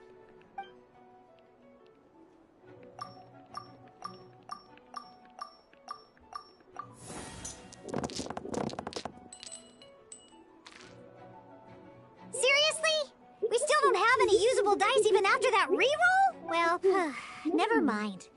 even in cases like this, we can still attack. We just need to put the action cards in our hand to good use. Don't underestimate action cards. They can grant all kinds of support and buffs to your active character. Take this one, for example. So playing this action card will require 2 of these. See the symbol? Yeah, that means you'll need to play elemental dice of the same type. Some other cards will cost you these instead. The cost requirements for these are much more lenient. You can spend any kind of elemental dice. We'll cross that bridge when we get there, though. For now, just play this action card.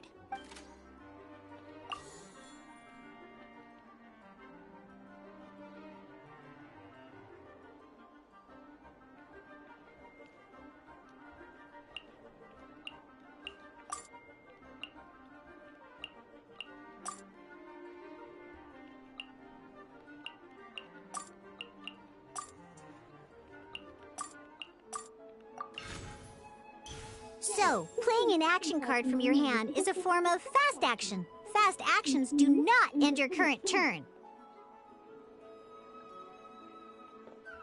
Simply put, you can continue to act even after playing an action card.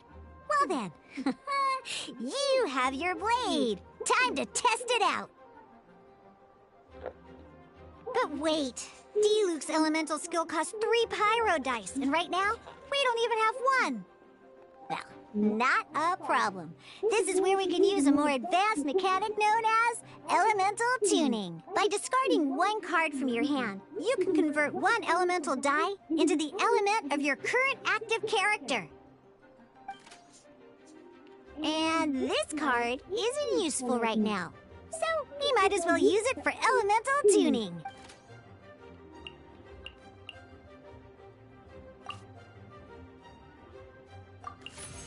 Sometimes, you won't be able to perform any actions you want to because you didn't roll the elemental dice you wanted. Oh well. Moving on, Ingenious Invocation TCG. Keeping up a constant flow of combat is much more important than the number of cards you have. In this case, well, let's just take all these useless cards and use them for elemental tuning.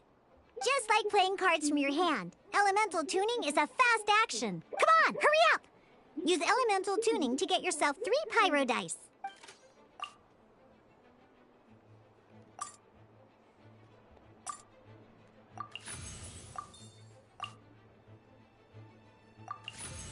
Well, would you look at that? Finally, we now have enough elemental dice to use Searing Onslaught.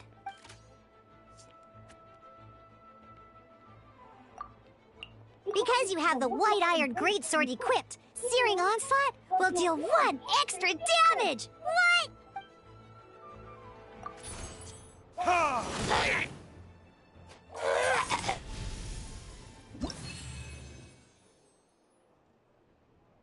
Well, it should give you a break between these things.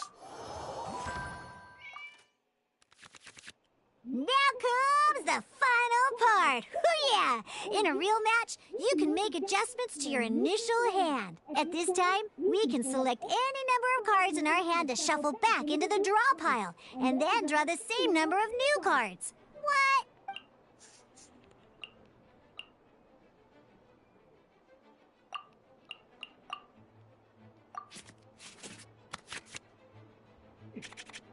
Once you have confirmed any adjustments you wish to make to your starting hand, both players have to select their starting active character at the same time. Oh boy, this one's a real doozy.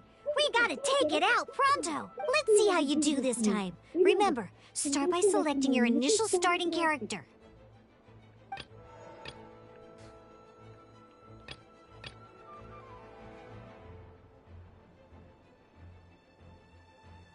This will be interesting.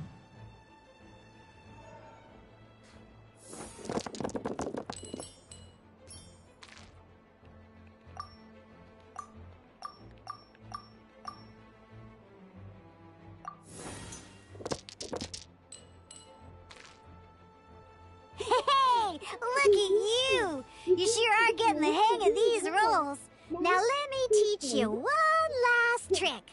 Free of charge. You can preview your opponent's actions. I mean, that is to say, you can read their intent.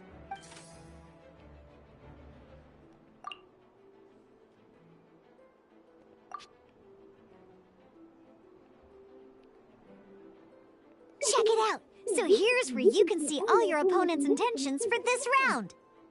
All your opponent's intended actions for the round will be listed here in order. Reference this to come up with effective countermeasures and easily defeat your opponents.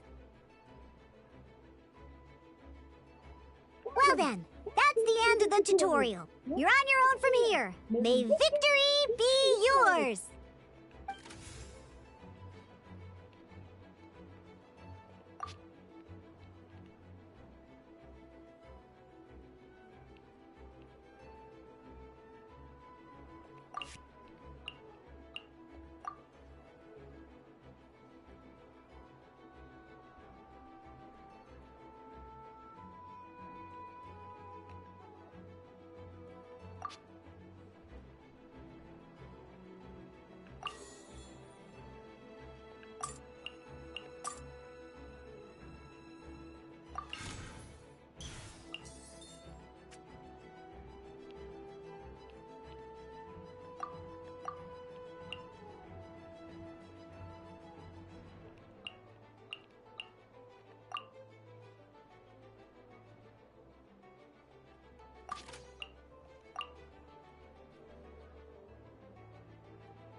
Yeah.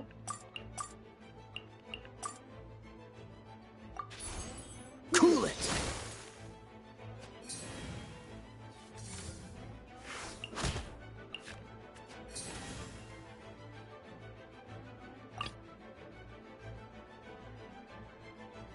Let's go.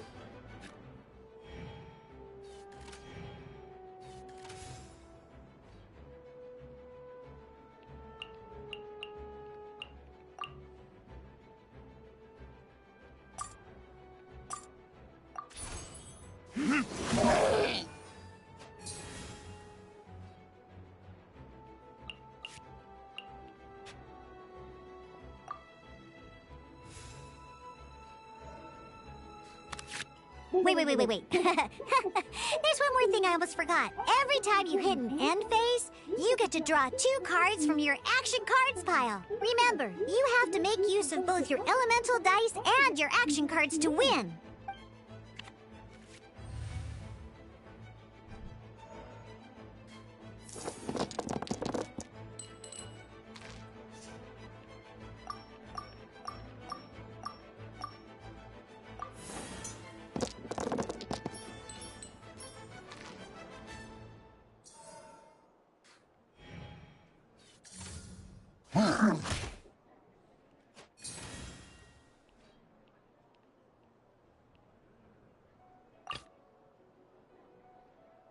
This will be interesting.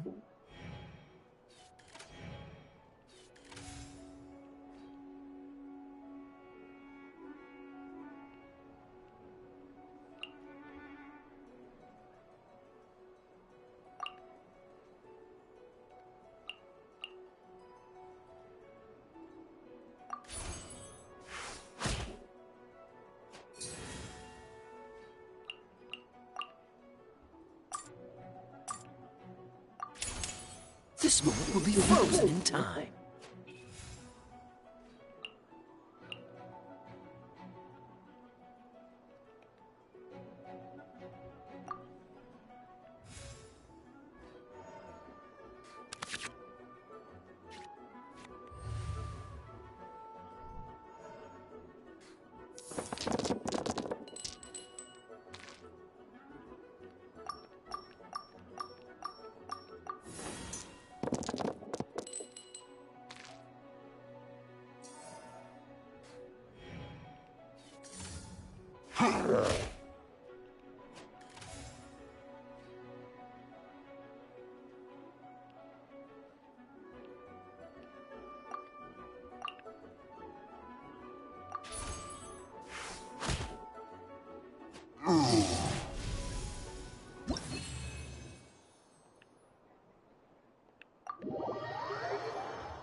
Okay, so how do we get new cards and better stuff?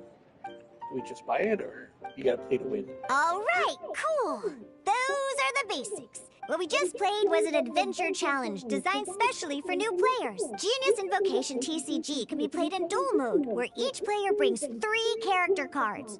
Or in adventure challenge mode, with a fixed deck for each challenge. But the rules are all the same. As long as you understand the basics, then you should be able to take on any of those rowdy booze hounds. Although I feel there are still many details to grasp, I think I understand the basic premise of the game now. That was quite the detailed explanation.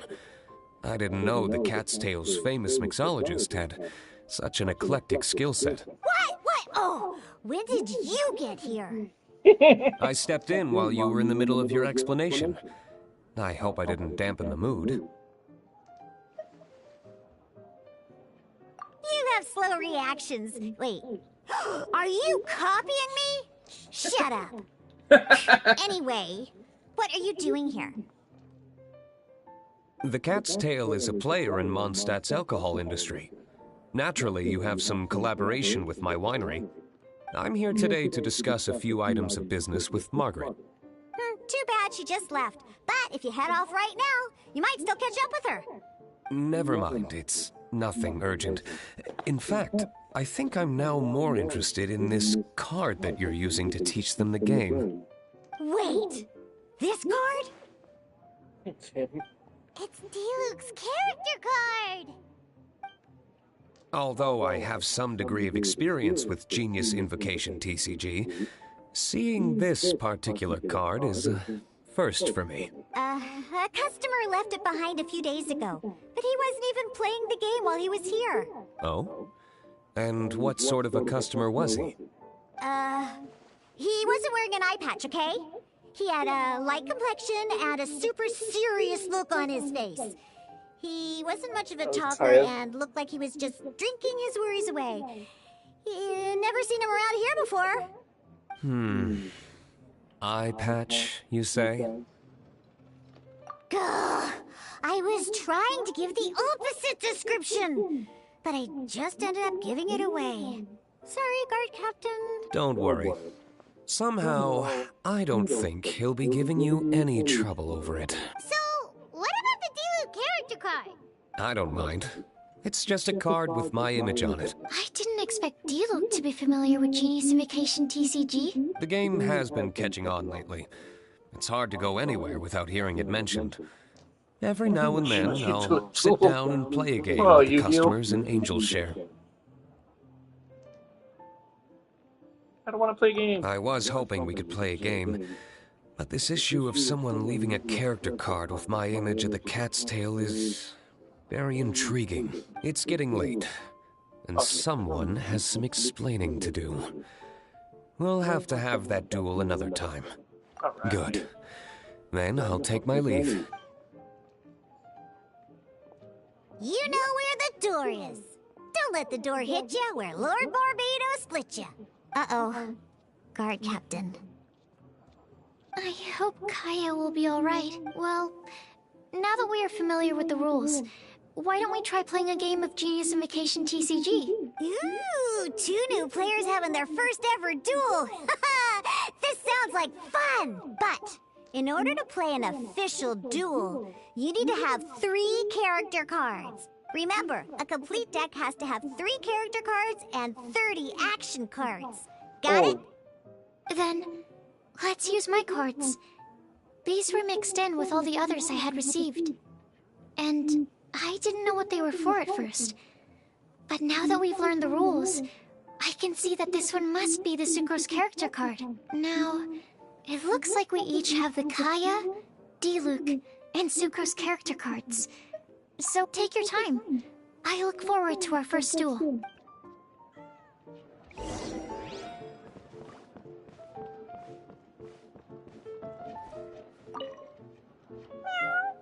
You have not yet attained the status of official Yes, heed Prince's words.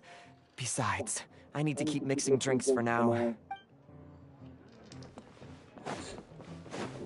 Guess I have to. Ready for our duel? All right, Let the duel begin!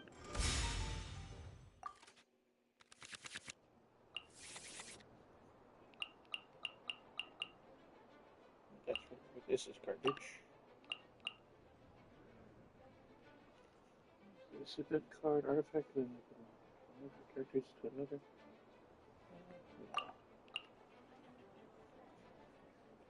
On the opposing side and cause it to lose 2 usages.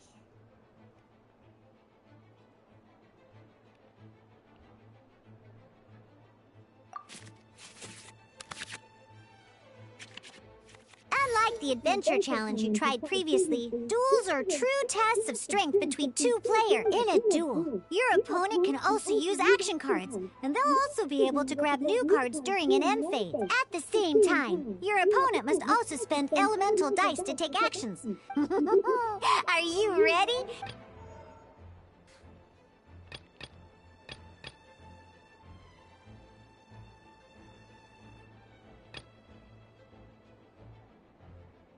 Ready when you are. Wait.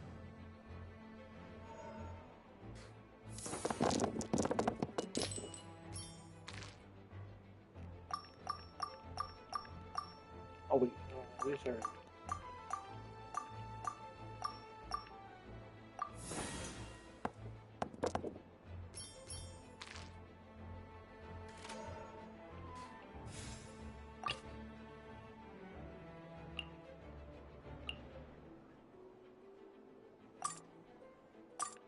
I want to help.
Absorption tank.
Absorption tank.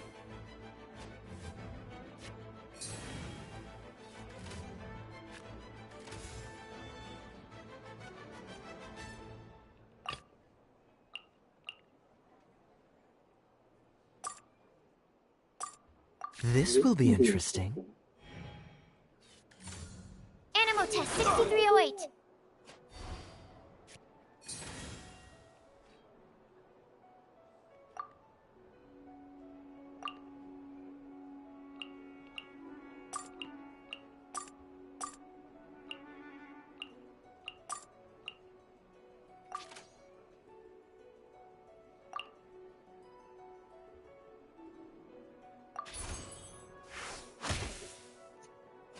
my research.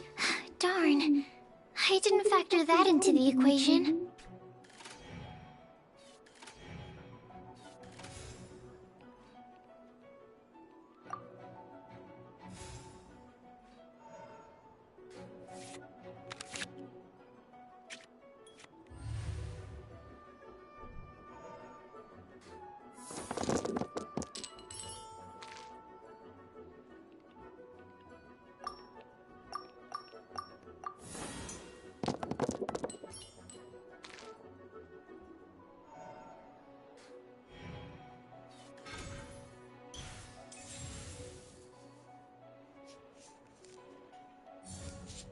Ah!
Ah!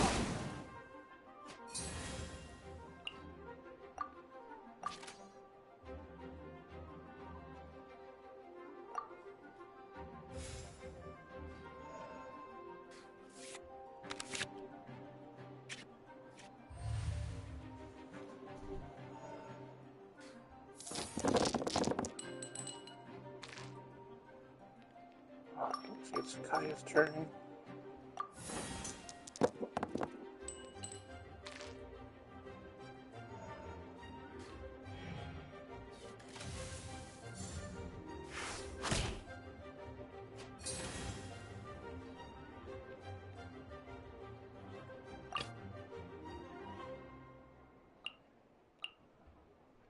Ready when you are.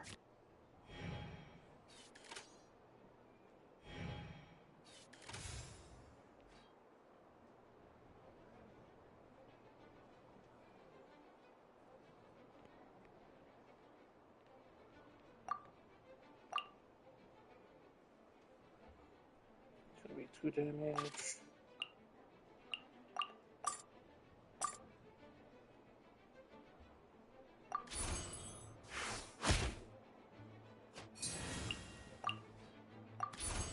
Cool it! Where did I go? Oh, I wasn't expecting that.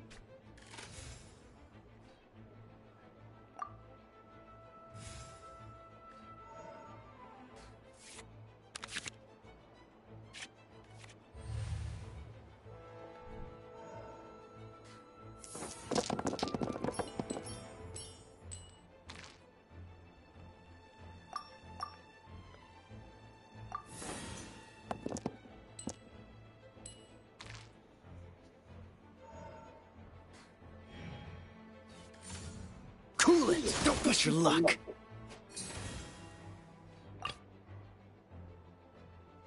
Let's finish this, swiftly.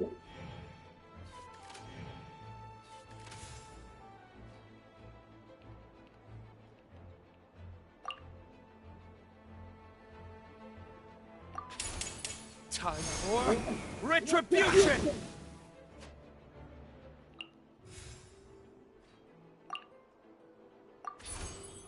Ah! I'm not done.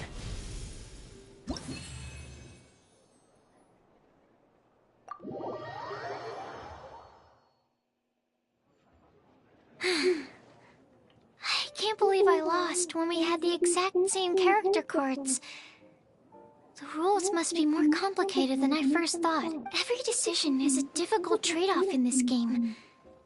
If there was only a way to transplant the arms of the two standby characters onto the active character's body. That's not how the rules work, Sucrose.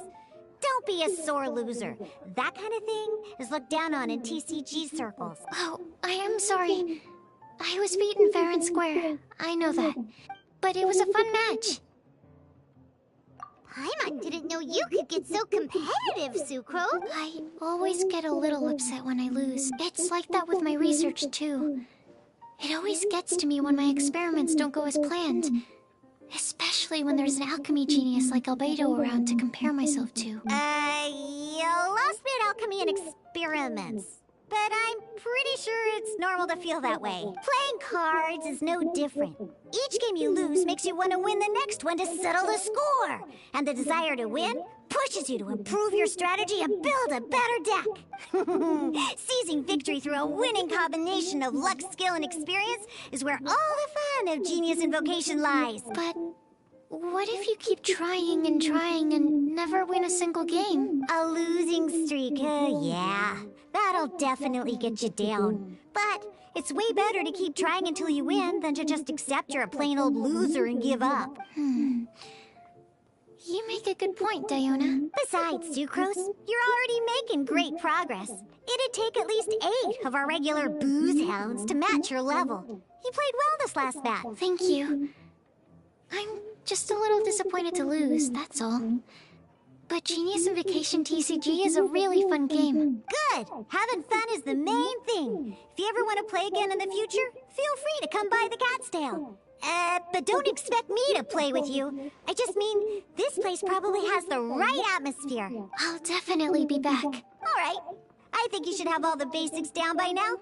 I need to get back to bartending. Shian's likely been busy making his tavern more popular with his delicious cocktails. Pui, pui, pui. And we can't have that. Burning Mondstadt's wine industry to the ground keeps me pretty busy, you know. So if you need any more help, go bother Shian.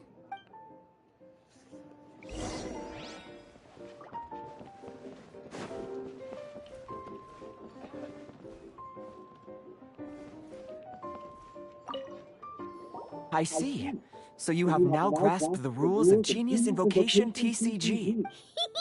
That's right! The Travelers, Sucrose, and Paimon are TCG players now! Paimon picked it up from watching you and Sucrose. Becoming a TCG player is not as simple as that. You cannot call yourselves true TCG players until you have passed the test. Sobering words from Prince there. But I'm afraid he's right. To become official players recognized by the Genius Invocation TCG Society, you have to pass the test. Yes, although to be honest, it's not that difficult. Basically, to become an official and recognized TCG player, you have to best 3 opponents in a duel. So, you have to win 3 duels against 3 different opponents? The duel you just played can count towards this tally. I agree.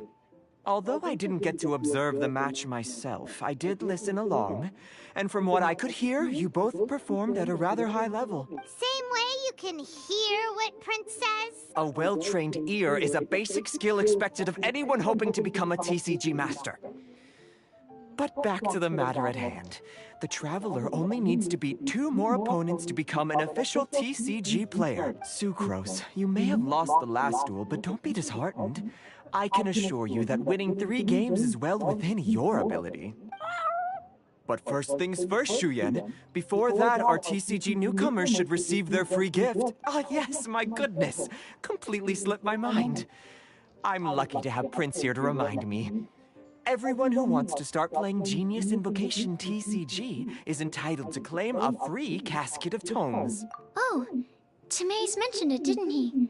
It was from the light novels he's been reading. The thing that the main character found in his attic. Oh, that's right! The soul of an ancient TCG player was trapped inside, right? So the casket of tomes is actually real? Well, Actually, all card cases in Genius Invocation TCG are called Caskets of Tomes. Not only do they provide a reliable and sturdy container to store your decks, they can also sense when other people in the area are also carrying a Casket of Tomes with them. Oh! Paimon, guess what you're gonna say next?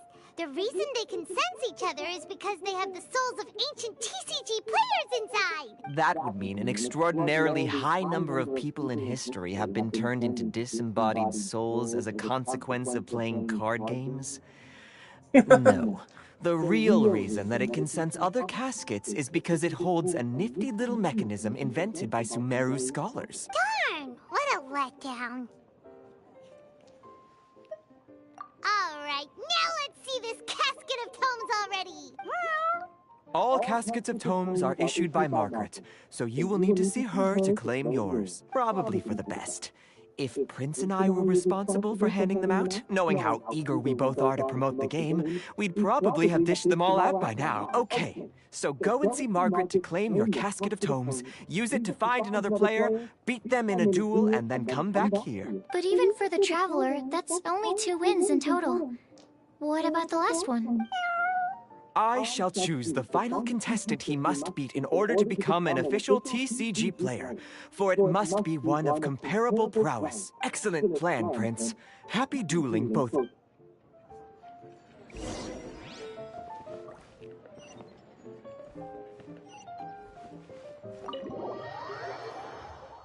I gotta hunt down Margaret?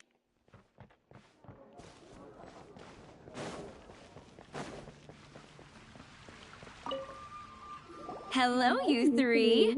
Has little Diona finished teaching you the rules of Genius Invocation? Ah, I see you're here for your Casket of Tomes, aren't you? A very useful tool indeed. So this is a Casket of Tomes. That's right. A purpose-built case for your card deck that can even detect when someone else nearby is carrying one. Gosh, whoever invented this must have seriously disliked being alone. Yeah, well, even the most fun game is pretty lonely if you got no one else to play it with. True. So I'm glad that these customers, TCG players, are able to congregate at the Cat's Tail. You're not wrong, but that's secondary. The important thing to me is the opportunity for like-minded people to come together and enjoy their favorite hobby. It creates a nice atmosphere. Anyway, now that you have your Caskets of Tomes, it's time to find some opponents. All right. In that case, I'll go find some people to play against too. Let's meet. Thanks.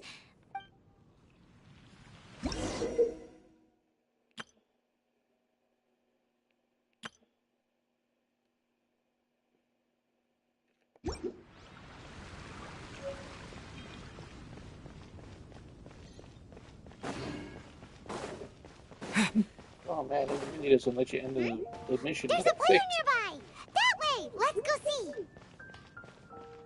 My strength still fails me. Wind go with you.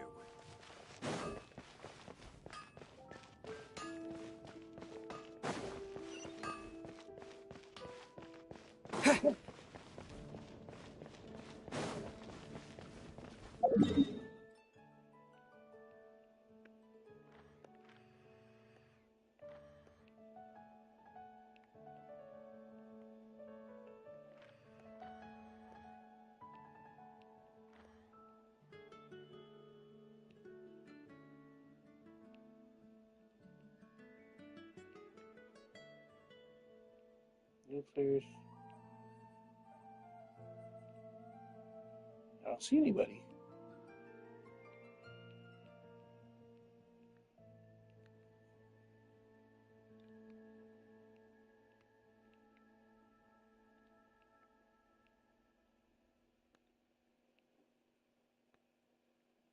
Nobody Wenshu. Yeah, nobody Leeway.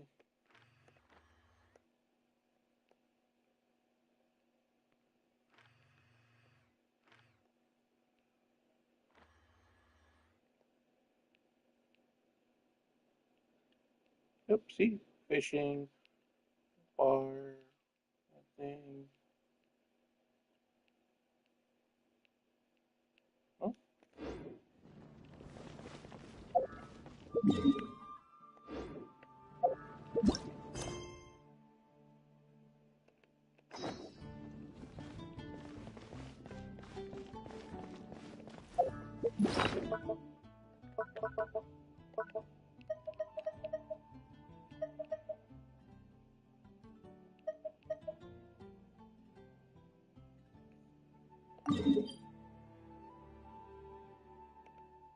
Oh, that's how that works. There was a guy at the gate. One of the guards.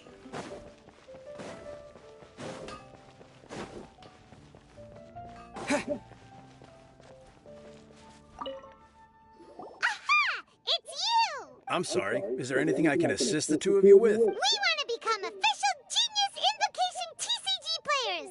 But we have to pass the test first, so we need to beat 3 players in a duel. Oh, I see. Unfortunately, I'm on duty right now. It comes to your attention that it says that a boss set is in need. You must come to aid promptly and willingly. Are you quoting the Knights of Favonius handbook at me? So be it. Then let the duel begin.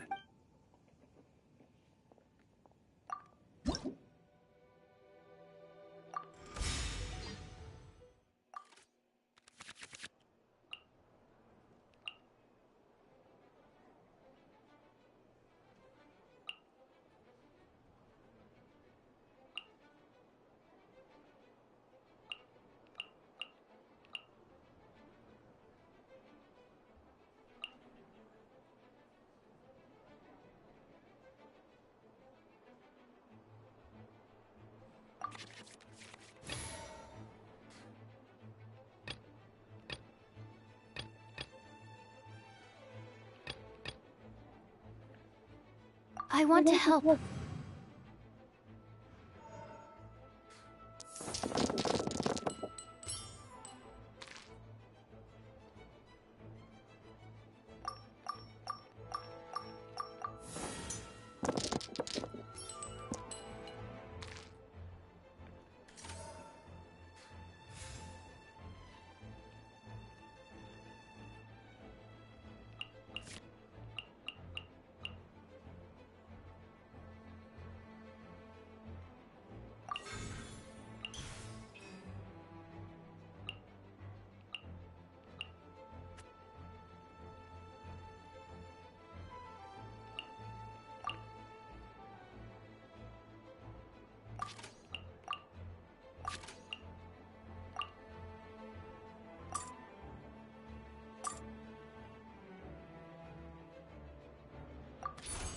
Animo test 6308.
Absorption test.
animal hypostasis emulation.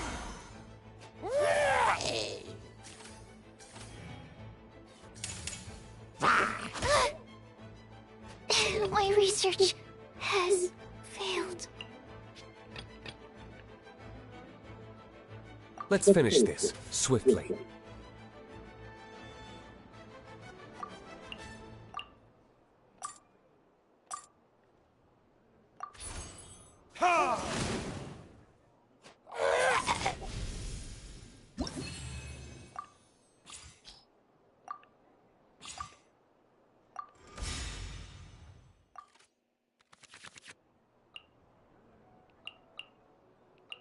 Wait, what's going on?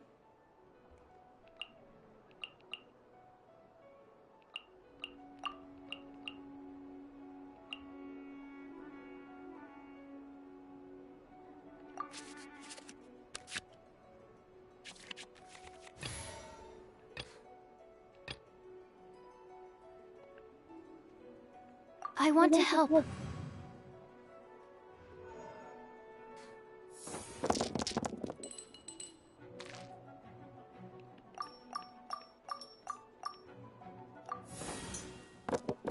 Wait, what?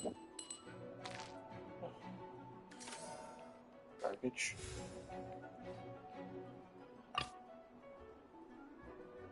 Let's finish this, swiftly.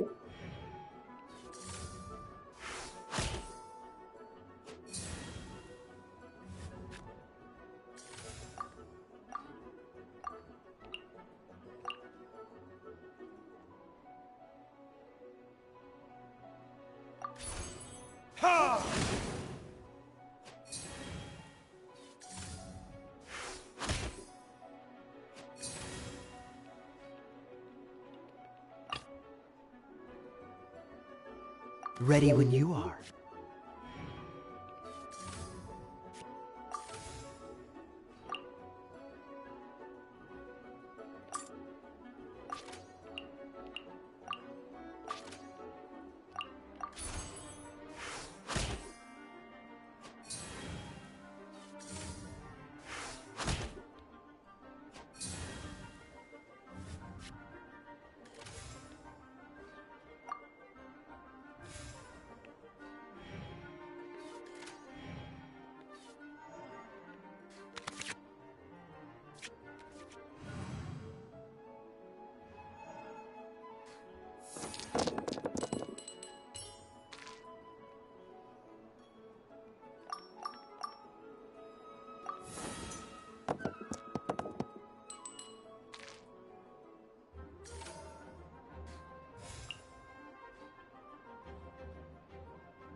Freeze!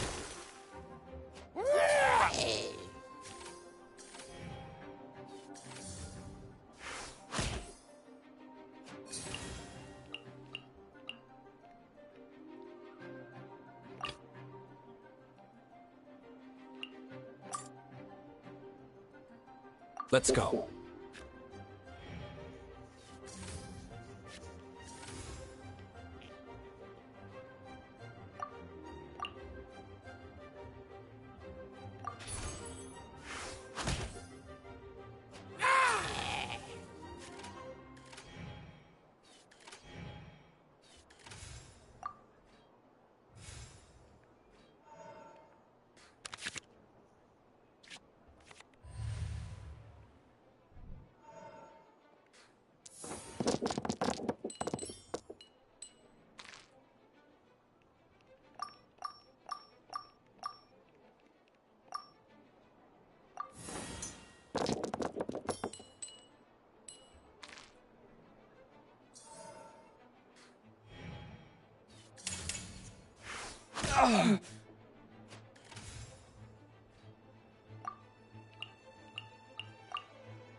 Gosh, I lost.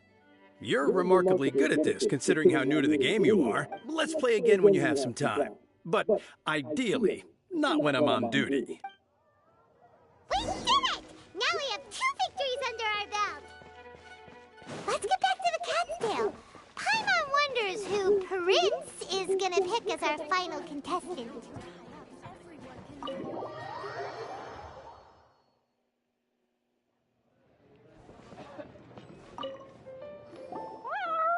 I sensed that he had what it took to become an official TCG player, but he has returned to the tavern more quickly than I had expected.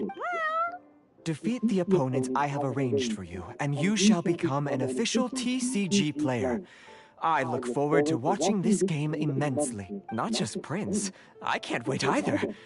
Come, your opponent is waiting for you in one of the private rooms. He won't lose to them, whoever it is. Right, Traveler? What ho, fellow voyager of the stellar void. Official. Yes, even I was briefly discountenanced when I heard the tidings of your sworn oath to become the thrice victorious. But so be it. You who are enslaved by dueling desire, be released from your shackles into the glorious arena of gladiatorial combat. Step forth, O brave challenger. Your princessin grants you an audience. Hearken well. The wretched clock chimes yet again, as the declining light of the day grows dimmer still. Pardon my directness, but we have not been waiting that long. Mein Fräulein could afford to be a little less impatient. Huh? Paimon knows those voices. Your opponent sounds anxious to begin. Do not delay. That's what Prince said. Please enter and enjoy your Genius Invocation TCG duel.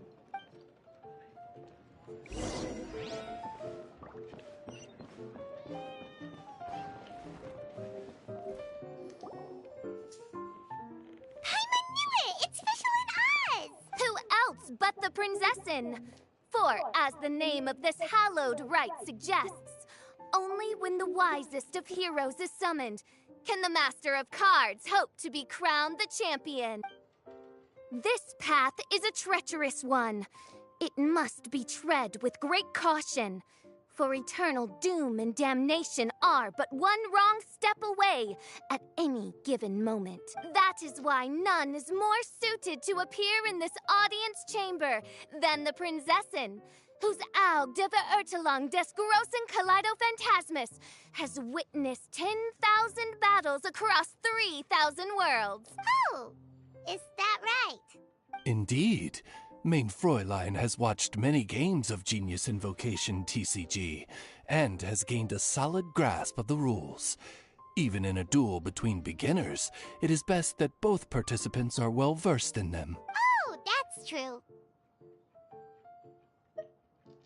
Ah, this makes sense now.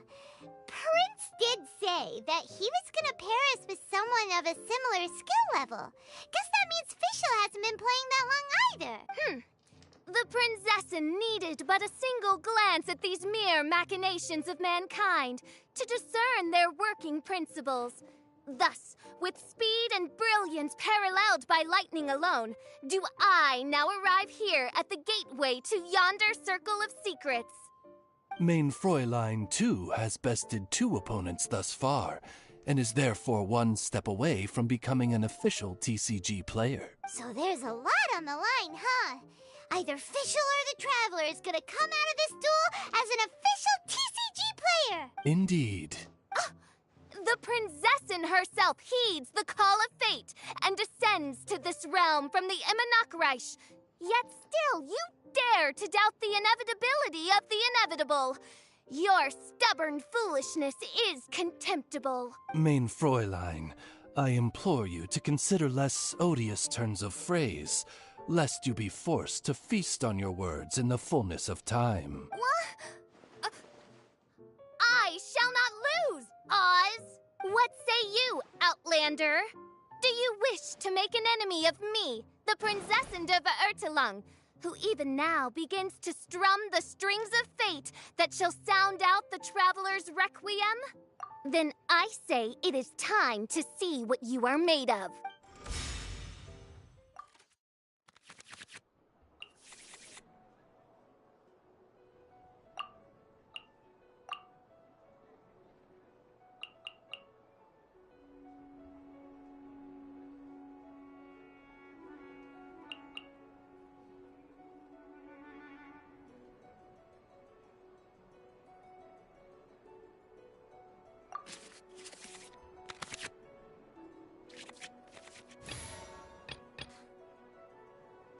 I want to help.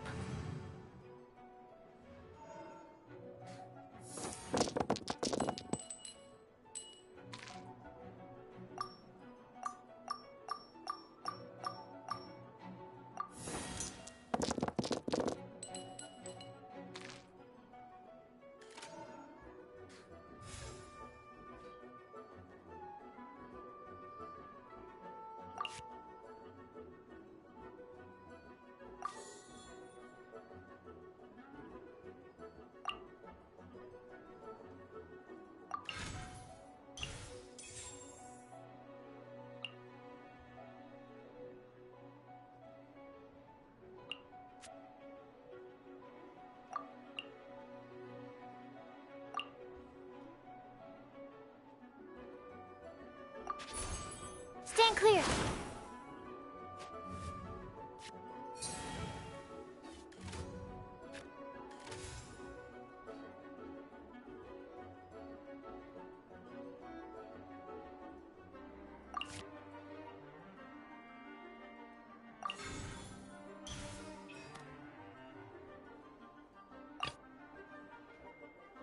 Let's finish this, swiftly.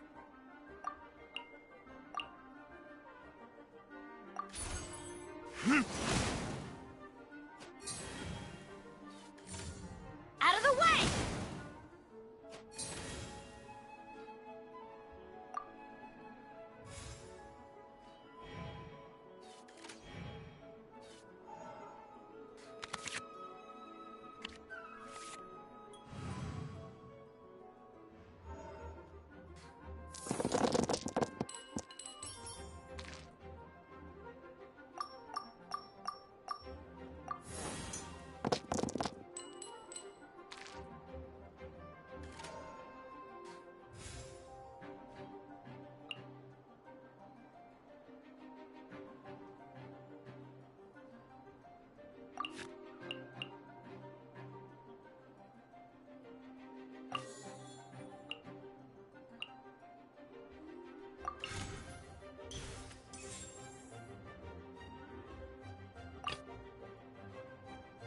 Ready when you are.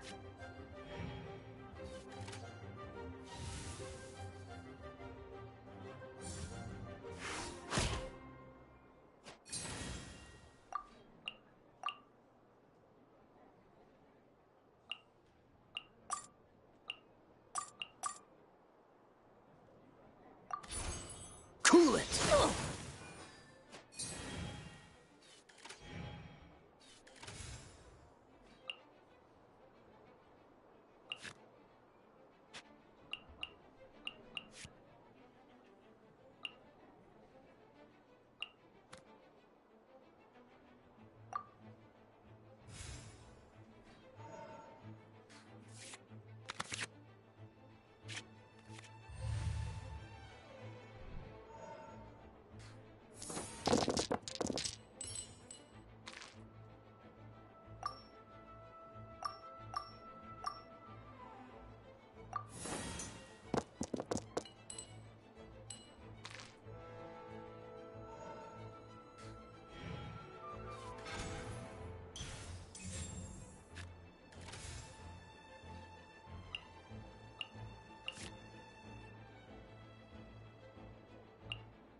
I want to help. Dodge this!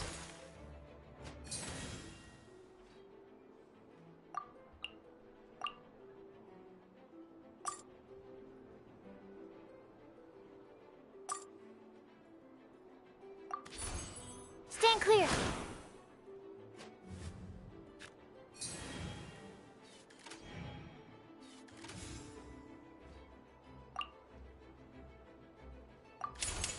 Enhanced Animal Module 75! This is but a small sacrifice necessary to achieve ultimate victory!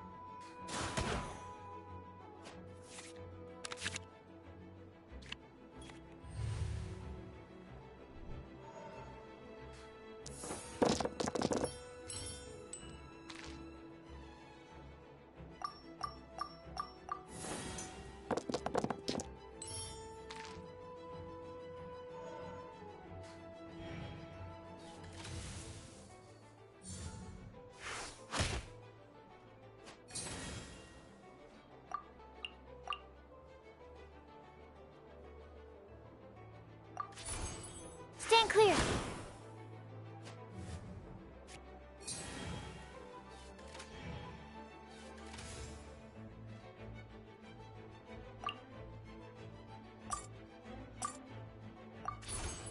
Animo test 6308.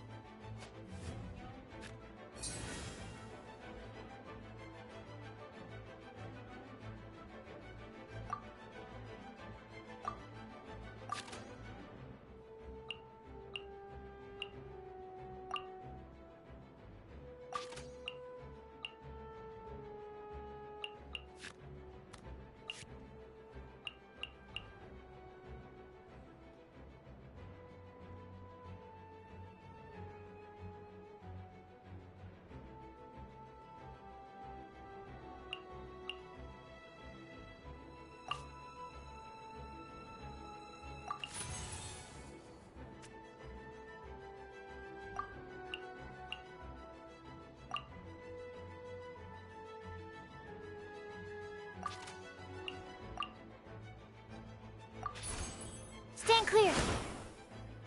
I'm not done. What happened? Oz, with lightning twixt upper and lower mandible, strike thy pointy beak into this obstacle and remove it from my path! Mein Fräulein, I cannot simply attack the traveler.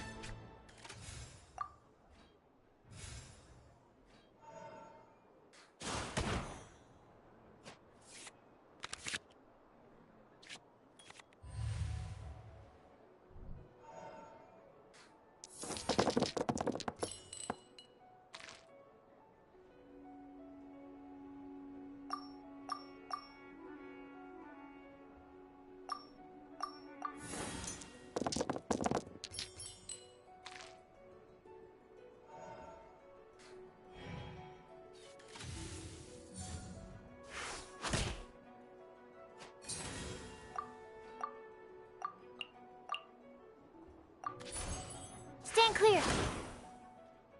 Mein Fräulein.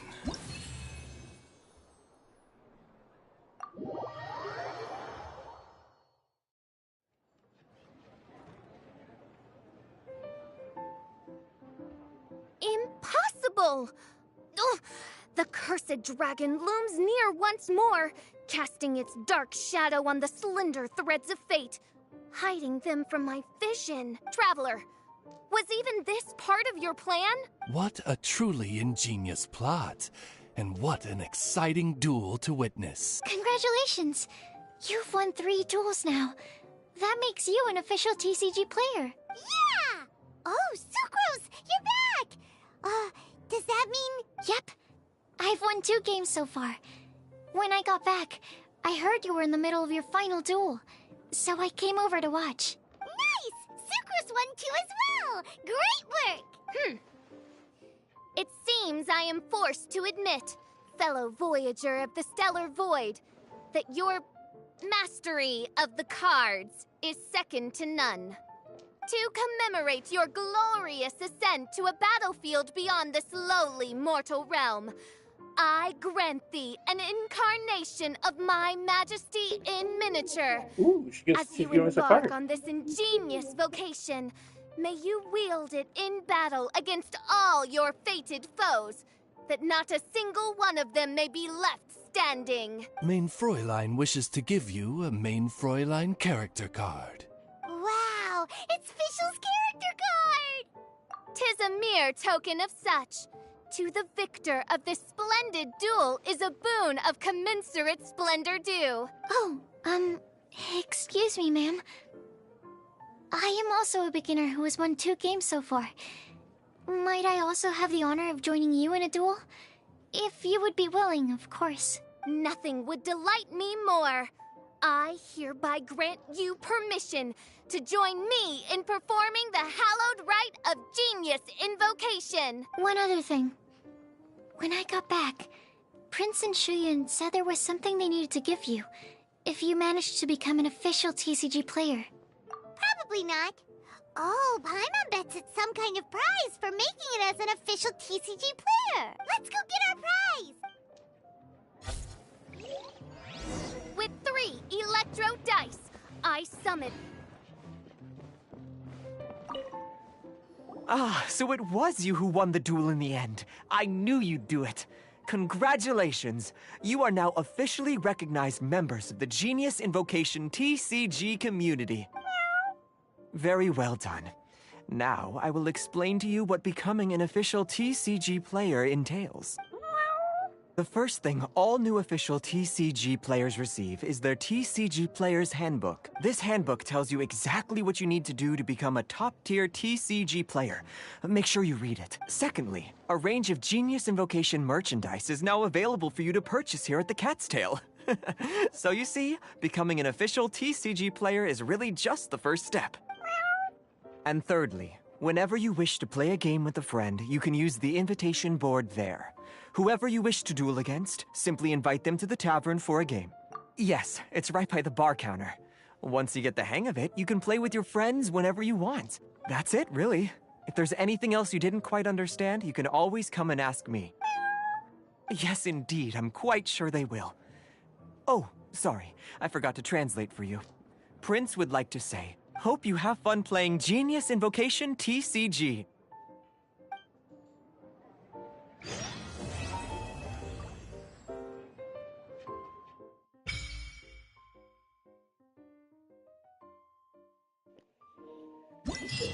Yay!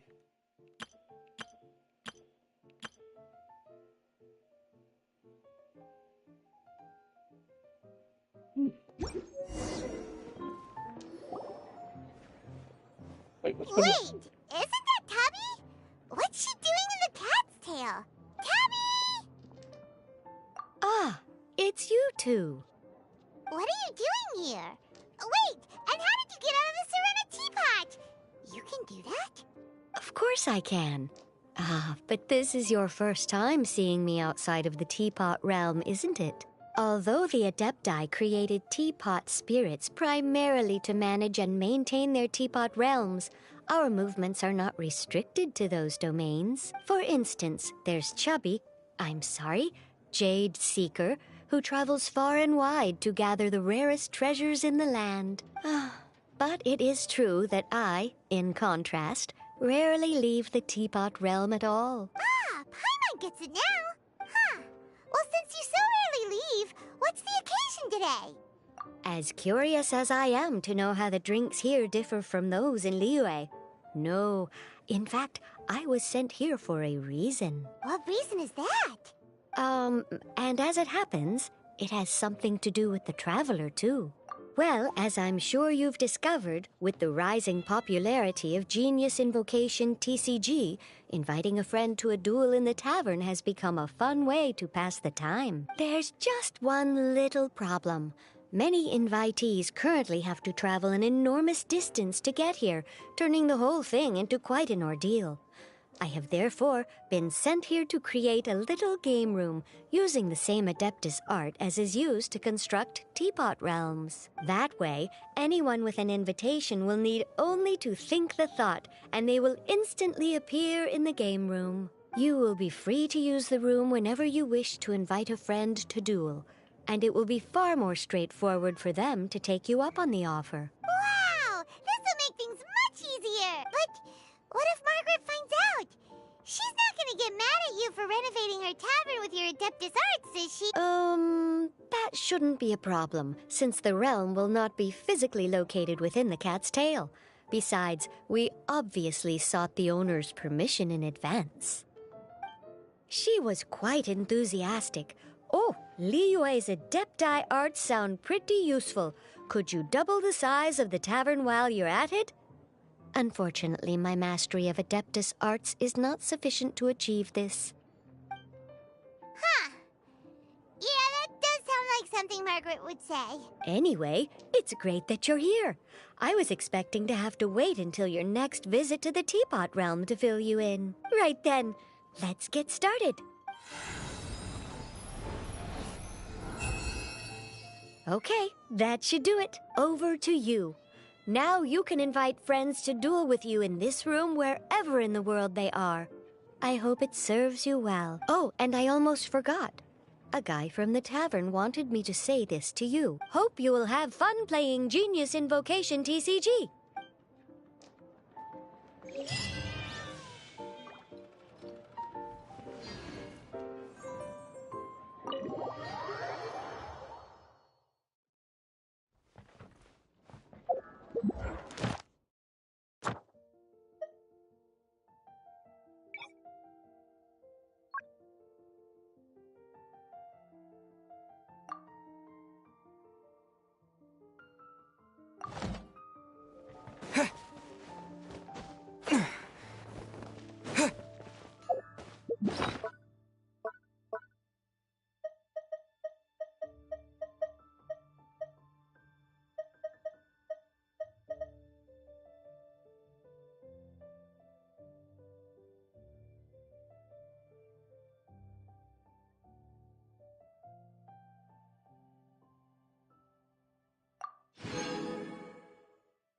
Whew.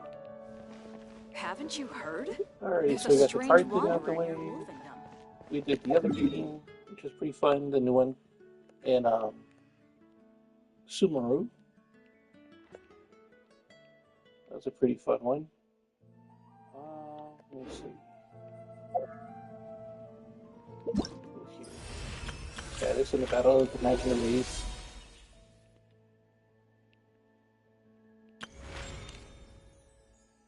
So this is 38 days to finish this one out. This one I have to beat something else to unlock it. I'm going to try this one later on next time. Alrighty, everybody. Thank you so much for joining me. Hope you guys have a great day. I'll see you next time.